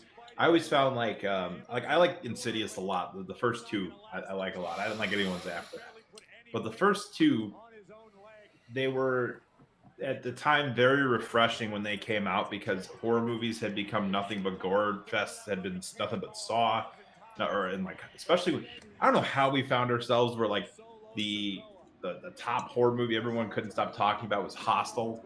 The movie's fucking I don't get it. Like I've seen all of them, and I remember being like, this is fucking, you know, this is great. And then I don't know, something happened in my brain where I was like, these movies are not good, and like and they're just like don't do nothing for me no more. Like like not that they're not shocking. Do you know what Hostel felt like? Just, Hostel felt like Eli Roth's manifesto on what he would want to do if he could get away with it. Yeah. It just felt like body horror porn. It felt like it was just like it was just something like it was a snuff film, and basically it was something that like I feel like Eli Roth like gets off to his Hostel movies. Like it's that weird. Lord Manic says the House movie was the movie House was amazing. Yeah, the first one, it's fucking bonkers, man. There's a movie I remember watching when I was like 12 years old, and I got on this big horror kick. But it was this woman who was possessed, but the ghost kept involuntarily having sex with her. I don't want to say the word. It starts with an R. But it got to the point where the investigators and like the police got involved, the investigators got involved, and like had paranormal investigator scientists, and they brought her into this room, and they brought her bed in this like warehouse with cameras, and they basically watched her get effed by this ghost. And I'm like, what is this? Because it was supposed to be a horror film, and I'm like, is it though? Is it? Or is this PG-13 porn? Like, it just because you didn't see like everything, but it was all under the sheets. But like, the only haunting were real. Like, yeah, there was some poltergeist stuff, like the cabinets would open up every now and then, and like she'd hear noises. But the only actual haunting came when she was asleep and getting raped. Like, it's like what the People Under the Stairs is another John Carpenter movie, I'm pretty sure. Automatic is one of the best horror thriller movies in the early 90s. People, it's either a Wes Craven or it's a John Carpenter. It's one of the two. You know that Wes Craven made the 80s Swamp Thing movie, and it was supposed to be his magnum opus to get him out of just horror films? Really? It's fucking horrible. Yeah.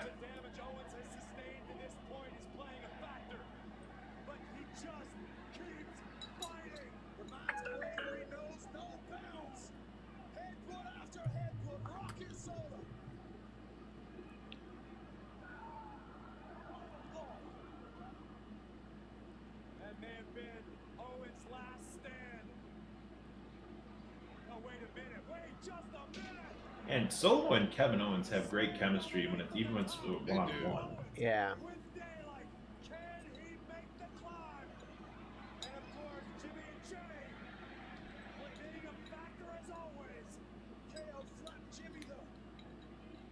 Solo's now back on his feet. Hung across the top rope.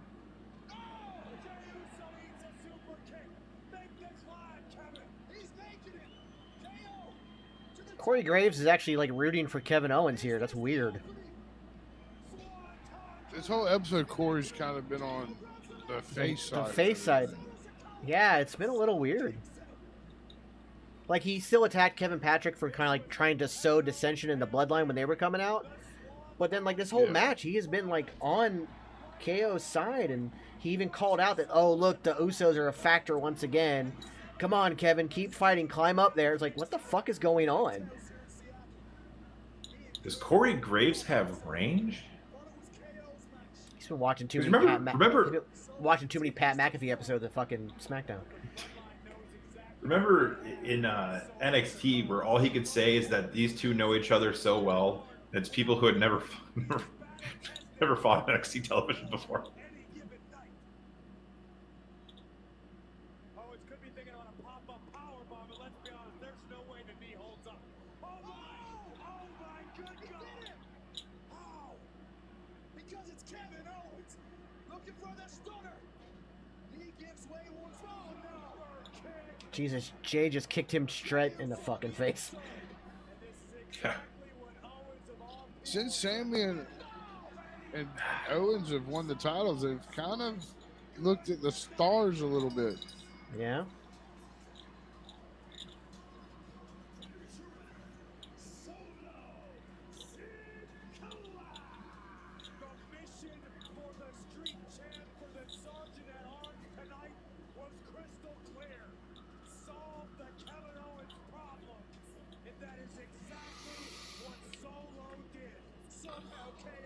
It feels almost like I don't know where the story's going because the Usos and Solo keep kind of coming out on top right now, even though they just lost the titles at Mania. Like, they're still like, yeah.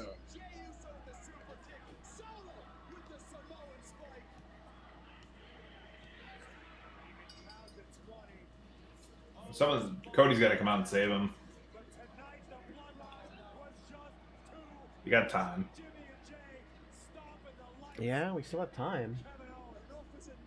Okay. Okay. One time I hate being behind. Oh, okay. Oh my God, Matt Riddle's dressed. He finally found a suitcase. I don't like the word suitcase. It's too close to Cody. I swear to God, I don't want to see. I don't want to see Cody Rhodes walking through an airport with a suitcase. Well, it's a briefcase, not a suitcase. I don't know. I don't want to see him with any sort of luggage. Cody, have your clothes. Well, I don't think he flies anymore. Anyways, he has a bus. Oh, that's right, because it was a kid. Yeah. Yeah, he takes the Nightmare Express everywhere. I kid you not, that's what the bus is called. It's called the Nightmare Express. I believe.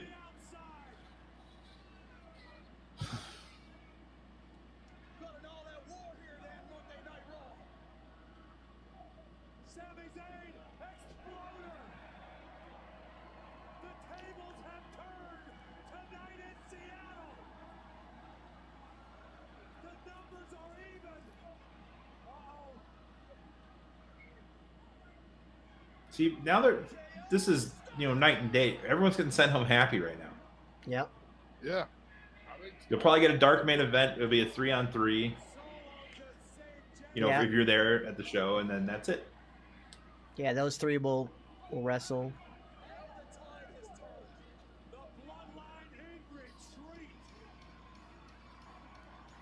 Matt Riddle will probably take his shorts off to wrestle in his underwear. Yeah.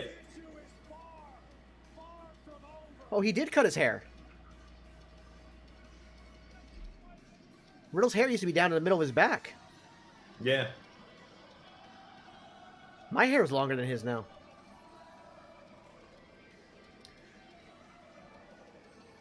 It's going to be them finding out that Roman needs them more than they need Roman. Yeah, I agree.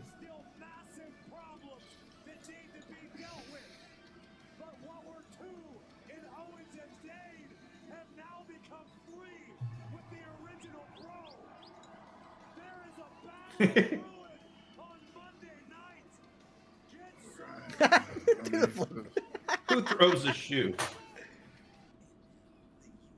All right. Good times. Much better episode. Well done. Well done. Well done. All right. Well, with the Kevin and with Sammy and Riddle coming to the rescue of Kevin Owens, that closes out Monday Night Raw. Thank you guys very much for sticking around for the watch along and our great discussion beforehand. I'm sure we got something super cool planned for next week. I know I got to do some work on that. And don't go anywhere. In about a little bit, Beard's going to be playing at 11:15. Call of Dragons. 11:15. Yeah. I'm just gonna leave the stream running. I'm gonna switch to the Super Beard Plays Poorly setup, but I'll leave it running so you guys can just leave your tab open and just hang out. And then we're gonna go give that a run. But yeah, that's what we're gonna be doing. All right, and before we take off, big thanks to the Broke Downs for letting us use their music when we start up and when we end each show. We got the sponsorship of Mad Dog Connolly for the Pawcade in Jasper, Indiana on the 25th of April. I'm working on some stuff for that. We're going to be kind of looking a little bit at Mad Dog Connolly as we get closer to that event in the coming weeks. Guys, Raw was good. Looks like we're back on the right page. I enjoyed the shit out of both of you. I will see you guys either later this week or next week. Yep. Also, don't forget, tomorrow night we've got Wrestling with Toxicity and the NXT Watch Along. Ginger will be back for that as well. We're going to be back in full force. Super Bro, myself, Ginger Ninja. So we'll have Wrestling with Toxicity. We'll talk more about some of the sale and some of the stuff that's been going on the last couple of weeks. And we'll go right into that NXT Watch Along. So we'll have that. So everybody, you'll see the stream is ending come up, but don't go anywhere because it will switch in just like a minute or two to the new setup. So we'll be doing that. And thank you, everybody. Bye.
the prophecies had been forgotten.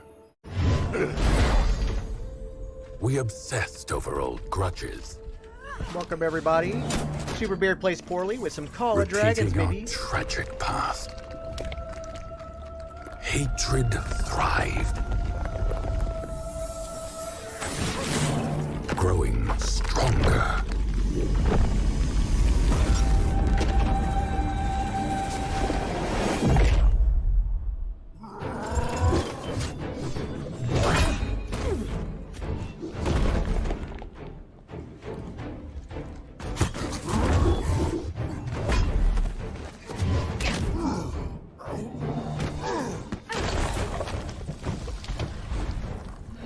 Told you these graphics are pretty insane.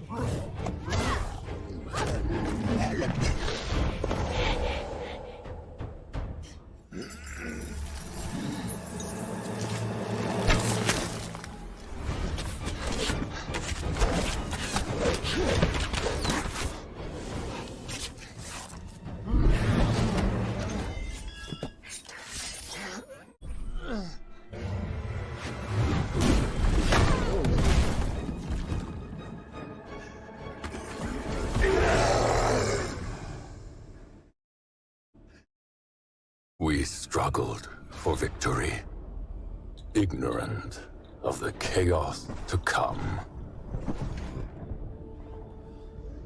So it looks like humans, elves, and orcs. Darkness has fallen.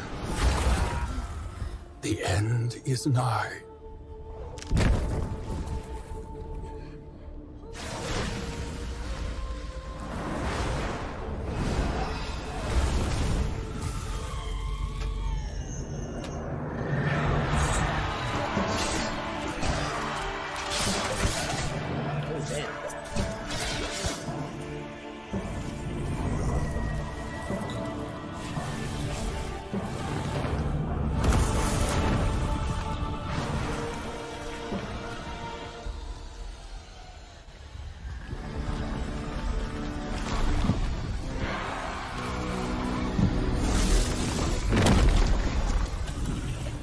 Hello.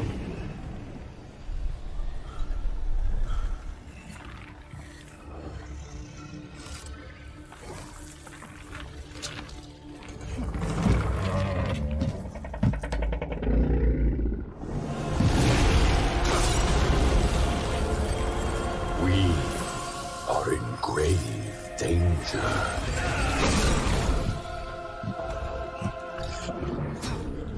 How do we fight destiny?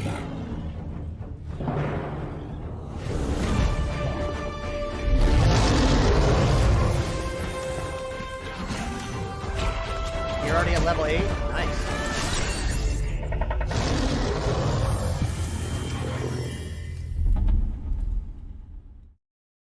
Darkness has shrouded the land of Tamaris. You are the warrior spoken of in prophecy. The fate of the realm lies in your hands. Please, select a faction. What faction did you go with, Jason? Also, I gotta change these settings because it's loud as shit.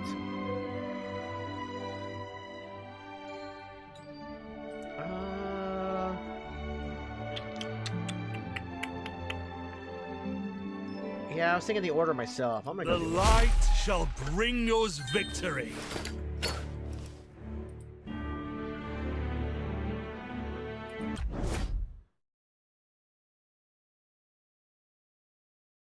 All right, real quick. This is gonna look weird as shit, but I gotta In do the something real quick. beginning, Oh, Leosa, I'm talking about- god of light, blessed a prophet with a dream.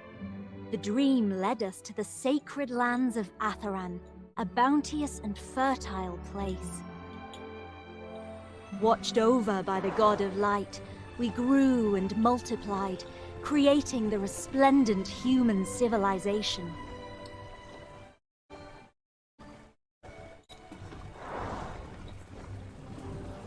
But then the orcs swept across the frozen tundra into the hinterland, and our ancestors were forced to flee the sacred lands, Did you join an migrating alliance yet, far Jason? away.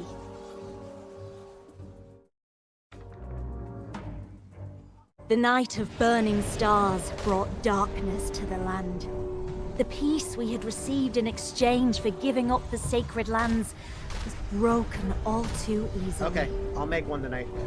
Tamaris faces its darkest night. But this time, the children of Atheran will not falter. Our battle songs are bathed in blood and tears. Light above, watch over us. Atheran will be ours again.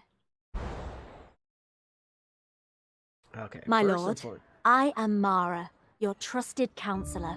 Hey, I Mara. will do all I can to help you retake the sacred lands. The mist has brought chaos to our realm. The passes the orcs thought invincible have fallen into disrepair. Now is our chance to retake Atheran. Okay, The will road do. ahead will be long and treacherous. We must sure it will make be. our city strong if we are to have the support we need. No worries. Please give the order to build a lumber mill, so we may collect wood and strengthen our wall. Okay, alright, hold on. I gotta get to settings first. Oh, god damn it. Alright.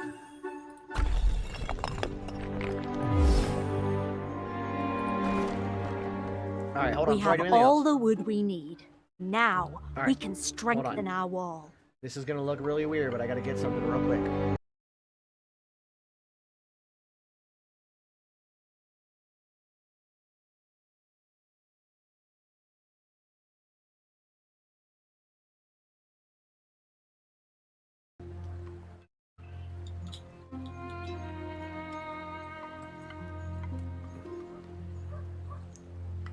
Okay, I just had to get the...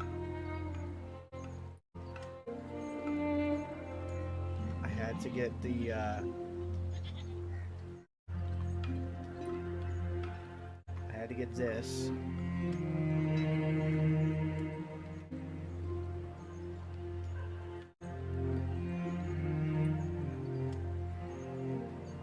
Okay. Okay. Now we can continue.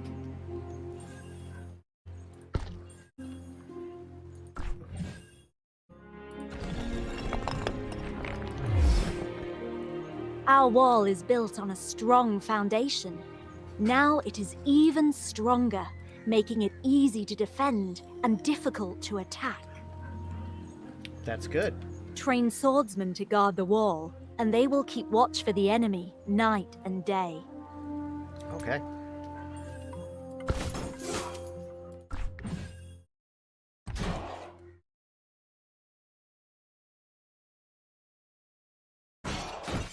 Stand firm.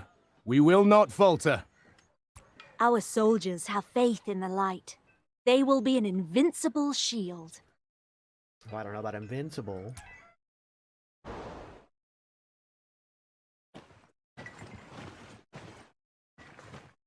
My lord, a mage has come seeking shelter. He says he got lost in the mist. My name is Walder, my lord. I am a mage of the Royal Court. May the light watch over you. The may it watch mist over came you. so suddenly. It wasn't long before I lost my way. And I came under attack from a dragon. Oh no. But no one's seen a dragon in over 1,000 years. We saw it in the beginning.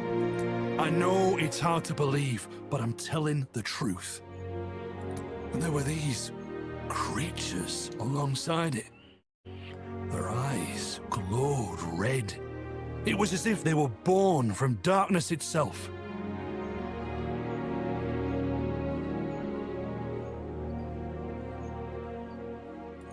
Born from darkness, blood-red eyes. They must be the darklings the prophecy speaks of. Servants of darkness. And the prophecy speaks of the return of dragons too. But how could the darklings have turned a dragon to their side? I don't know. Report.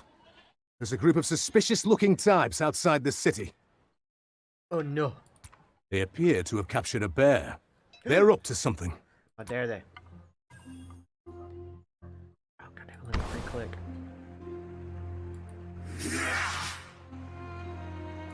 Darklings. My lord, as a royal court mage, I am sworn to uphold order and protect followers of the Holy Light. I humbly request to join your forces. I have experience fighting these creatures. I won't let you down. Okay. By all means. Oh.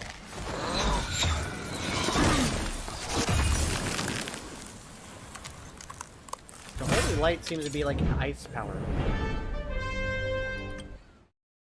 We still don't know enough about our enemies, and I can sense the darkness that surrounds them. You mean like the big purple flame? Before you set out, please follow me to the tavern to pick up an artifact. It will give you strength in the battle ahead. It's a weird way to ask for a date, but alright.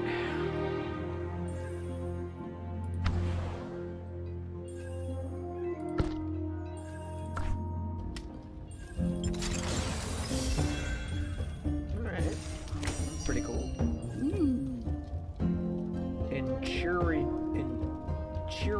Endurion of advancing. Oh, okay. Alright. That's a word. How does this factor into our plans? It helps. I don't know. Thank you for your trust in me. I will set off at once. May the light protect you. And also with you.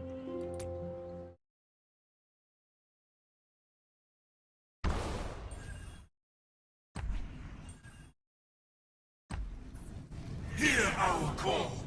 You will serve the darkness. I'll shut them up. Okay.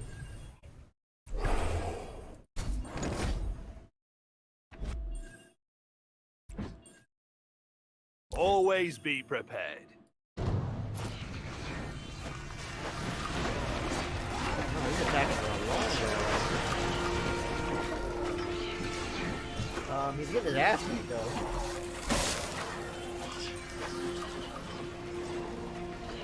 This stops me.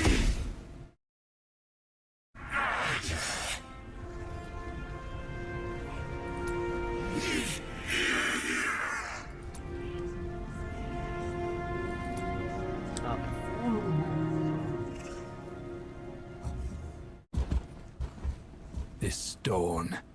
I can sense the evil inside it. We can't leave it here. Alright, let's pick it up. And march. Damn, he almost got beat. He gotta get healed up.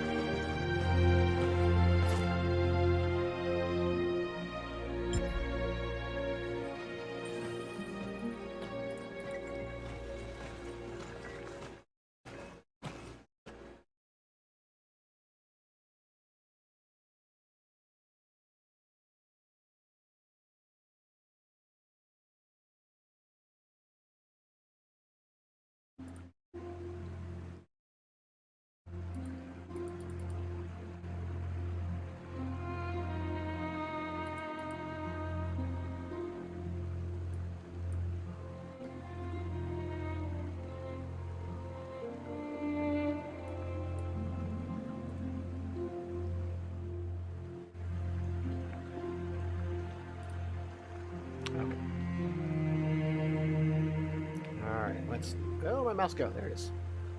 Alright, there we go. Now, My lord, the Darklings have been routed. very, very good. Very, very good. Fine work. I have something you need to see. Take a look at this stone. I see it. There's an evil energy emanating from it. The Darklings were using it to curse that bear. Maybe that's how they cursed the dragon. They were planning to use this to turn the bear into a servant of darkness. Oh no. Such dark power has never been seen before in Tamaris. Perhaps the dragon was also under its curse. That's what I just said. If the Darklings were to bring need to more listen to creatures me. under their control, it would stand in the way of us retaking the sacred lands. We must figure out the secret behind this stone. I'll leave you to The research it then. situation is more dangerous than we thought. We don't know what could be happening right now in Atheran. Please, deploy a scout to traverse the mist. He'll pass through the Gate of Glory, cross the Iron Hills, and find out about the situation in the Sacred Lands. Okay. Is that the dude from Ratatouille?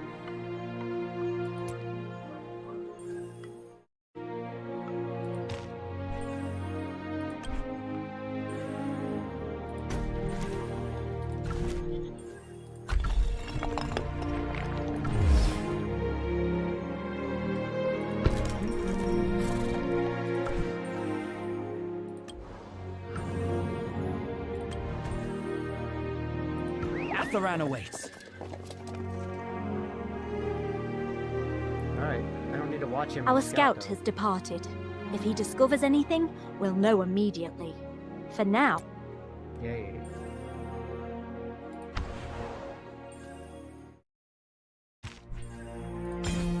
Alright. Oh, hang on. Ah, come on. now we can continue building our city. A powerful city will support us on the road to retake the Sacred Lands. That's a good point.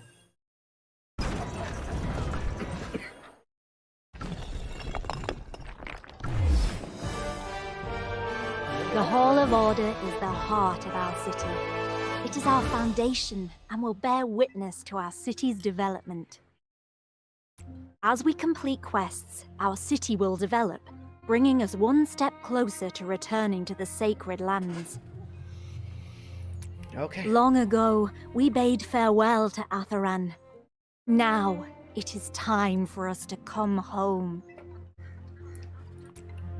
Sounds like a plan.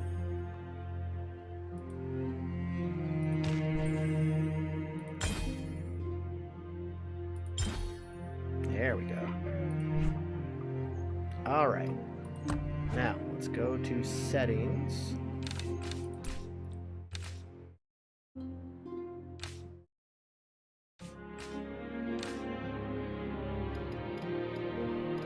Sound.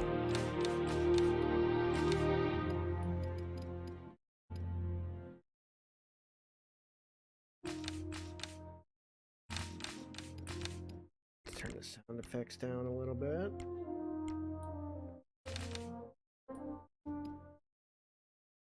I like the voices where they are because it helps explain things, so we'll keep it at that. That's just a fun sound.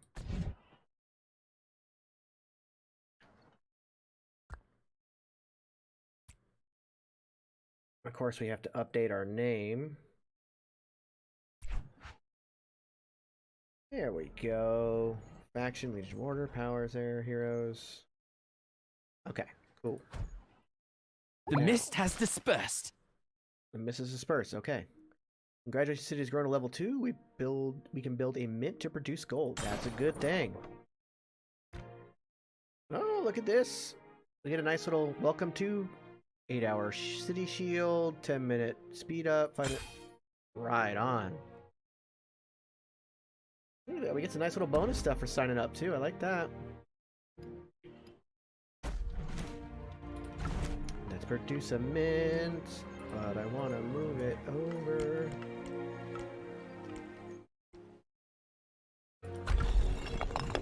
Yeah. Another quest completed. I like that.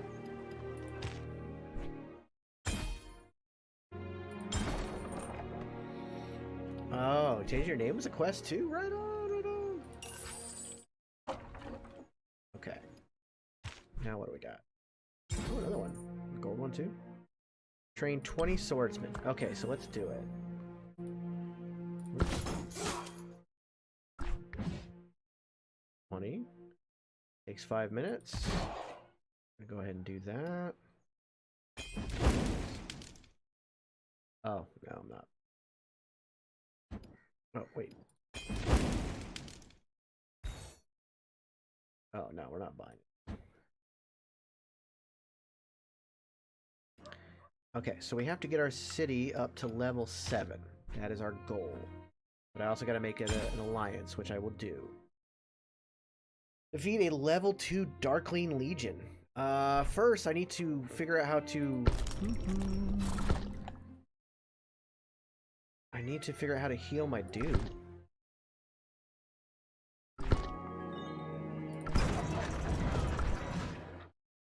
Go ahead and upgrade the Hall of Order. I don't want to use this. Oh no, don't make me use it.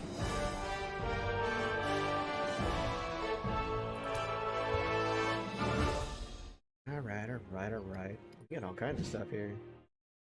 Welcome to Tamaris.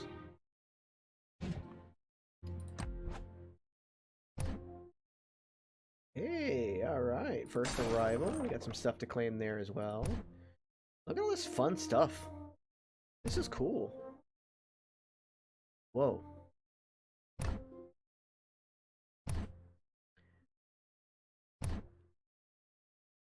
Okay. I'm digging it. Alright. Got that.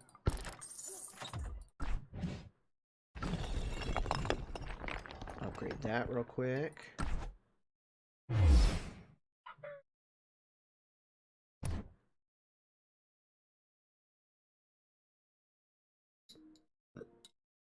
Ooh, we're gonna get an avatar flame. Okay.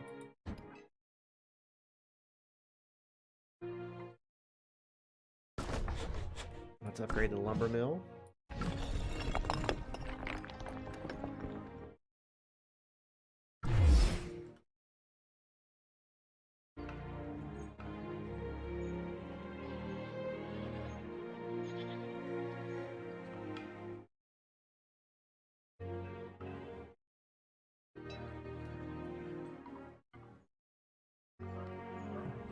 Okay.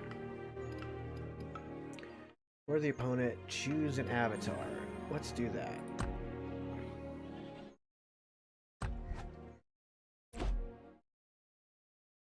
Oh, would you look at that?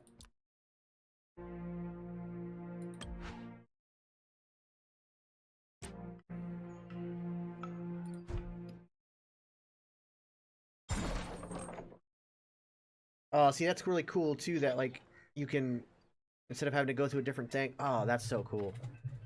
Instead of having to go to a different thing, a different menu or anything, it's all right there and you can just collect it right there. That's attention to detail. All right, before we build anything else, let's upgrade some stuff here.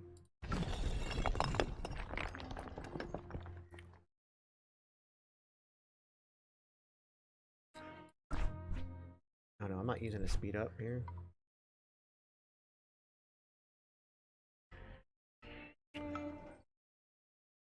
Yeah, it seems really cool so far. I'm really like the graphics are insane. Playing this on mobile is pretty damn cool.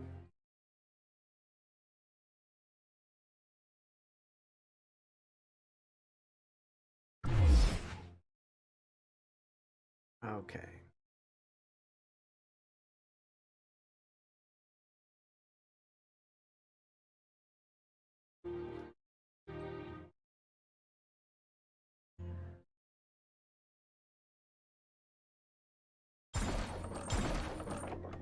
All right.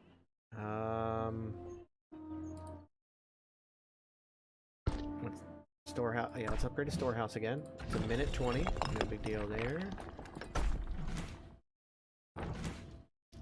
Ooh, Vestals. We're gonna need those.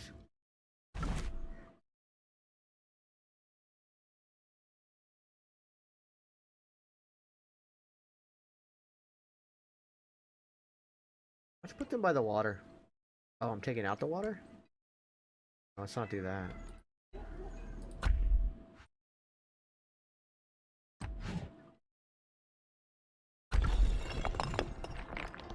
I have 2 builders. 20 swordsmen. Oh, that was funny. Let's train some of them as well.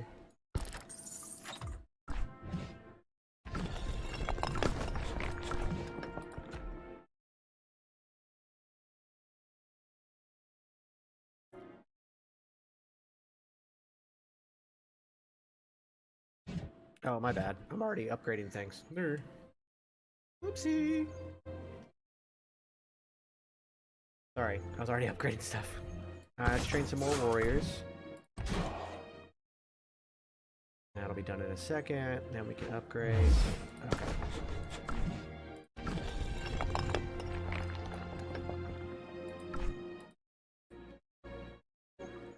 I like that I don't have to like clear things out. It automatically clears things out for me. So I'm not stuck having to like waste time on that.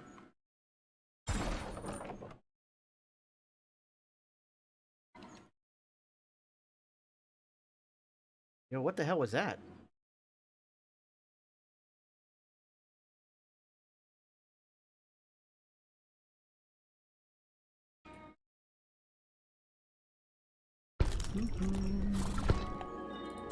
Oh, we definitely gotta upgrade the hospital. Oh, that's ready to do.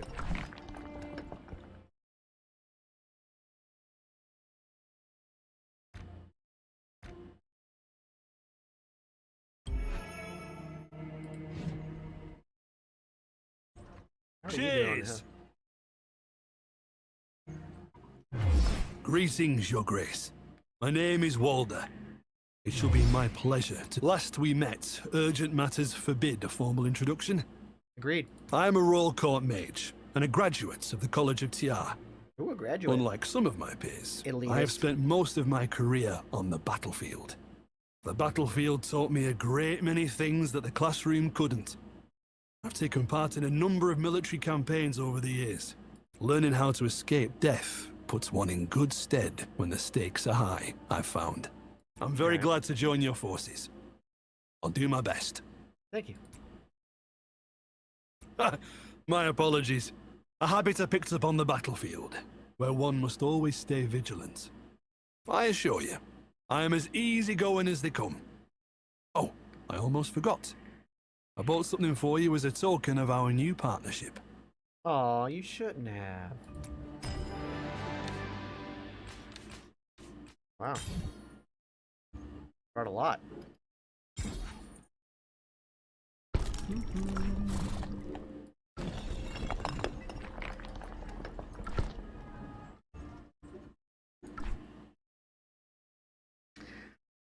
Okay, now let's see here. We need to upgrade. What is it going to take to upgrade?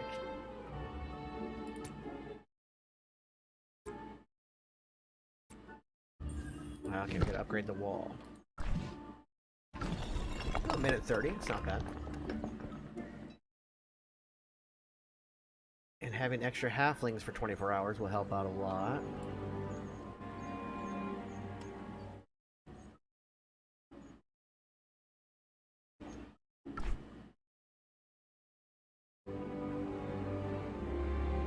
I love my shield. That's what I saw. Oh, look at level 4. Level 5. I'm not ready for those yet. Level 8. Jesus. This is what I saw running around. Scared the bejesus out of me. Level 4. Mana pools are plenty of sorts of mana for great help in research. We're currently unable to gather from mana pools. Okay, we'll get there. We'll get there.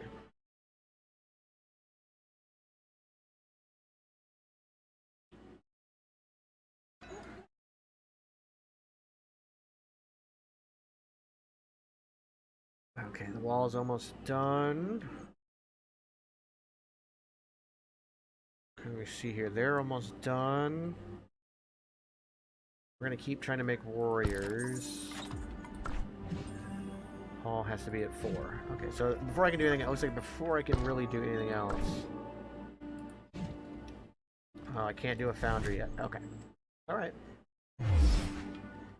Now we can do that. Next size, 20 minutes. Oh, let's... No, that's not what I wanted. Speed it up.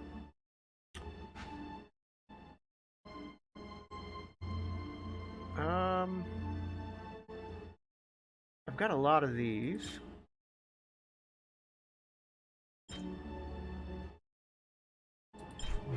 Let's just do that. Oh, what have I done? What have I done?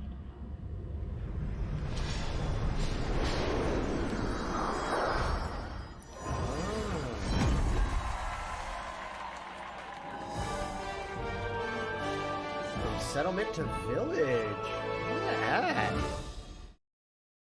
All right. Like it. Grow to a new size has made our city stronger. You can now deploy 2 legions at once. Right on.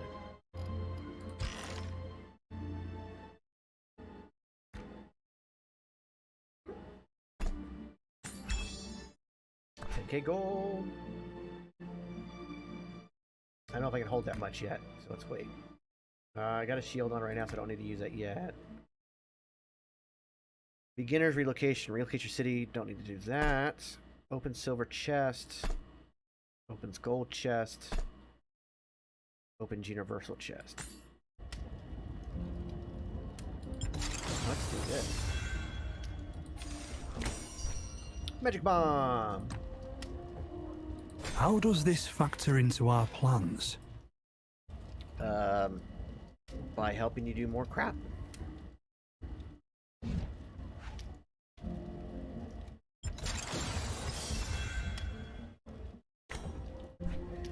Veteran's Diary. Grants your Legion Onslaught. Equip. How does this factor into our Why plans? is it like what the? Stop! Stop it! I don't need your sass, sir.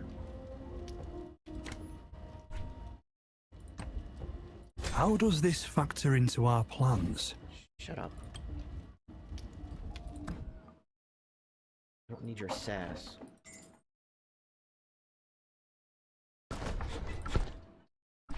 Where's my storehouse? Because I need to want to make sure I get that upgraded. Upgrade that. Okay, go back here. Oh, I got another one.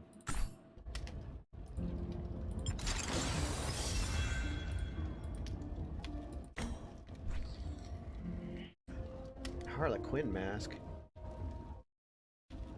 Only affects darkness. Okay, I'll wait on that one.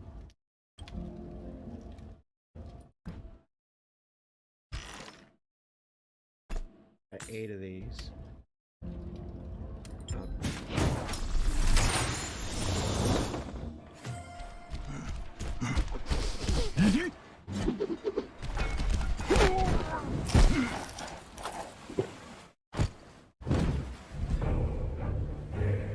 Chaka! Aw, though his life has been hard, he remains optimistic at heart.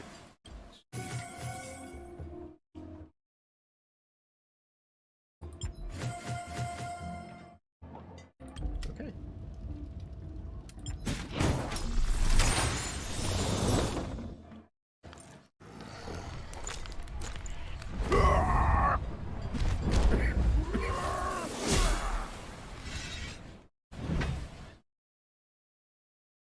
Oh, wait a minute. I got Bakar. Nice. I got the other champion.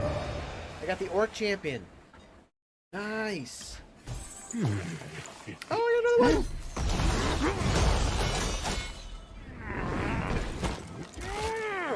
Oh, he's got a back like mine.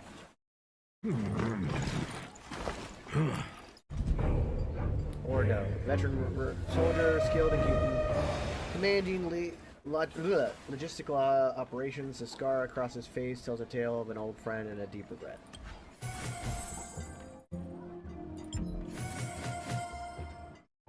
Okay, I got some upgrades. Ooh. Ooh. Another one. A young spirit maiden who follows a vision granted into her in her dream. Carries the hope of her people. Right on.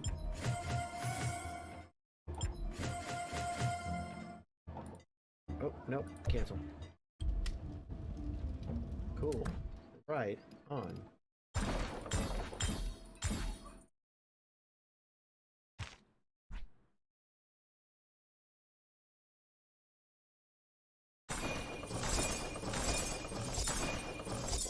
Oh, look at that. We are just racking them up here, baby. This is cool. I like this a lot.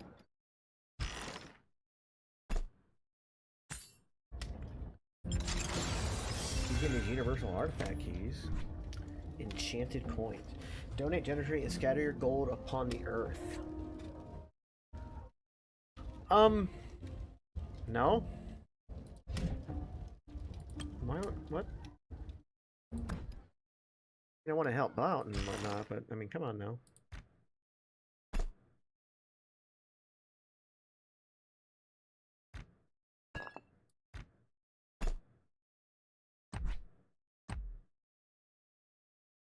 Thank you for thinking of me. Oh, aren't you sweet?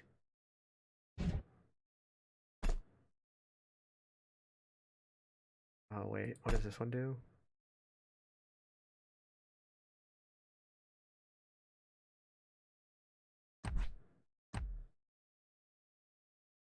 I ain't seen many of these about.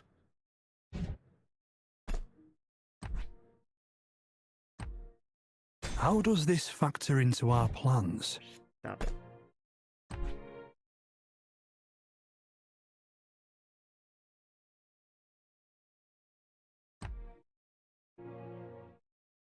What's this? Treasure? Huh.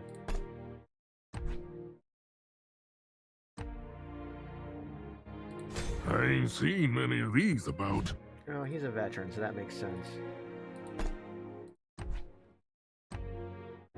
I'm stronger now. There you go.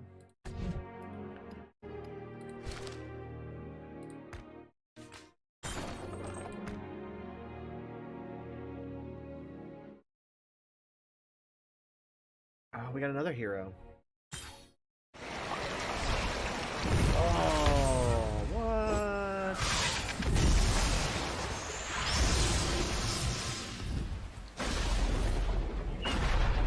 It's like Zeus, Atheist. It's like Zeus and Icarus, all in one. And aspects from White Wing Peak.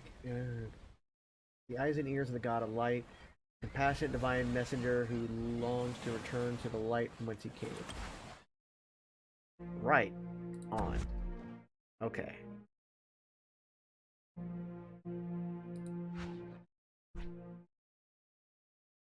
I don't need that. Oh no, you know what we're gonna do?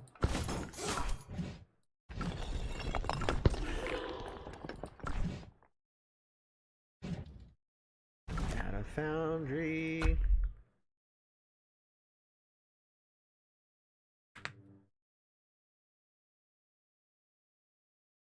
Oh.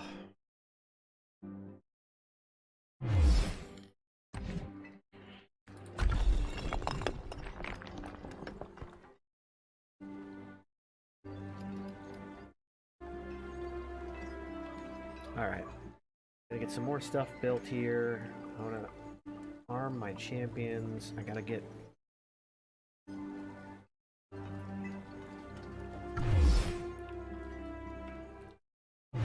boundary updated.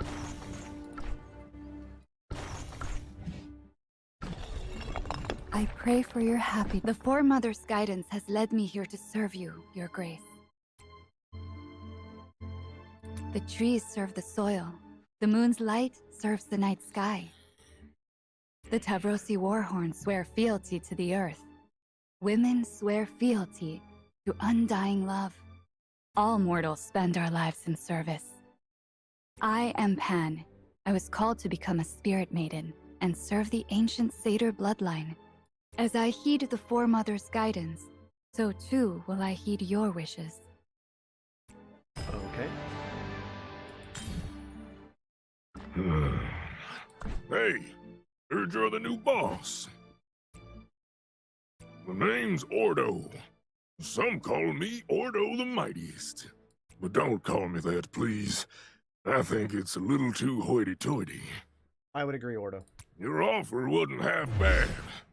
Unlike the Grey Claw clan, you seem to have a greater appreciation of pioneering. I'm pretty good at everything. But I'm getting on in years.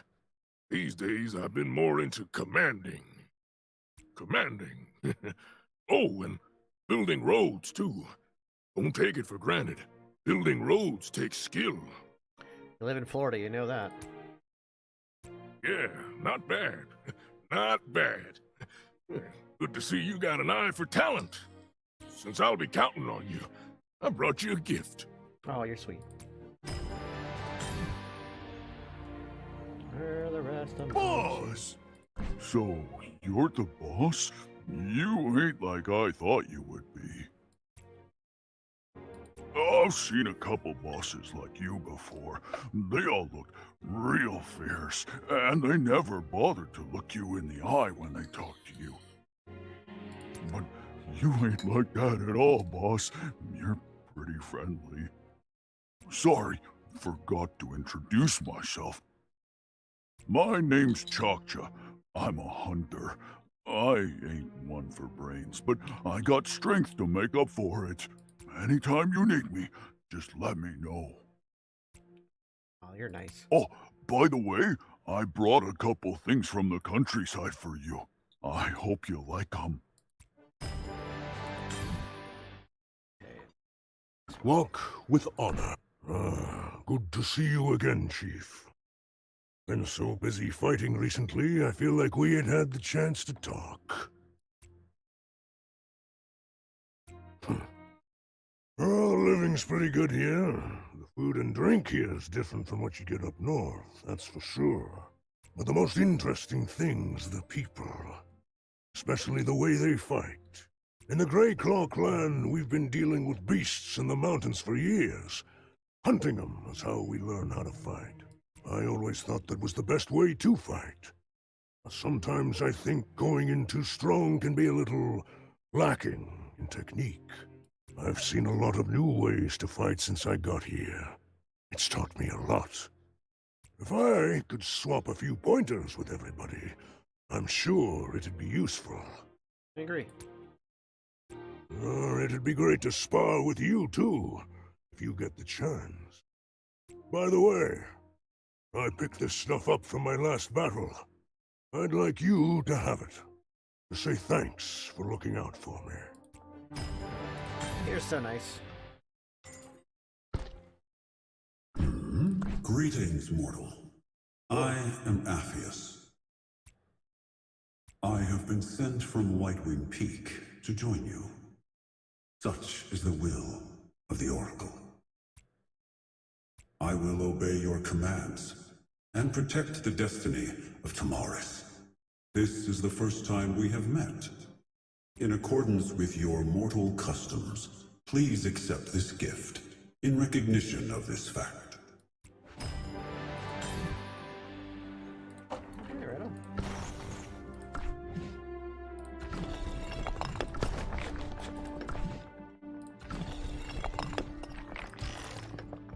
Alright, that's okay.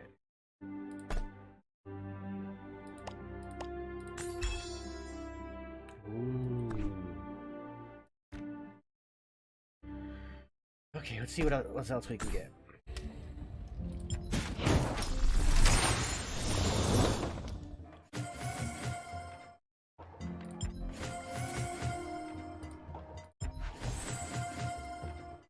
Wow. Pretty good draws. Speed ups are always good. We're gonna need them as we build.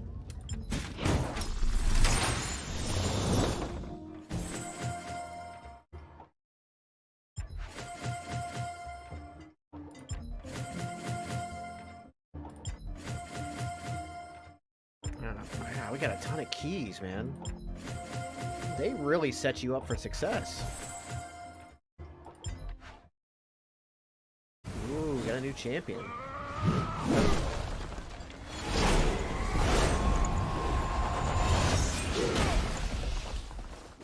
Okay. And who might you meet? Alistar! An ever reliable knight of the royal court, Alistair's melancholy eyes hided long past.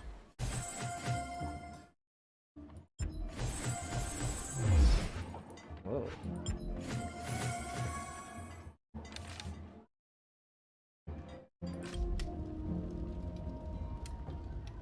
Okay. What do we got here? Daily deal. We're not doing that. Just want to clear up that. I hate. Ah, come on.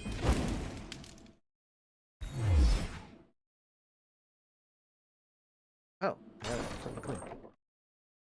Sweet. Didn't realize I got that.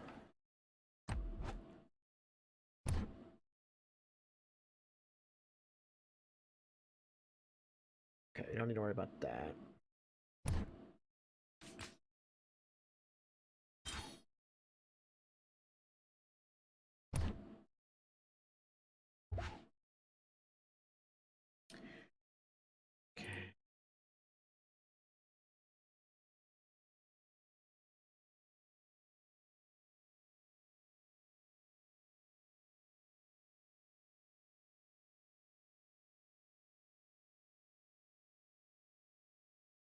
I'm just clearing all this out real quick.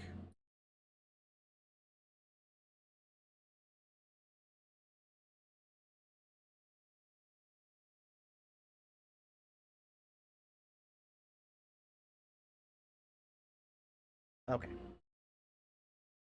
Got that done.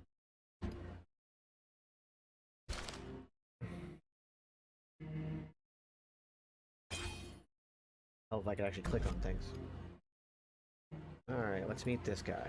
Let's meet Alice. Do you need me to help with training?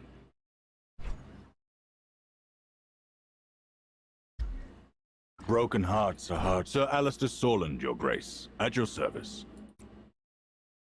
As a knight of the royal court, I've had the privilege of serving as bodyguard to 2 princesses. I'm usually at the side of King Cyrus, but with the growing threat from the Darklings, His Majesty thought I would be of more use somewhere else. After all, it's the Lords of the Realm who are on the front line against the Darklings. This is true. It will be my honor to serve you.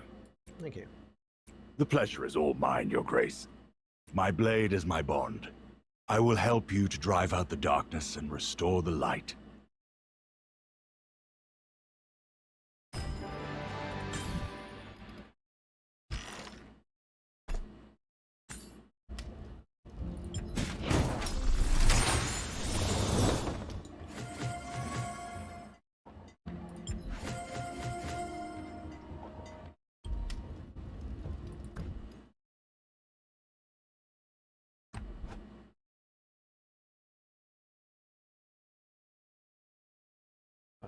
Okay.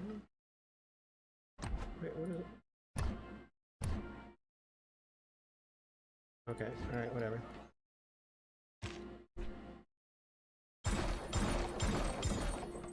Look at it, like, we're killing it, man.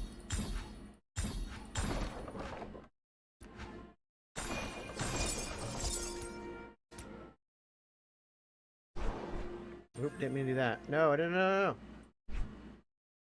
No.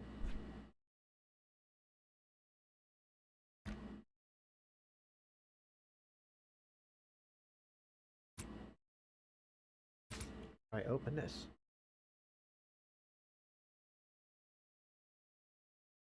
Oh, hero tokens. That's all ones I don't have tokens for.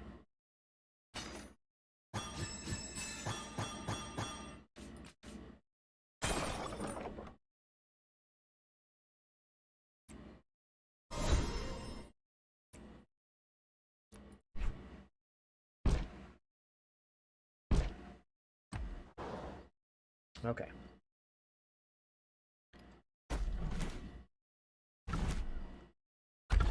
Alliance Center. New hospital.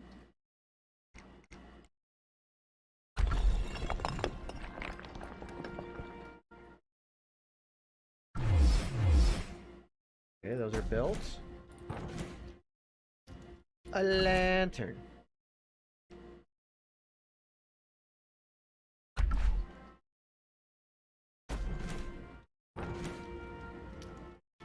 I don't need road just yet, I don't think.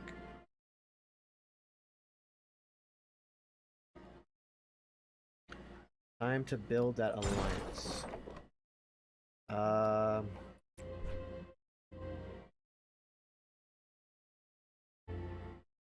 How do I do that? How do I do the alliance?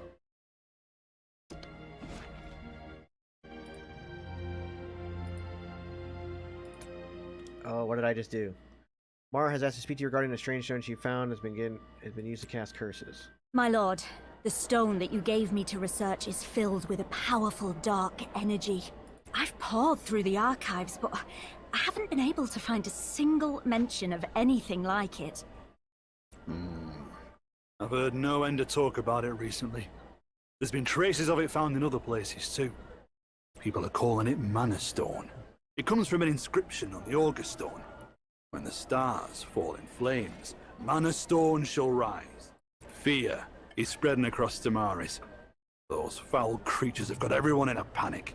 I'd recommend we get rid of the stuff as soon as possible, Your Grace. Wait a moment. Take a look at this. Light emitted by the Mana Stone brightens and fades. A black mist swirls around it, or within it.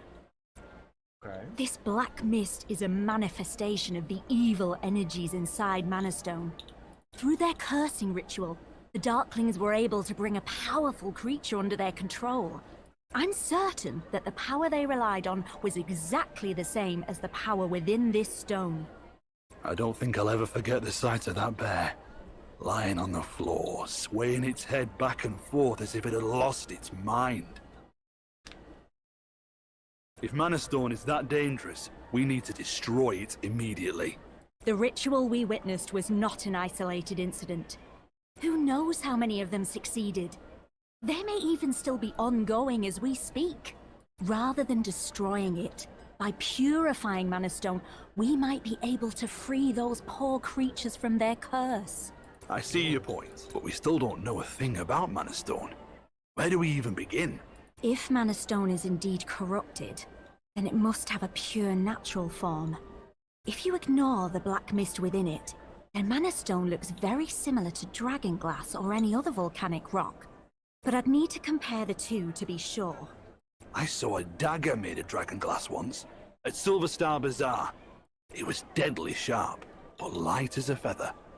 I reckon you could throw it in the sea and it wouldn't sink. Expensive as anything though. And if we need dragonglass for your experiment... Mara, how much do you need exactly? I'm afraid it won't come cheap. If you need anything, chances are they've got it at Silver Star Bazaar. But the Night of Burning Stars wreaked havoc on the roads. It's taken everything we've got to keep the fires from spreading further. Silver Star Bazaar might not even exist anymore, let alone sell dragonglass. Alright. Headed to Silver Star Please Bazaar. allow me to join you. I don't want to go yet. I don't want to go yet. Don't want to go yet. We must join an alliance. Okay, so let's... no, I don't want to search for one.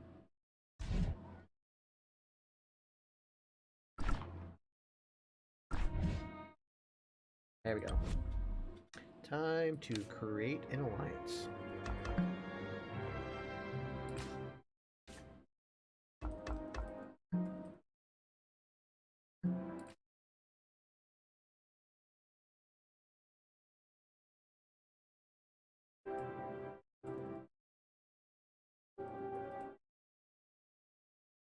Sure.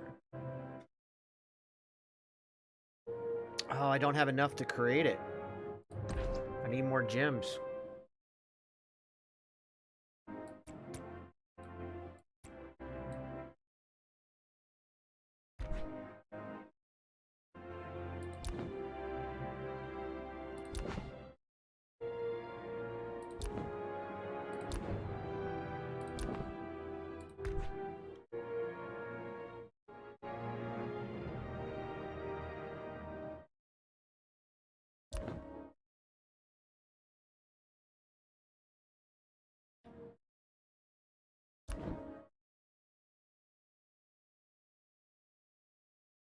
Yeah, you might actually have to create the alliance, Jason, because I'm short by 80 gems, which I'm sure I can get, but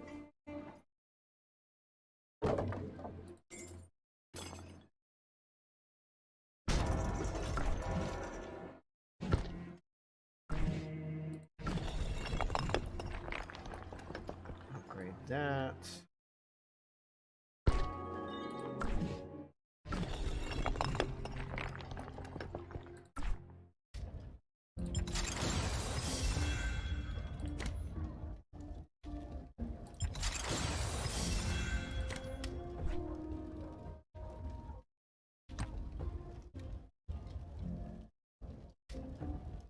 What's this? Treasure?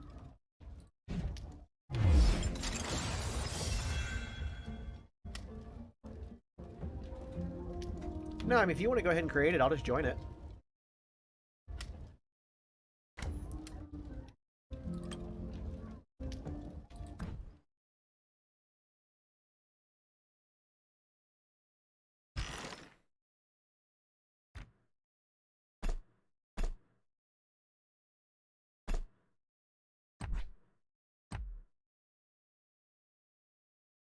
I will do my duty.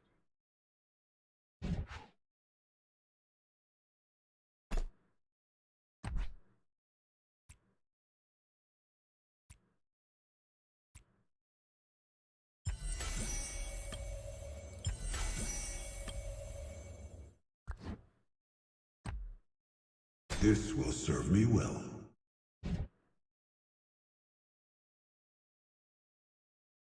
Alright, so...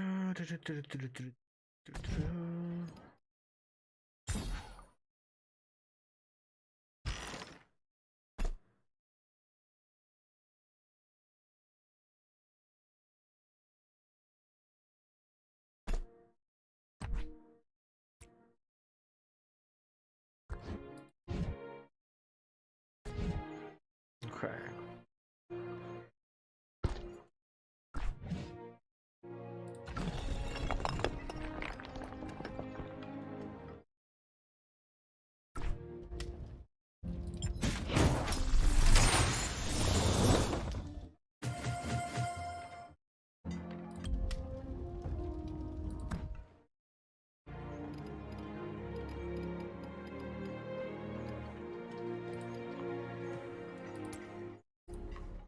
Alright, let's go real quick.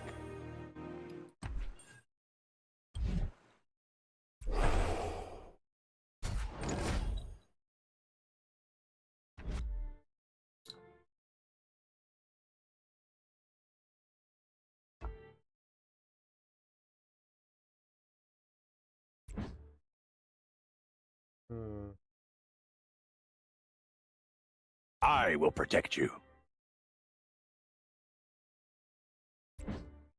The road is long. The road before us is clear.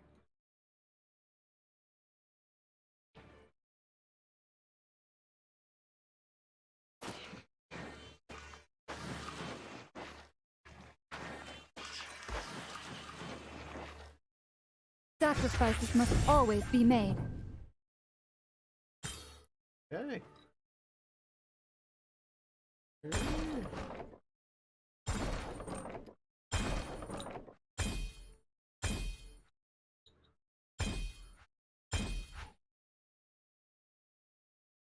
Okay.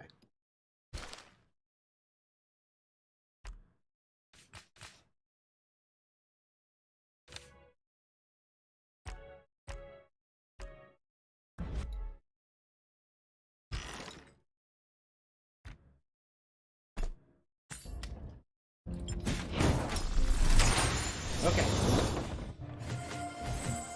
I got more of these. Okay.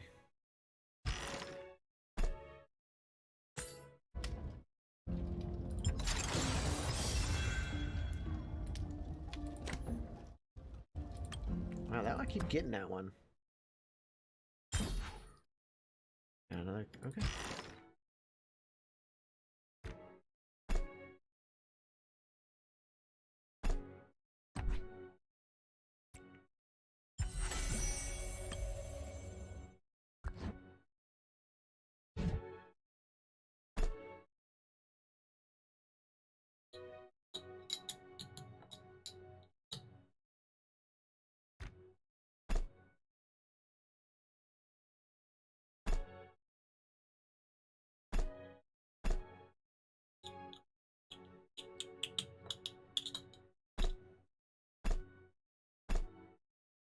Okay, so how do I use these?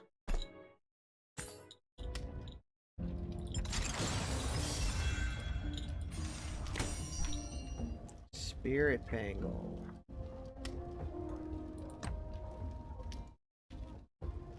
Let's wait on that.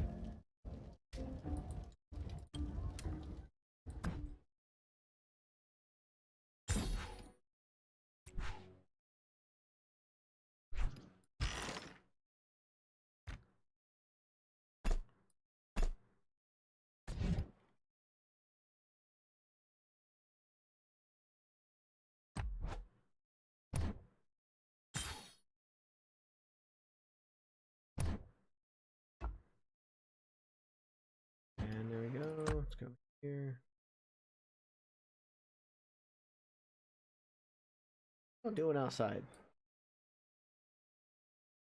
I don't like it.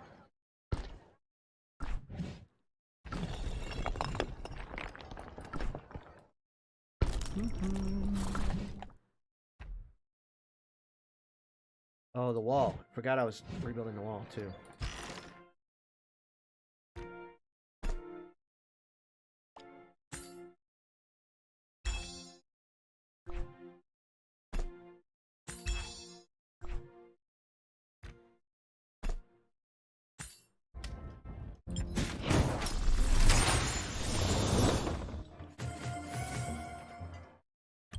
I like that sound.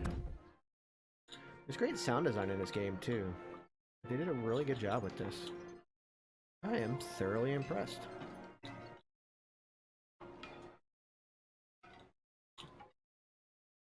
I just gotta check something real quick.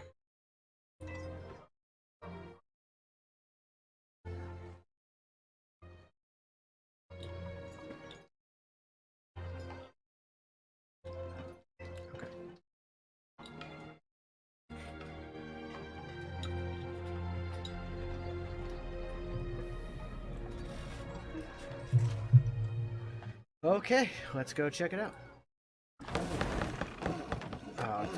I need 10 seconds. Hang on. Oh, excuse me.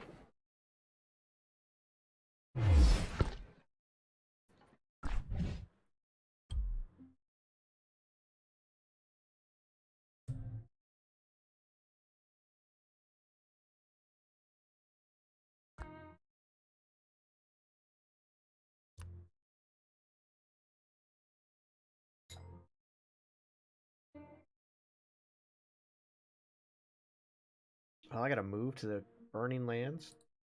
Okay.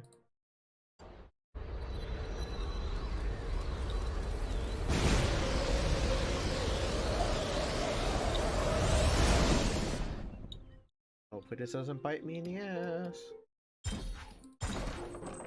I don't think it will. What is this? This is a gold mine. Oh, okay.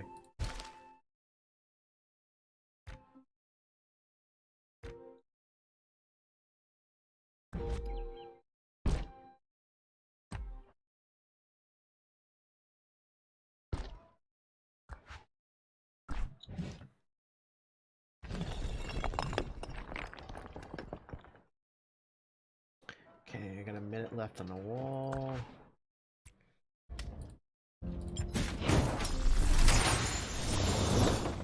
What do we get? Alright, so I gotta figure out how to use all this other stuff in my chest.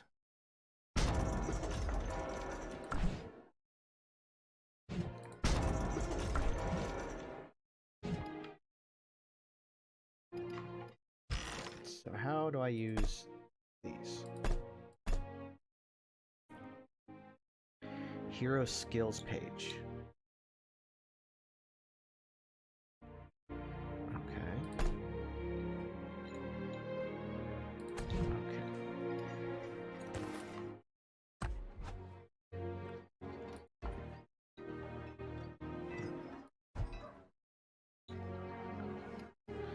I got to look at my heroes.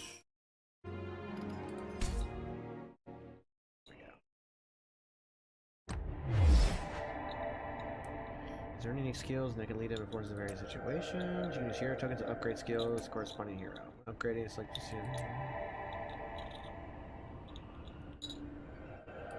Yeah, we're gonna wait. We're gonna wait on this guy. Because I kinda wanna update.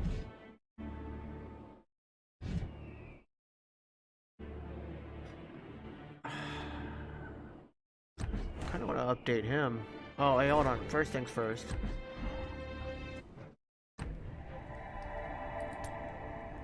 Every time you level up a hero, they gain talent points. You can allocate the talent points.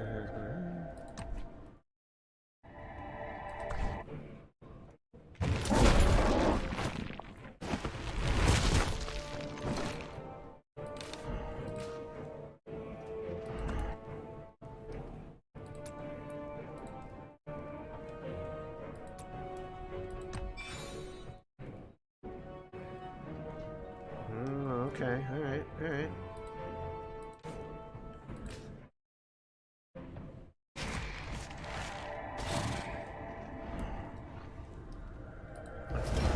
Upgrade. Upgrade again.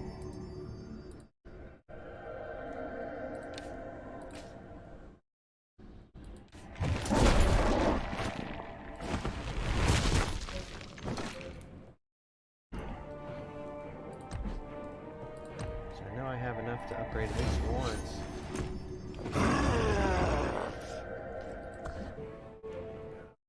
Upgrade your XP here.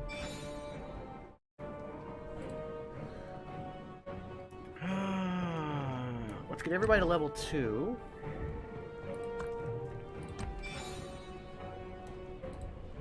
I think I have anything here to... Oh, I do.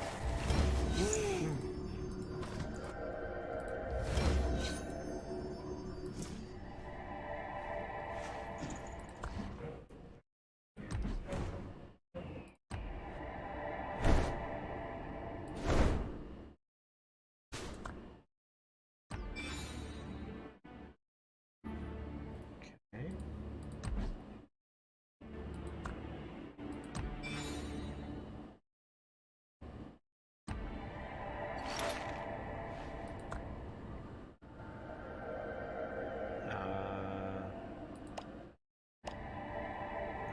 No. No, that's not gonna do me any good. Those aren't ready yet.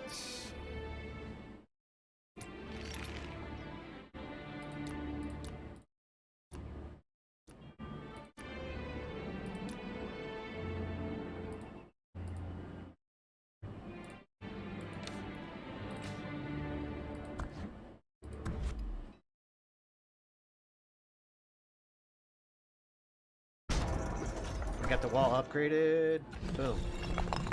Now let's ask for help.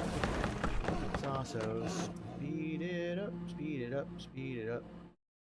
Boom.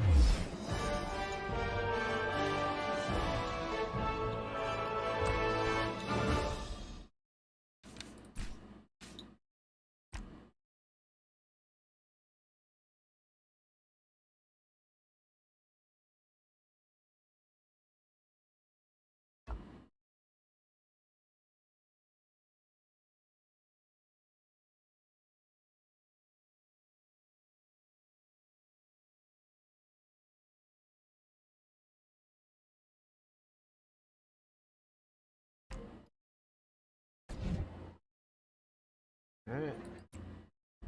Looks like our last draw, the silver chest for today. Okay, confirm.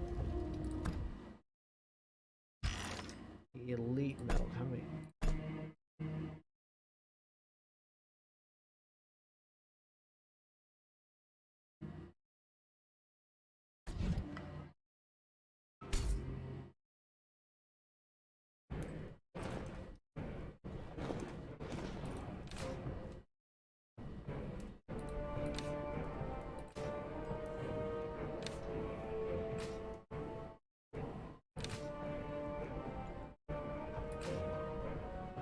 I don't know if I can get him to level 10.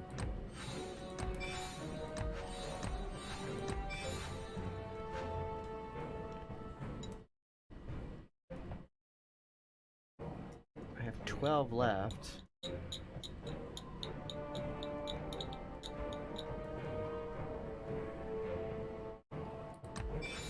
Oh, why not? Just upgrade him, see how it gets. There you go.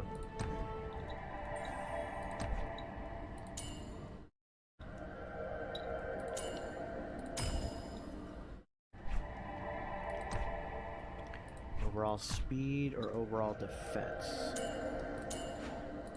Okay. Okay.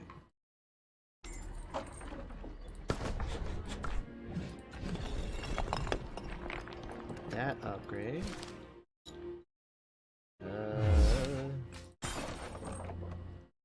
Claim that.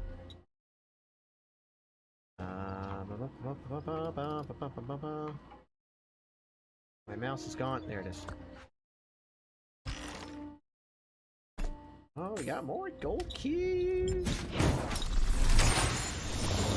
What do we get? Okay. Okay.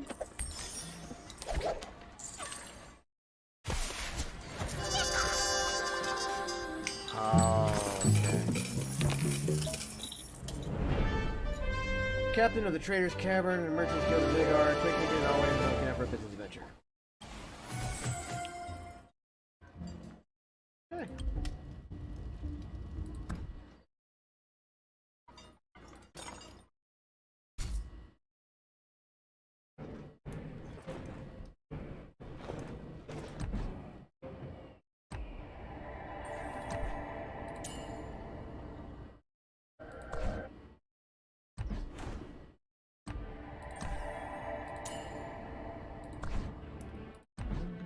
All these talent points.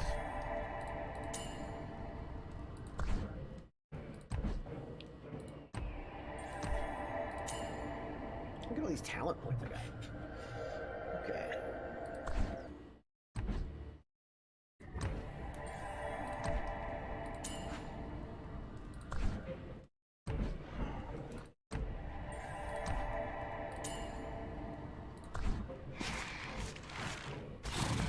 Okay.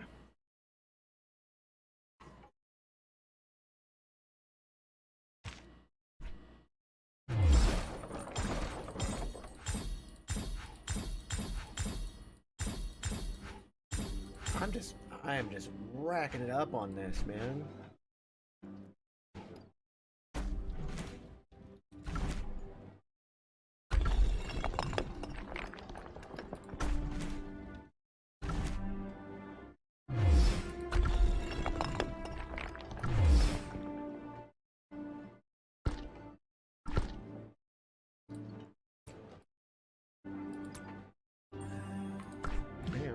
Let's upgrade it first. Let's meet Keller. Name's Keller, merchant by trade. Pleased to meet you. I saw an announcement up in Dongrad, and I thought I'd come see you. And I brought my business partner, Geronki. The Merchants Guild stopped most caravans from going anywhere, so Dongrad's the only place I can do business right now. I've been traveling with caravans for years. Know the roads like the back of my hand. Even the places that ain't on the maps. Know where's good to set up camp, too. And Geronki's got a good memory. Even when I forget the route, he leads us where we gotta go. My donkey. He's good people.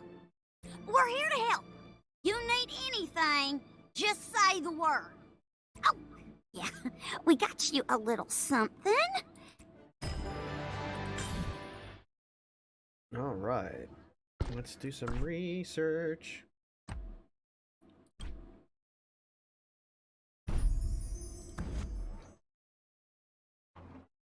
The hero has reached city level 5. Right on. I think it's me. Yeah.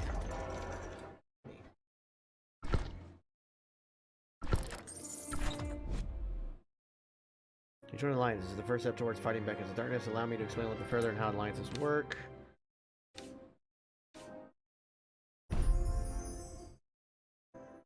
A hero has joined an alliance.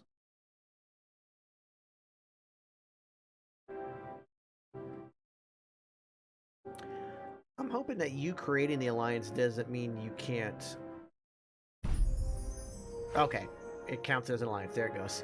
I was about to say, I'm like, that would kind of suck. Okay, cool.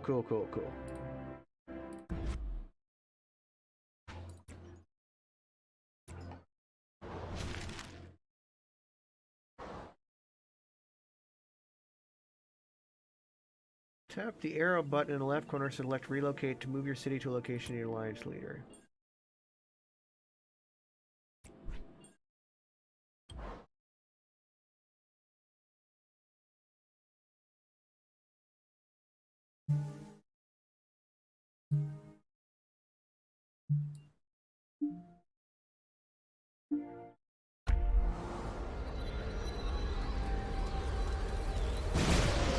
And like magic, our city moves.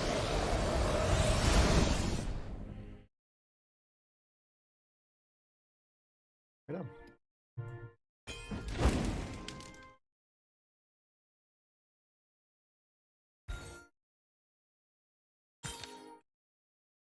Okay.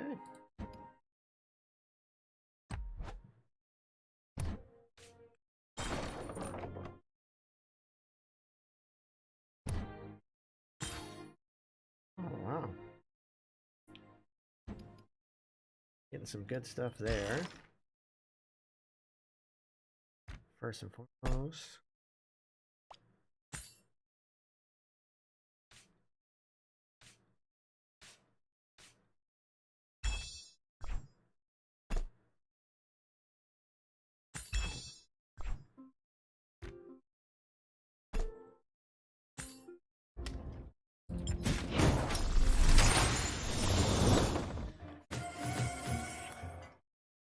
Okay, right up.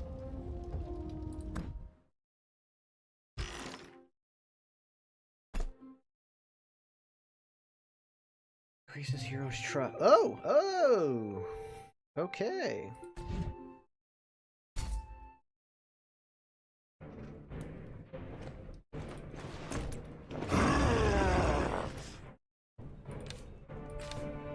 Oh, wait, how do I use it?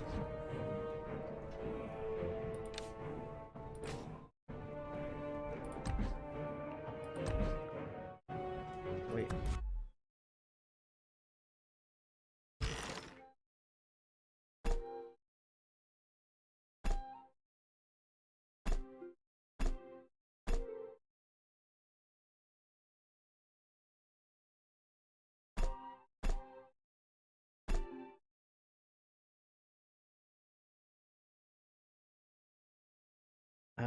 Don't know how to use that.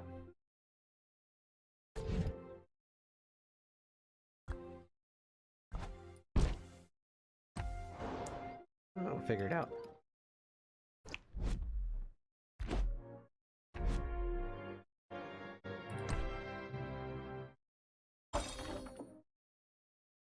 Good.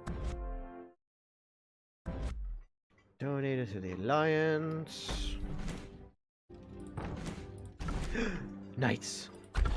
Yay!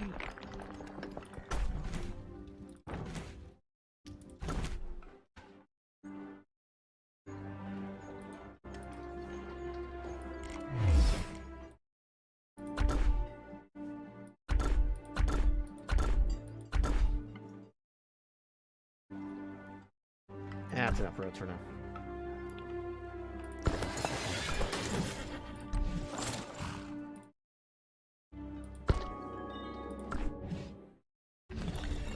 Alright, let's upgrade that.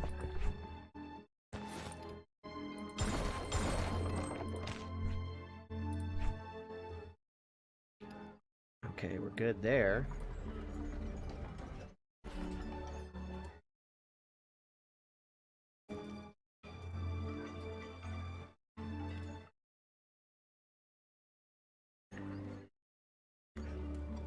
I just gotta check on something real quick.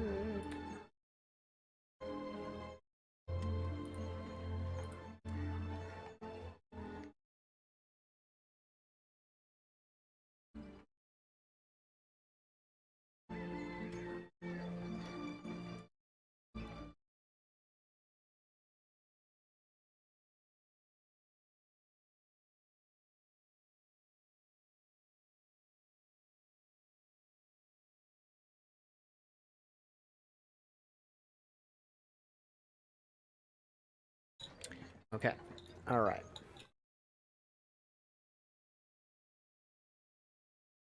Yeah.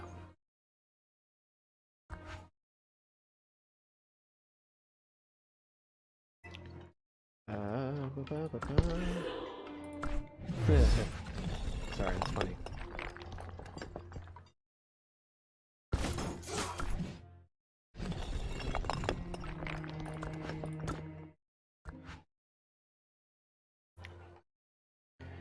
One of the good things about alliances too is that you can help your fellow alliance people build faster.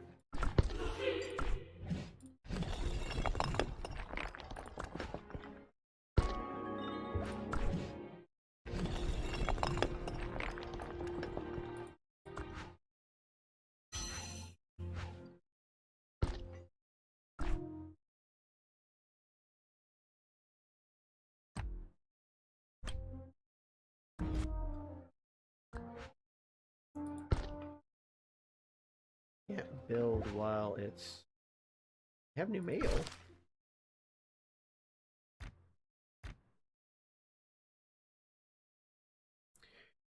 This has been pointed to the scholar. Scholar. Oh, nice. You reach the rank of officer in your alliance. Oh, well, thank you. I have been promoted.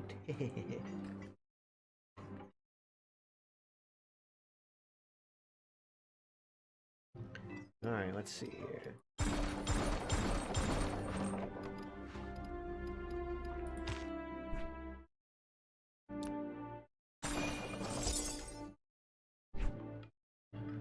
Okay. So...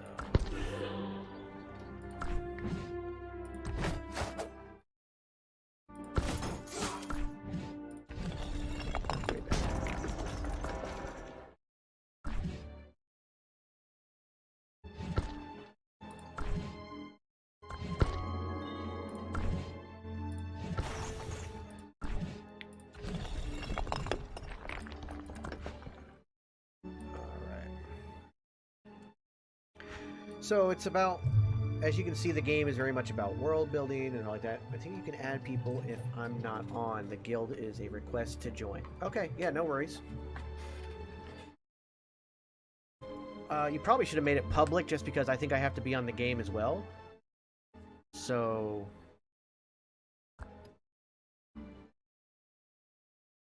is there a way to change that to just open? I don't mind if other people join it. It's no big deal, so... because again, we're all about community. So, if you can make it public, it'd probably be best. Just because if we're both not on, you know, I'd hate for somebody to, like, not be able to hit that join the alliance goal because they couldn't join.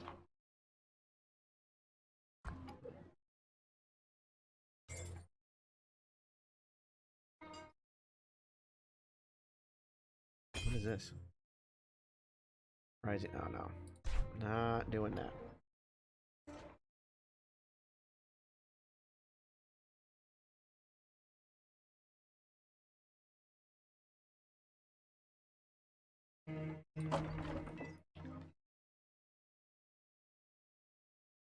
There you go. Yeah, just make it public. It's no big deal.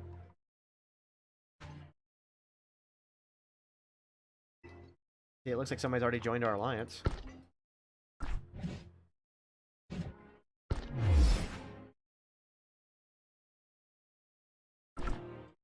Yeah, we already got somebody to join.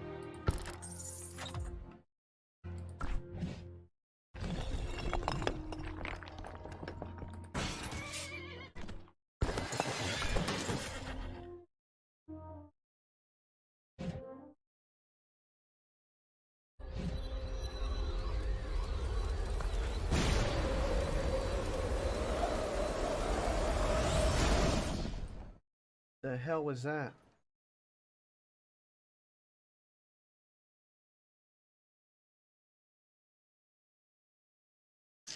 I don't know what that sound was.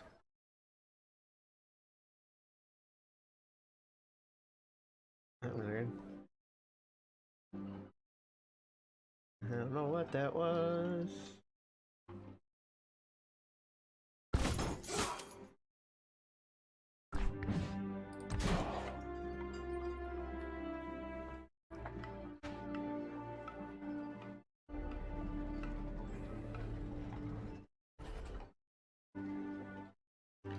Just when it comes to promoting members, we'll promote people from the channel and viewers of the channel, but, you know, anybody that finds it, great.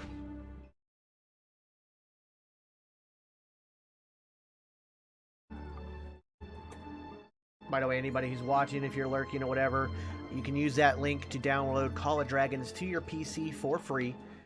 Reach level 5 and then level 7, as well as join our alliance. And boom, you help the channel grow and you get to play a good game while doing it.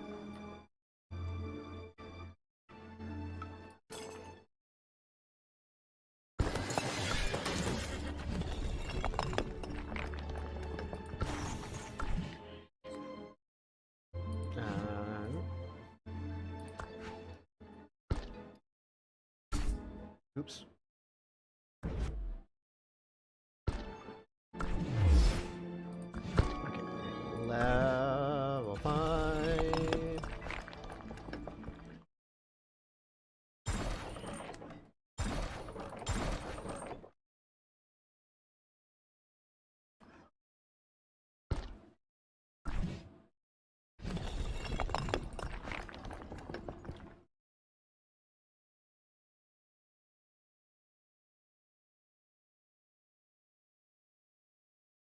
Oh.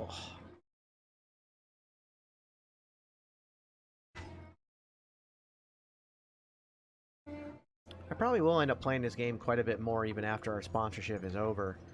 I gotta get back to playing Resident Evil 4 so I can finish that, but once I finish that, I'll probably get back to playing this on stream.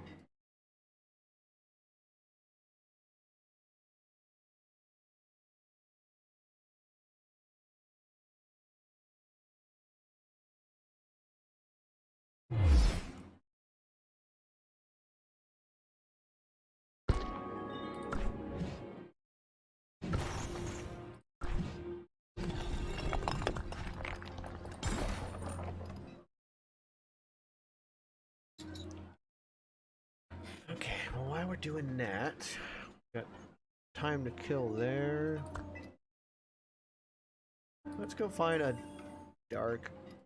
Darkling Legion.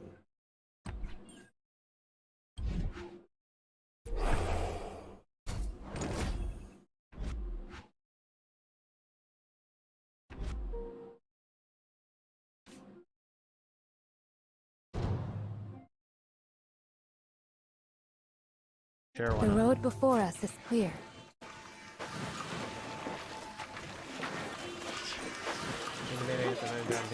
Yeah, of course, man. Good Tragedy night. is not Get some our rest. destiny. Oh, my other Legion didn't even make it out there. Alright.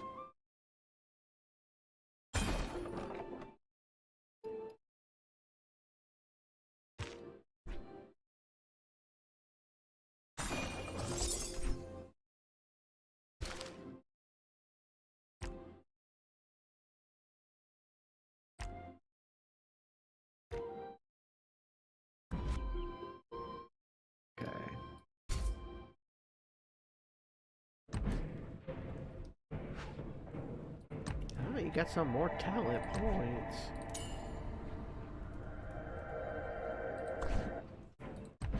So did you. Talent points. Oh, talent points. The pipes, the pipes. I don't know what I'm doing.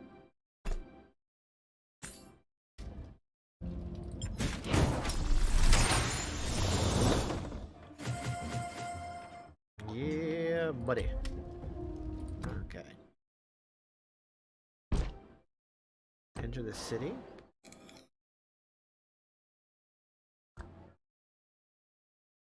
Your units were wounded.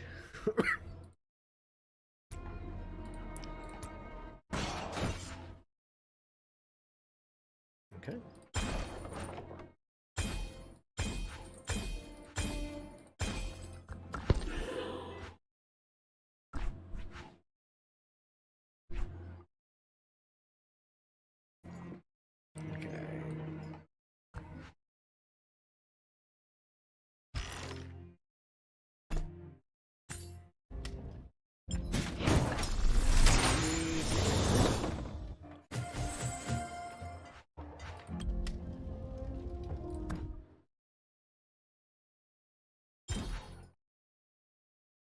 We're just clearing quests left and right, baby. I'm liking this. Oh, we got some research done.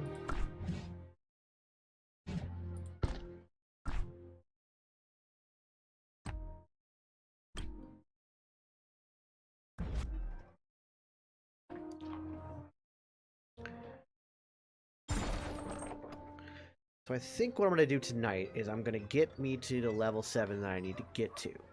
And when we do this stream again after Thursday night, I will then do much more of the story, because there's a great campaign to this as well.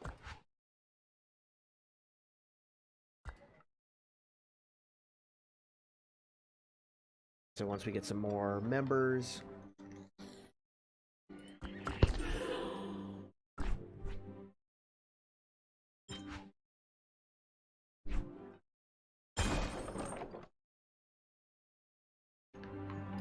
Defeat a level 4 Darkling.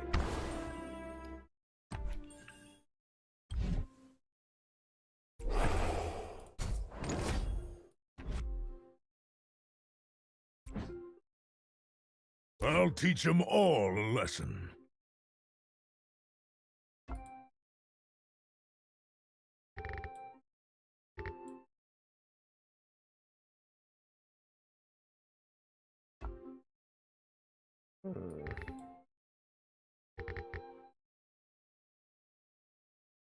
Enemies, dead ahead!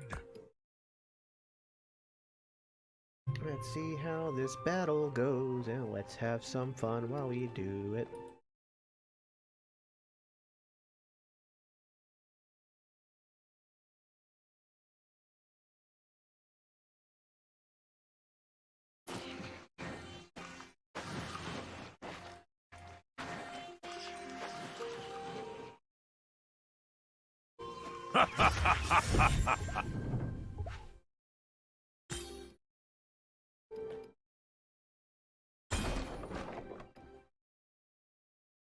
Sweet.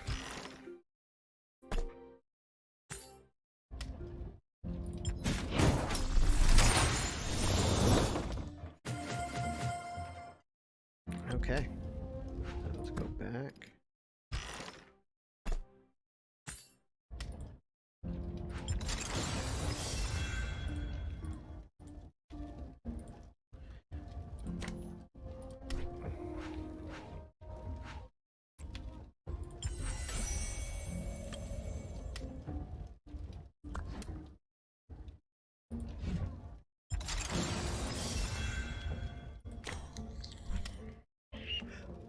Ooh. This will serve me well. Yes, it will.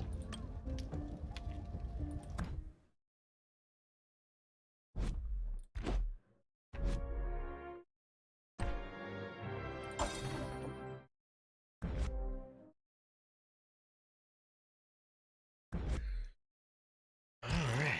Digging that a lot.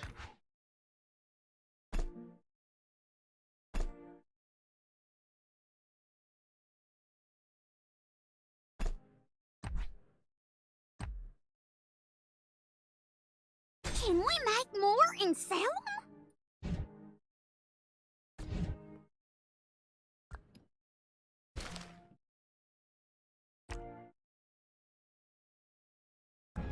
Awesome, awesome, awesome.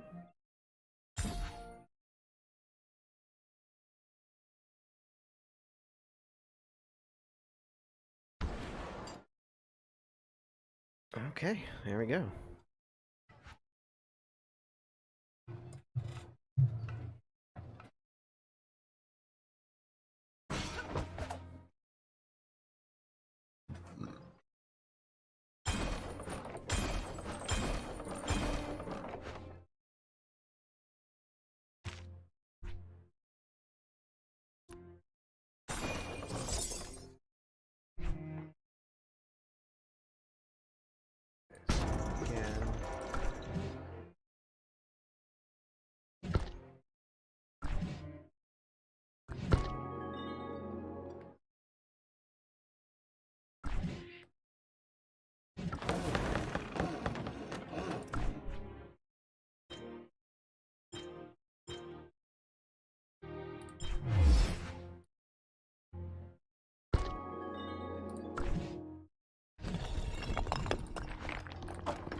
Atharan awaits. Yeah, sure, why not? Go ahead, go explore.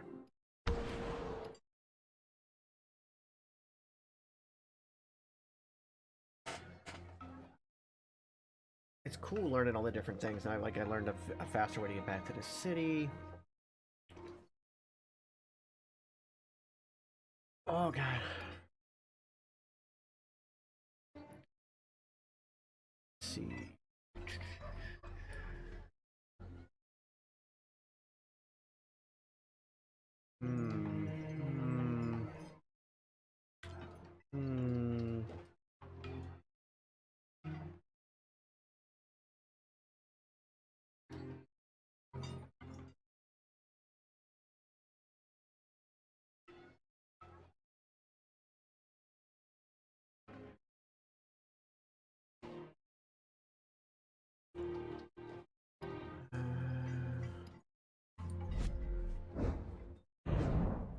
What did I just do? The invasion of the Darklings have roused long-dormant ancient beings. Braver adventurers set off along the trail in hopes of finding dragons. Dragon Trail, you'll be able to claim a certain amount of treasures every day, depending on how many quests you've completed. There's no time to lose. We must set out immediately.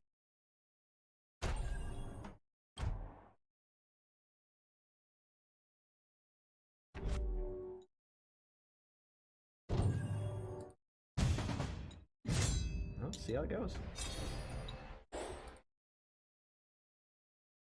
Poor mother, lend me your strength.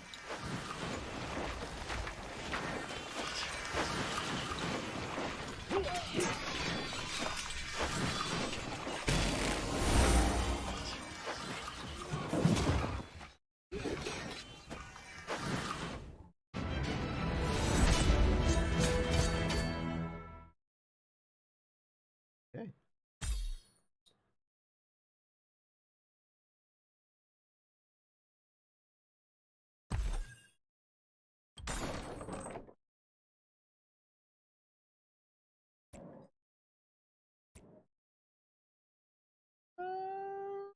I think we're gonna actually back out of this. I don't want to go too far with this.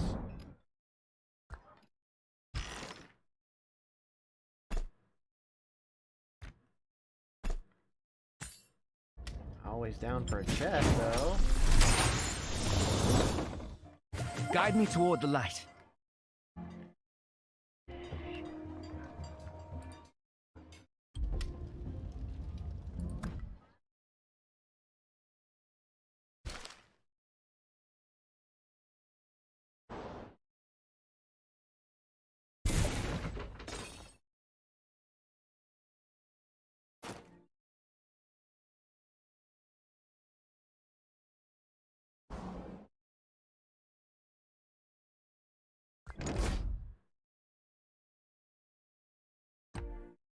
Ooh, I don't want to do that.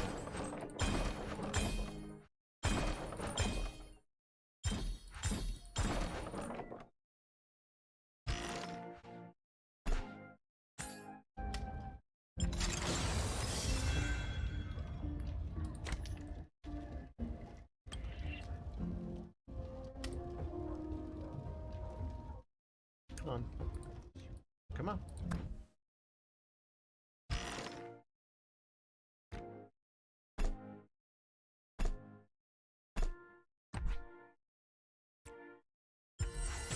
Upgrade that.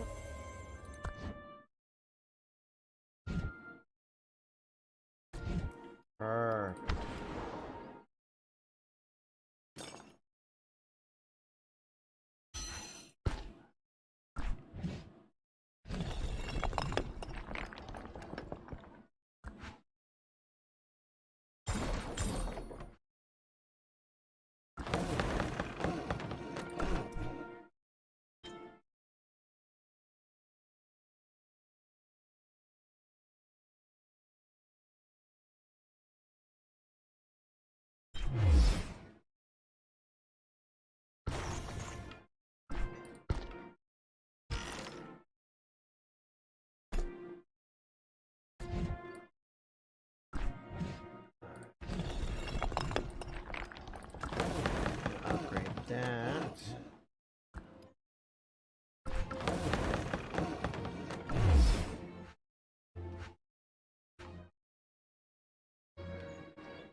Okay, research got done.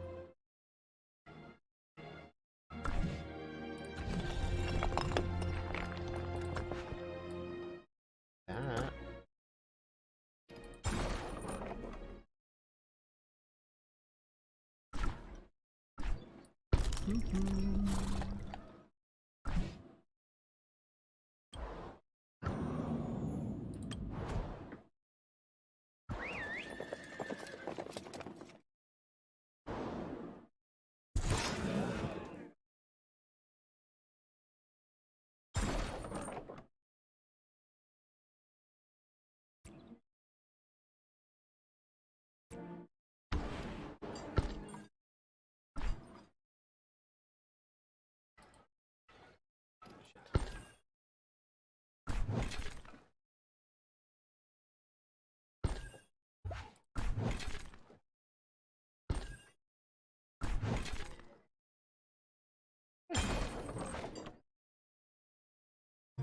Really cleaning this city up, huh?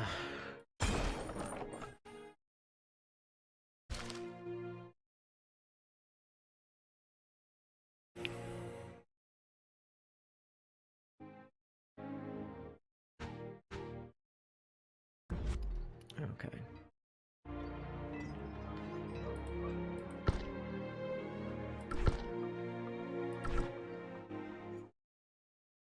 I don't know if we're ready.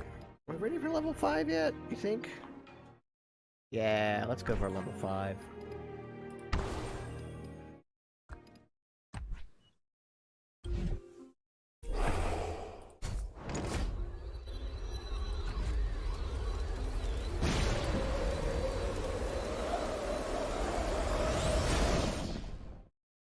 I will protect you.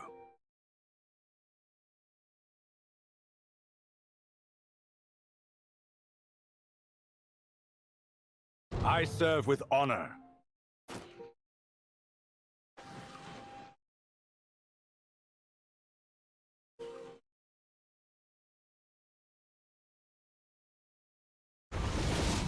All part of a knight's duties. Okay.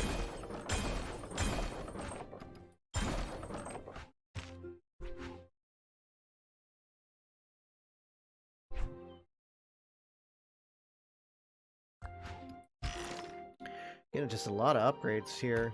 Hard to keep up with, in all honesty. Territorial location, not gonna. This one we'll use.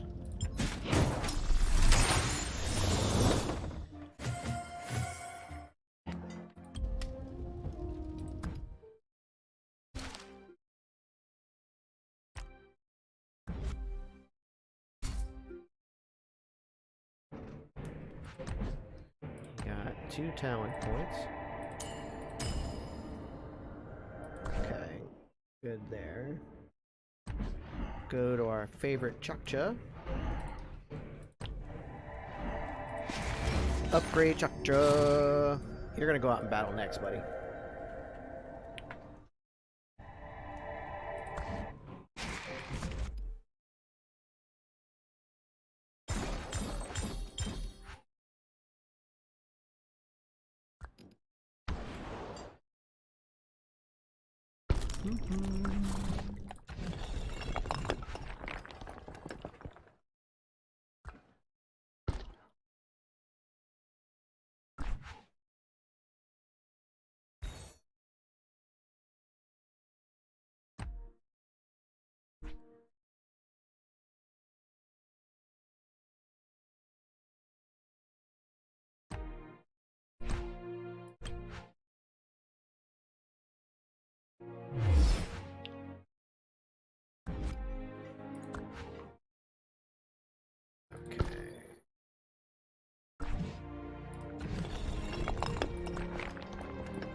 Oh, nope.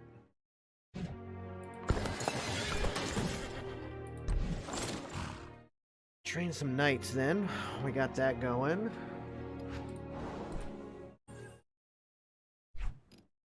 Gotta be careful, I'm clicking on the wrong stuff. But it's okay. Alright, so... Go.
Hell of a claim.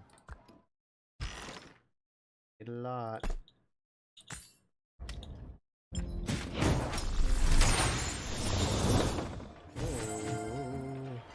Ooh, new champion.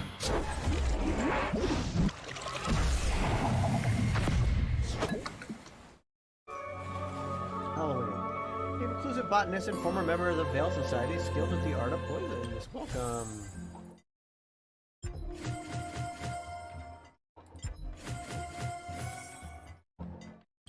Confirm.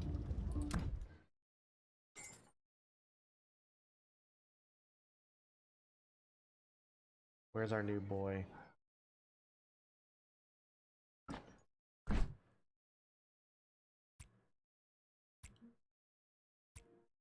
Doesn't speak.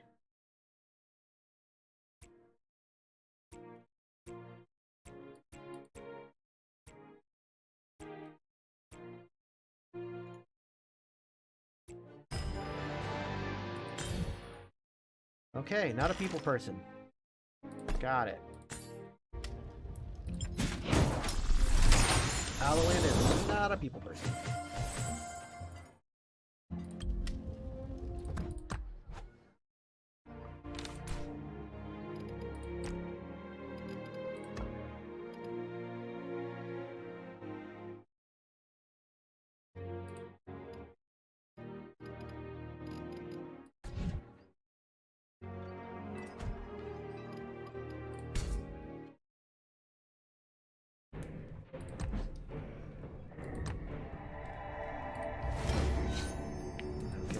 Upgrade there.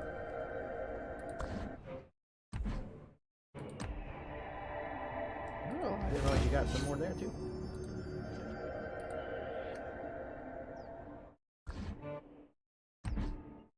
Yeah, I knew you did.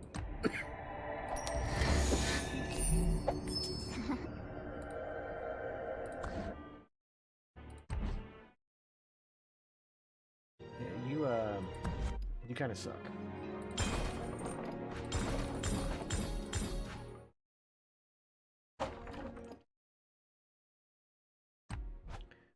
Build anything else. Let's check our Road to Glory, City Expansion claims. Nice. A store.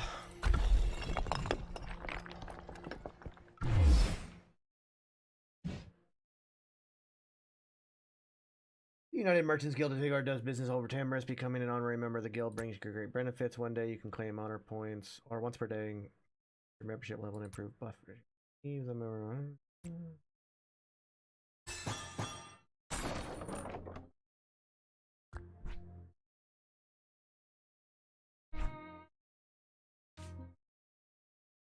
Okay.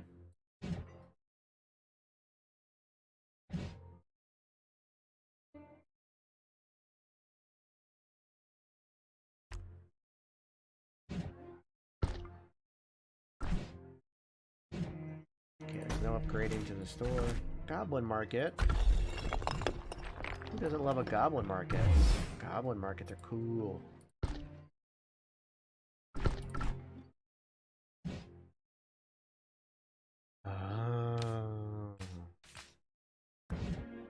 right now, though.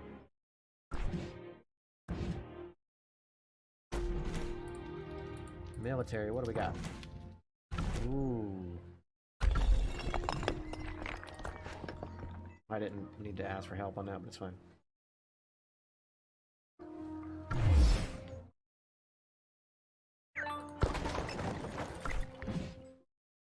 Just train some of these guys before we upgrade it.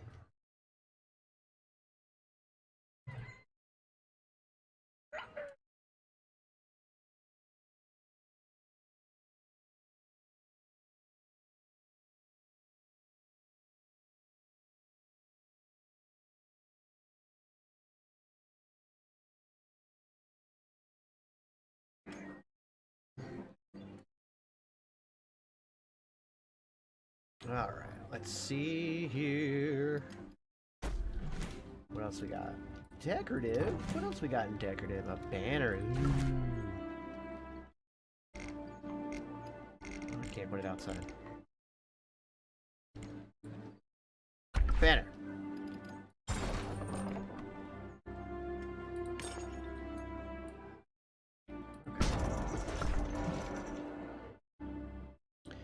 Walls gotta get to level 6. Hospital's gotta get to level 6. Foundry's gotta get to level 6. Upgrade. Ask for help. Boom. Upgrade. Swordsman camp to level 6. Speed these bad boys up. We got 20 minutes. No.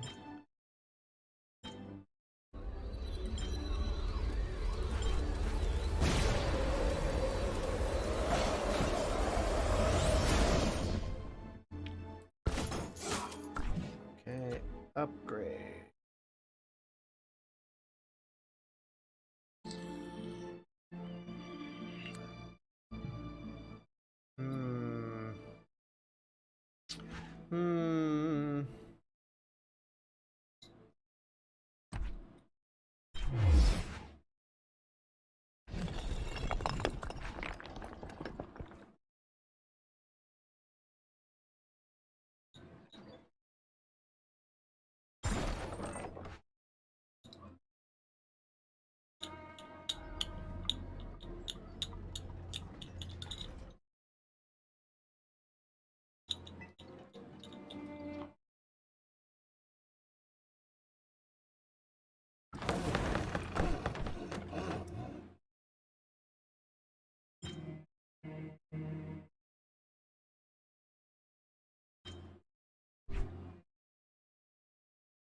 Alright, that'll give us...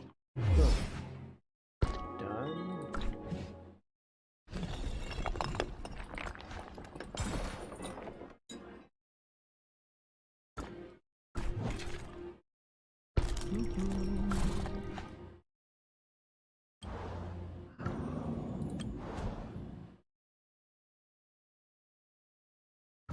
Atharan awaits. I feel at ease, as much as a satyr can.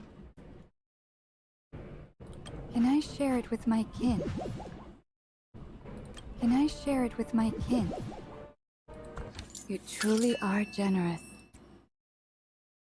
I pray for your happiness. I am sorry to trouble you, Your Grace. Have you seen Kinara? I know I should not doubt her motivations, but this time I cannot escape a sense of foreboding.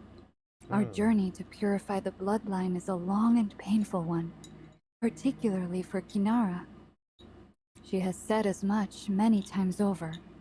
Perhaps she has finally chosen to depart from me without saying a word. What's up, Quite the Captain Sir opposite. Beard? I What's up, sympathize Tommy? greatly. Just playing this game on the PC called Call of Dragons, our new sponsor, and it's a lot of fun, and I'm enjoying it a lot. It's great. Like, the stories in this are really good. Frustrations and doubts in the eyes of my people countless times. So I'm really enjoying it. It is a PC game, and right there, it just came up in the chat, !COD, download Call of Dragons for free for your PC. I'm almost to level They 7. ask me if our bloodline can. Some even ask if our Whoops. blood is truly as sullied as they say. The spirit is never more fragile than in the face of that which it cannot see. The tiniest doubts can collapse even the most steadfast of beliefs. So I'm going to hit my goal tonight, and then Thursday night when I play after the Geeks and Noobs podcast.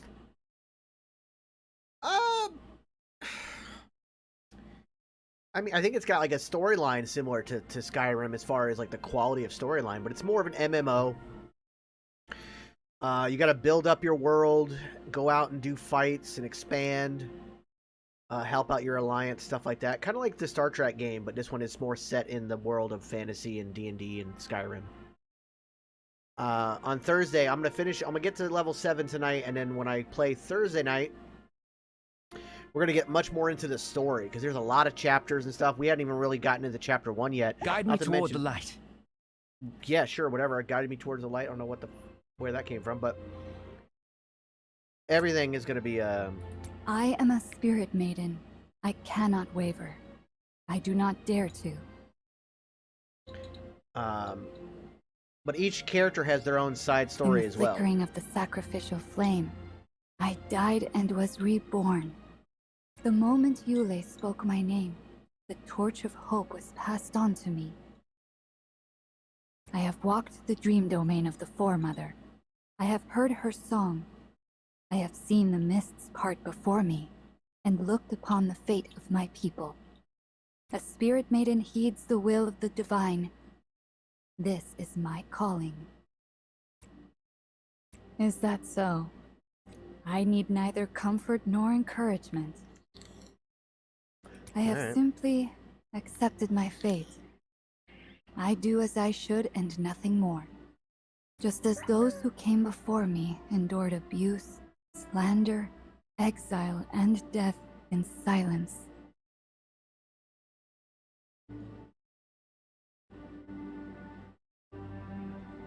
Compliance is the sin that lingers within our very marrow. Perhaps it too is part of what stains our bloodline.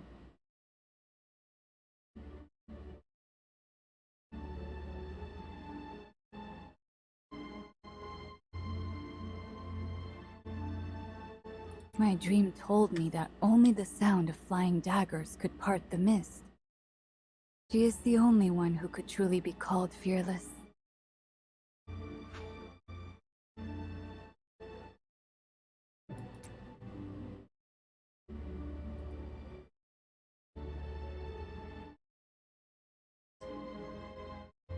Kinara, the world is absurd to her. She sees so little meaning in it. But unlike our people, all that contradicts her beliefs, she meets with fury. And perhaps it is her desire for vengeance that lights her path ahead. If Kinara is lost upon the path, it is my duty to follow her and face the danger before us. Thank you, Your Grace. This talk has been most enlightening. You're welcome. Yes, long and winding is the road. The sound of flying daggers must guide me. You need not pray for me. The Foremother has ordained it. And bows her head, claps her palms in salutation, and leaves. Okay. All right.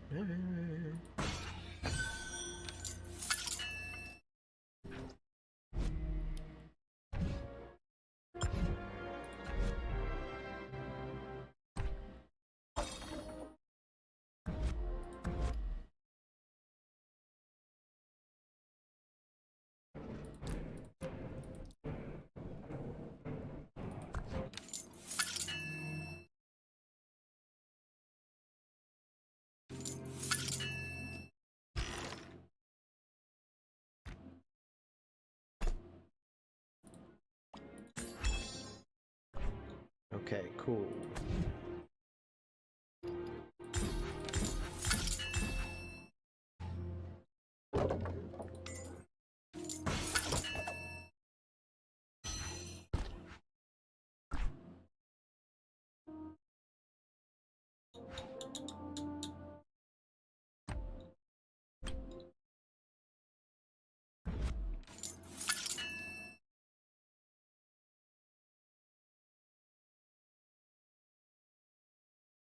Thank you for. I don't leave me, poor mother. I will.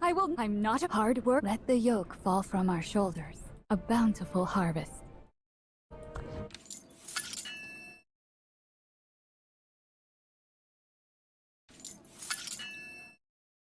Okay, go through all that.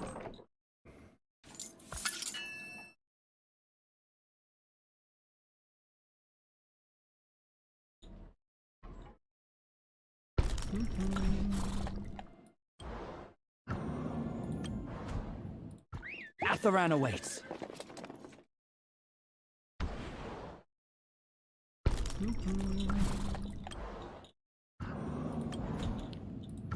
Atharan awaits.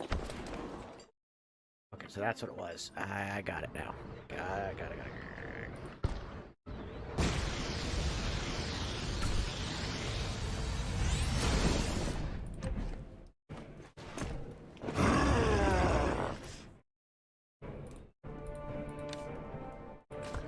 Okay, hold on. I gotta find you, dude. Gotta find you. Where you at? Huh? Nope. Where are you at, dude?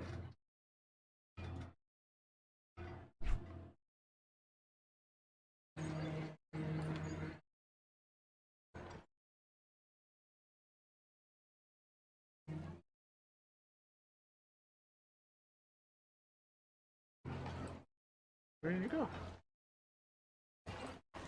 I know you're around here somewhere. Boss! You're not the one I'm looking for.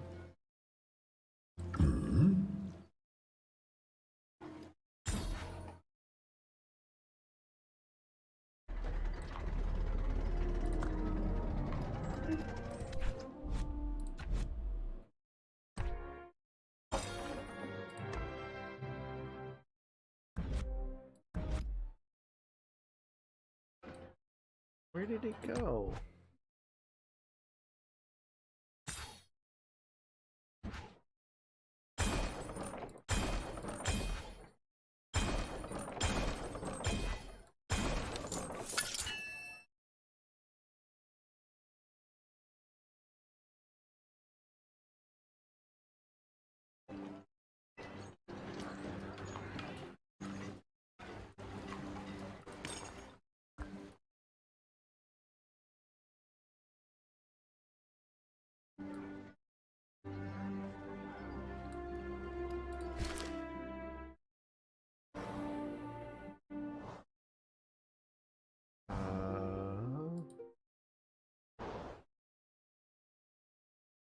Yeah, we're not doing that.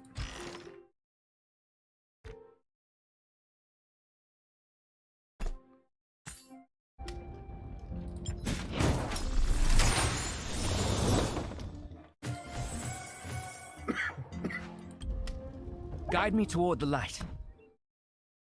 I have to keep going.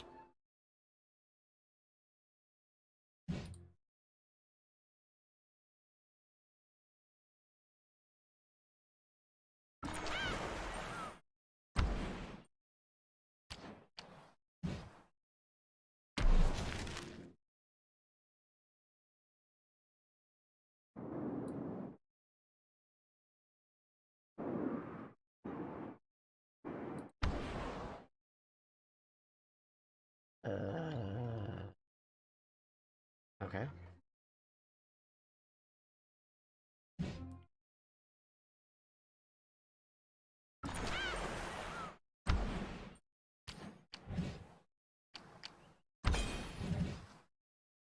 Okay. That's what I need to do. Where'd my mouse go? There be my mouse.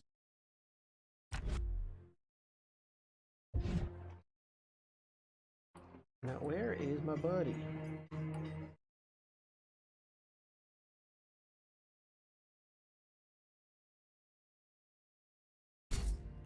There was a way to give them gifts here.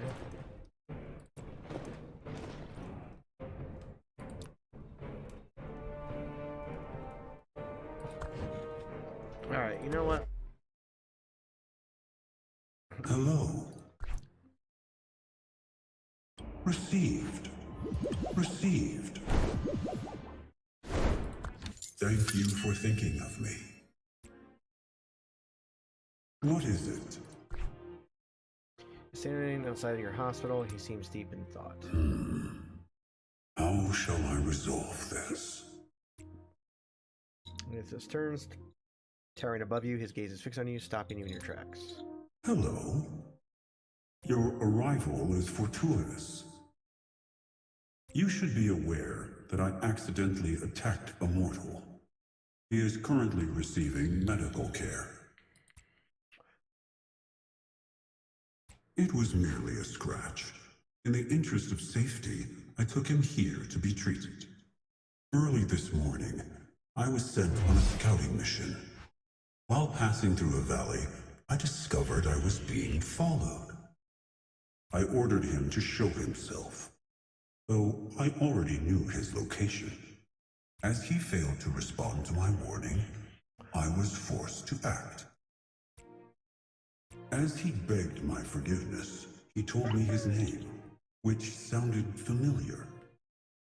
When I first came to Dawngrad, I received a number of strange letters.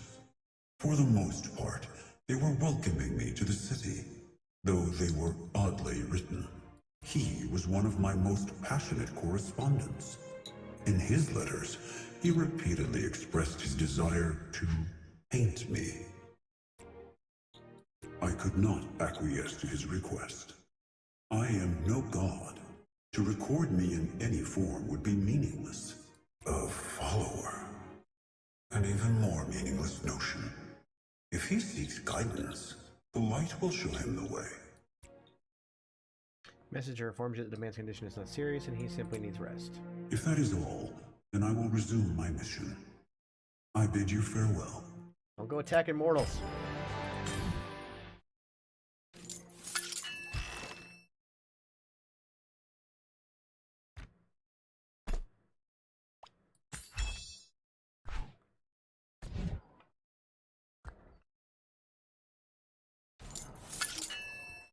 There's him.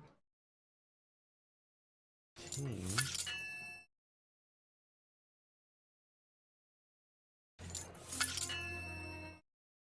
Do you need me to help with training? No. What I need is to find my other orc.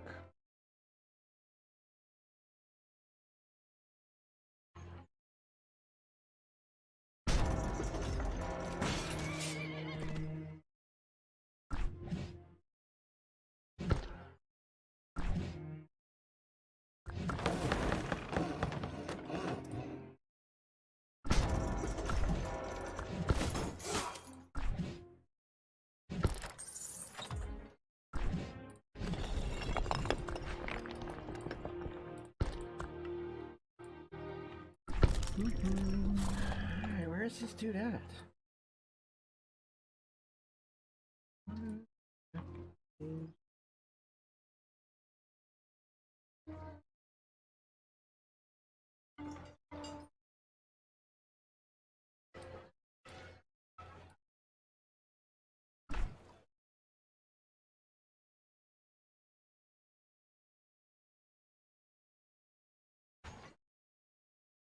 We are looking for Bakar.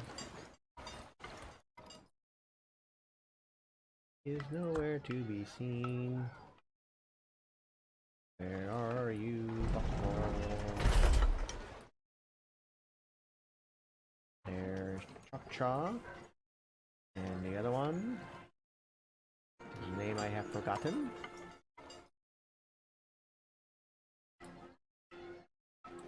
I see all my other heroes except for Bakar.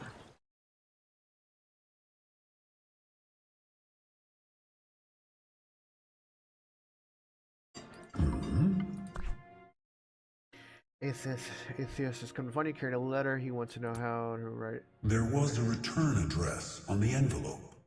I have transcribed it exactly, but my overseer suggested that I confirm it with you. The mortal I accidentally injured previously. I reported the matter to my overseer following the completion of my mission. She felt that I have never written such a letter before. I humbly request that you examine my work. Take a letter. It's a little clunky. It almost reads more like a warning. Are there any parts you feel require improvement? This is a difficult task indeed. My aim was simply to inform him that such behavior is not worth the effort. If he wishes to idolize a celestial, any other than myself would be a better choice. I once defied the will of the Oracle by healing a satyr. This gauze covers the mark her dark power left upon me. To atone for disobeying the Oracle, I was exiled to the White Winged Sea at the edge of our domain. Left to silently watch the mortal world as it alternated endlessly between chaos and order. The Sanctus of Wisdom warned me that unless Leosa wills it, we are not to use his power to interfere in mortal affairs. Atheist picks up the letter, he hesitates for a moment, then returns it to the envelope. I have already said more than enough. I should not delay any further. I have explained the situation clearly, as was my overseer's instruction. No more need be said.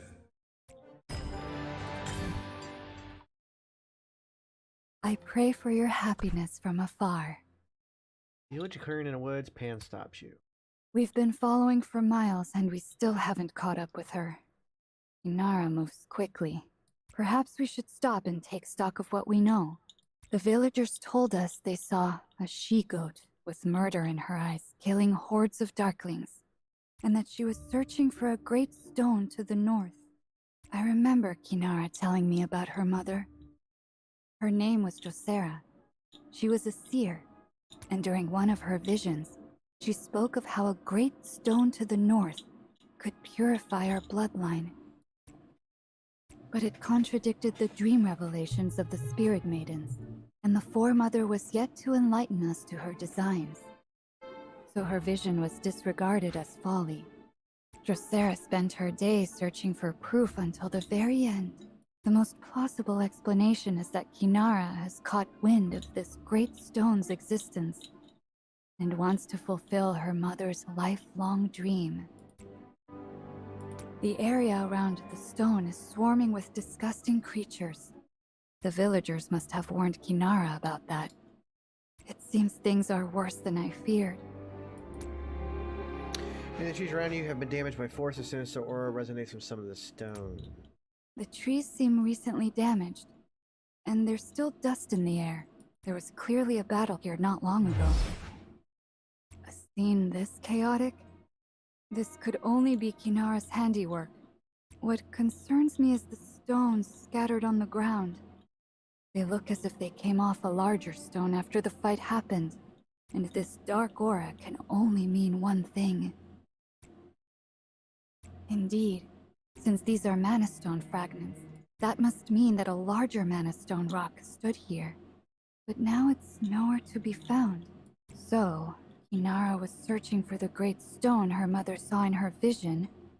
She headed north, where she encountered a horde of darklings, beat them, and took their Mana Stone. I see we have reached the same conclusion.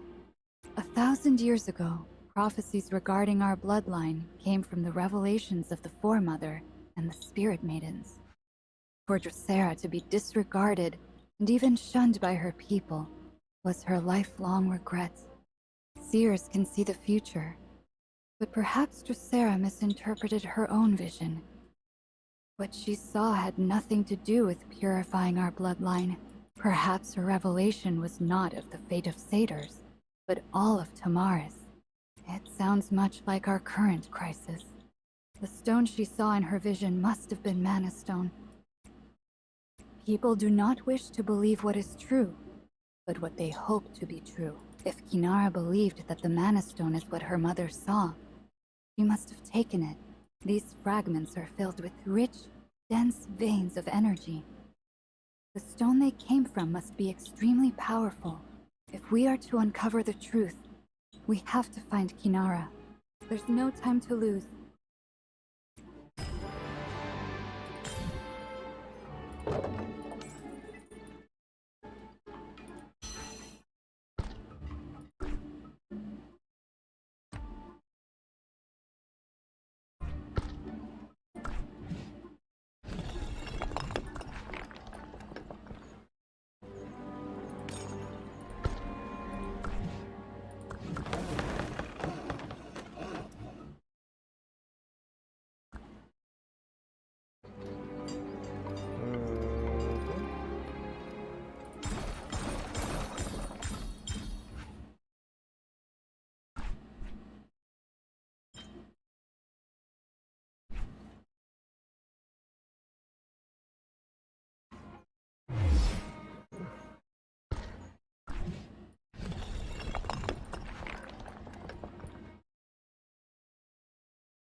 Okay, I don't want to go over my store limits.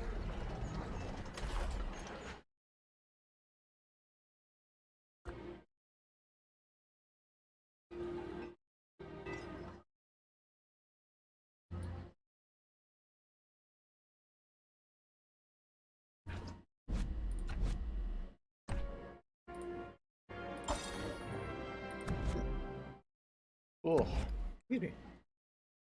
Where is this guy?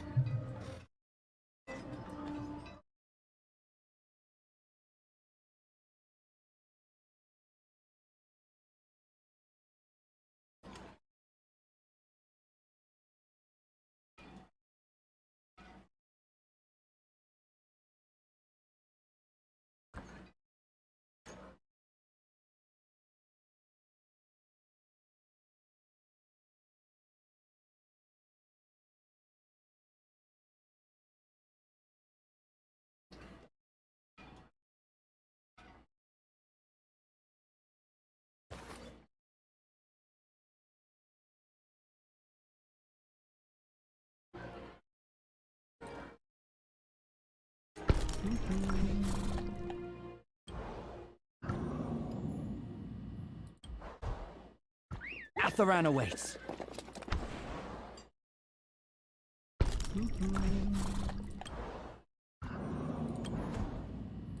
Atharan awaits. Where is this guy at?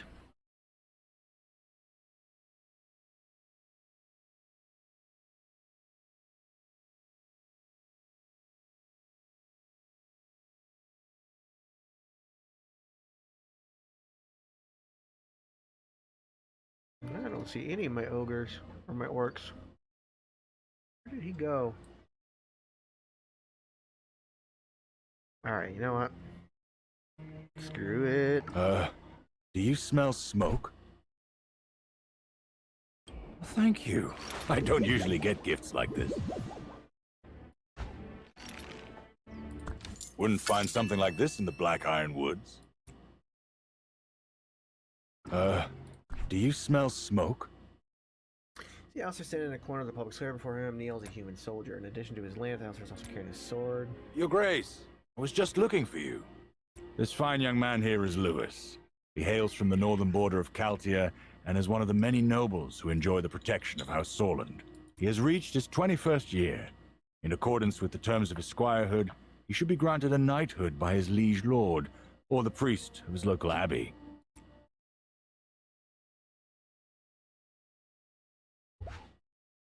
Your Grace, I have specifically sought Sir Alistair for this request. As a young boy, I was trained in the way of the blade by House Sorland. Sir Alistair was a great source of encouragement during my training. Whether on the border or at the royal court, he has protected our kingdom with steadfast devotion. I am of age now, Your Grace, and if I may be so bold, I believe myself to be worthy of knighthood in both skill and spirit. It is my hope that Sir Alistair will grant me this accolade.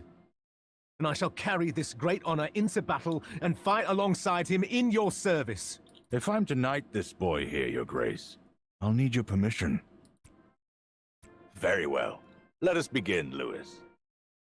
There is one issue, though. I couldn't find a priest to pray for you. We who live in the shadow of Mount Helios cannot overlook the importance of Leosa's blessing. Your blessing would grant me all the courage I need, sir. Alistair's sword glints in the early morning light as he lays it upon both of the youth's shoulders. Guide me toward the light. Once composed, the other impassioned, they recite the code of chivalry together. I swear to fight to rebuild order. I swear to fight to... I swear to be kind to the poor and the weak. I swear to fight all injustice and evil. Guide me toward the light. Sir? I swear to be faithful to my beloved until we are... To the honor and pride in the young man's eyes are also so many rules to knighthood that make your head spin. Suddenly you remember something Madeline told you about Alistair's devotion to knighthood. Your Grace, please make sure this young man honors his oath. People say all kinds of things about me. A knight carries the burdens of honor and of trust.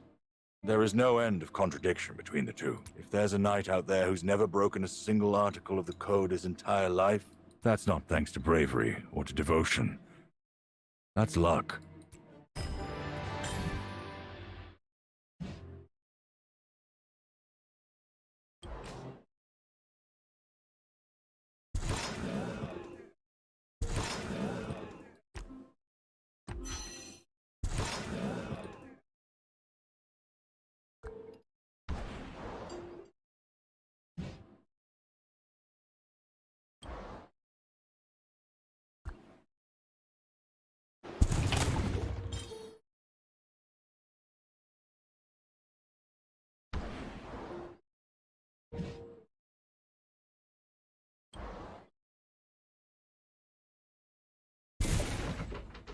Okay.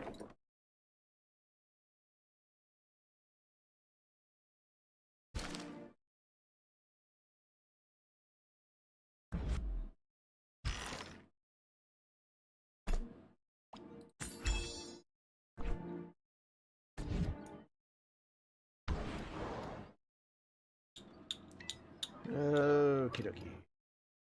Boss!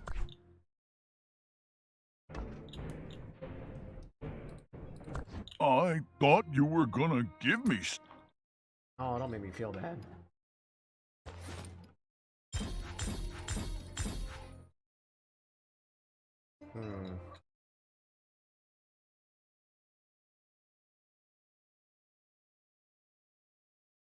I can't find the other orc.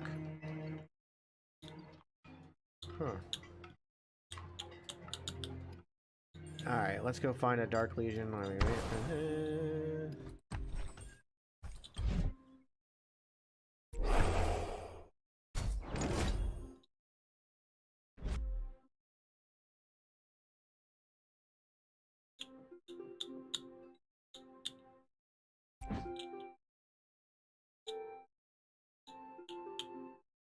I will do what I must.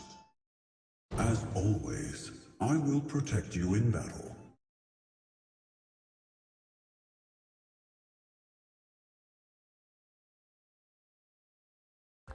Alright, let's see what Atheist can do with this bow and arrow.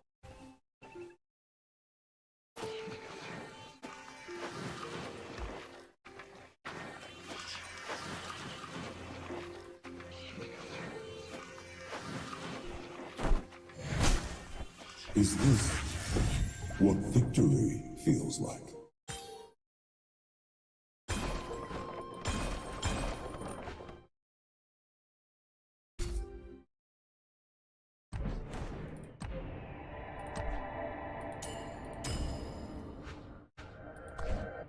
Okay.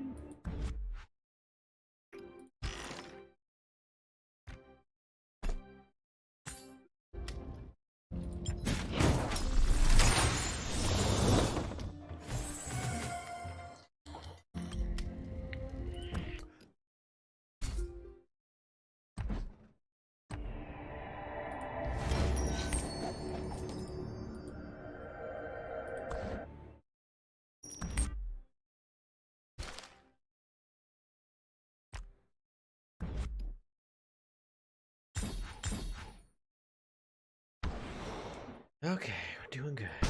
Doing good.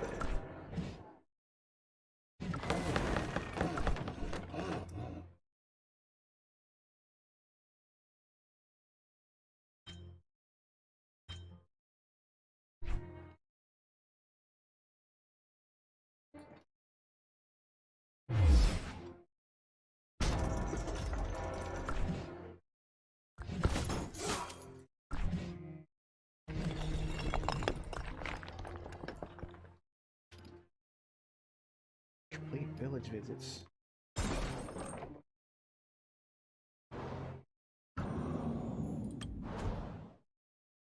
I'm on it.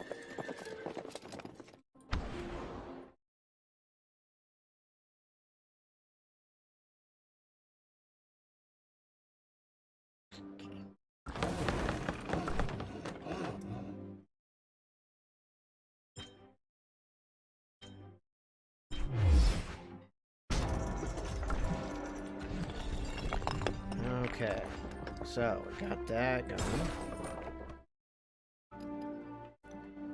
Alright, so we're almost to level 7. It says 5 hours. We're going to speed that up, of course. And let's do that now.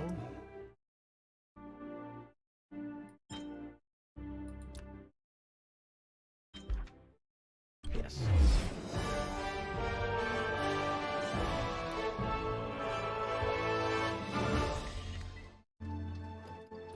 Alright, that gets us to 7. Let's claim that. What else can we build? Don't know what this is, but let's do it. Many years ago, we were blessed with divine guidance. The Augur Stone bears the description of sages from Era's past. You can learn more about the past and future of Tamara's by checking it.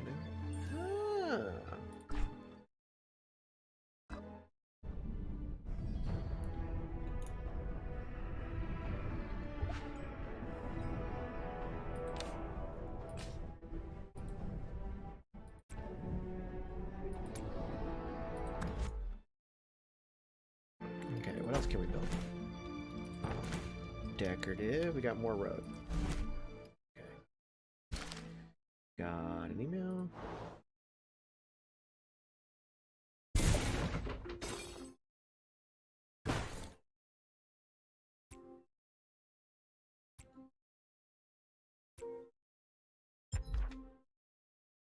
Oh, I don't have any dark keys. Near.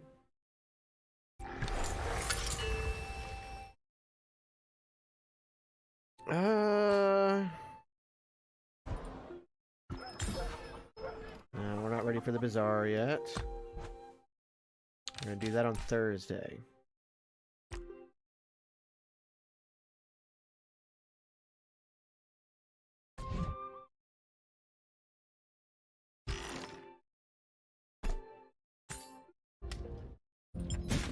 Ooh, more gold chest.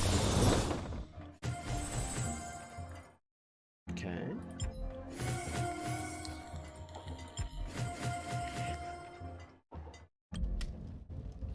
Okay.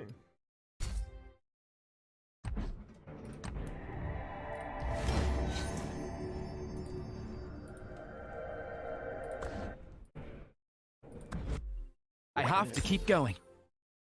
Yes, you do. Because we're doing something.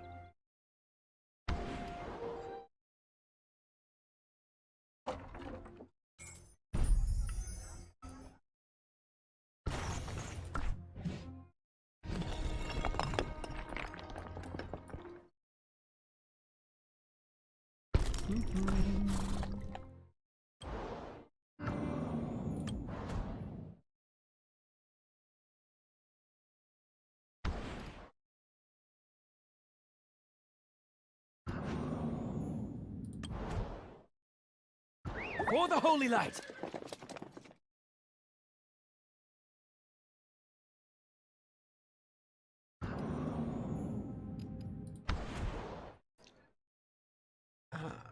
Sure what I gotta do there, but that's okay. Okay. So we have reached our goal of getting to city level 7. And we did that in 2 hours. Pretty easy, pretty nice. As you can see, the game is a lot of fun. There's a lot of in-depth story that we're going to dive much more into come Thursday after the Geeks and Noobs podcast. So make sure you come back for that. This is going to do it for us tonight. We're going to go ahead and call it quits. As soon as I can figure out how. Exit game. So this is how we're going to do it. We're going to go ahead and call it quits. I want to thank everybody for tuning in. This has been our sponsor, Call of Dragons. Hit exclamation point COD in the chat. Get yourself the link. Oh, hang on. Before we go, we got something coming up. That's not what I wanted.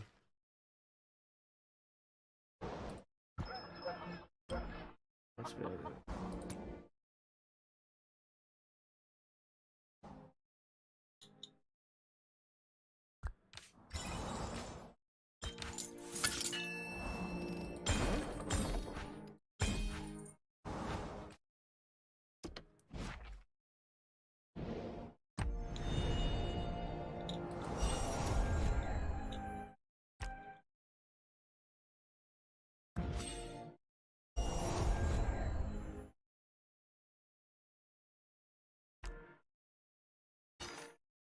Oh, look at that. Guide me toward the light.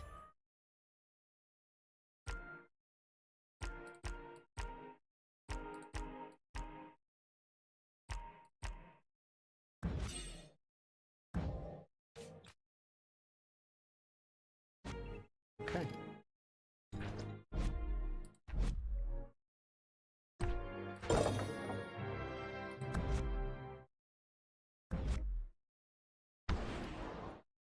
Okay, now we're going to go ahead and exit. Once again, thank you for tuning in. Exclamation point COD gets you the link to download this for your PC. It is Call of Dragons. It is a very fun MMO built in a fantasy world. You're going to build your town, your city, in hopes of taking out the Darklings and the Dark Forces that are trying to take over. I highly recommend you do it.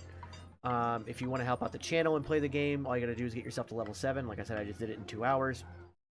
It's very easy to do. Join our alliance. It's TGN Networks, or TGNN for our call sign. Come join our alliance. Come help us out. And like I said, Thursday we'll explore more of the story, and we will have a good old time. So I will check you guys later.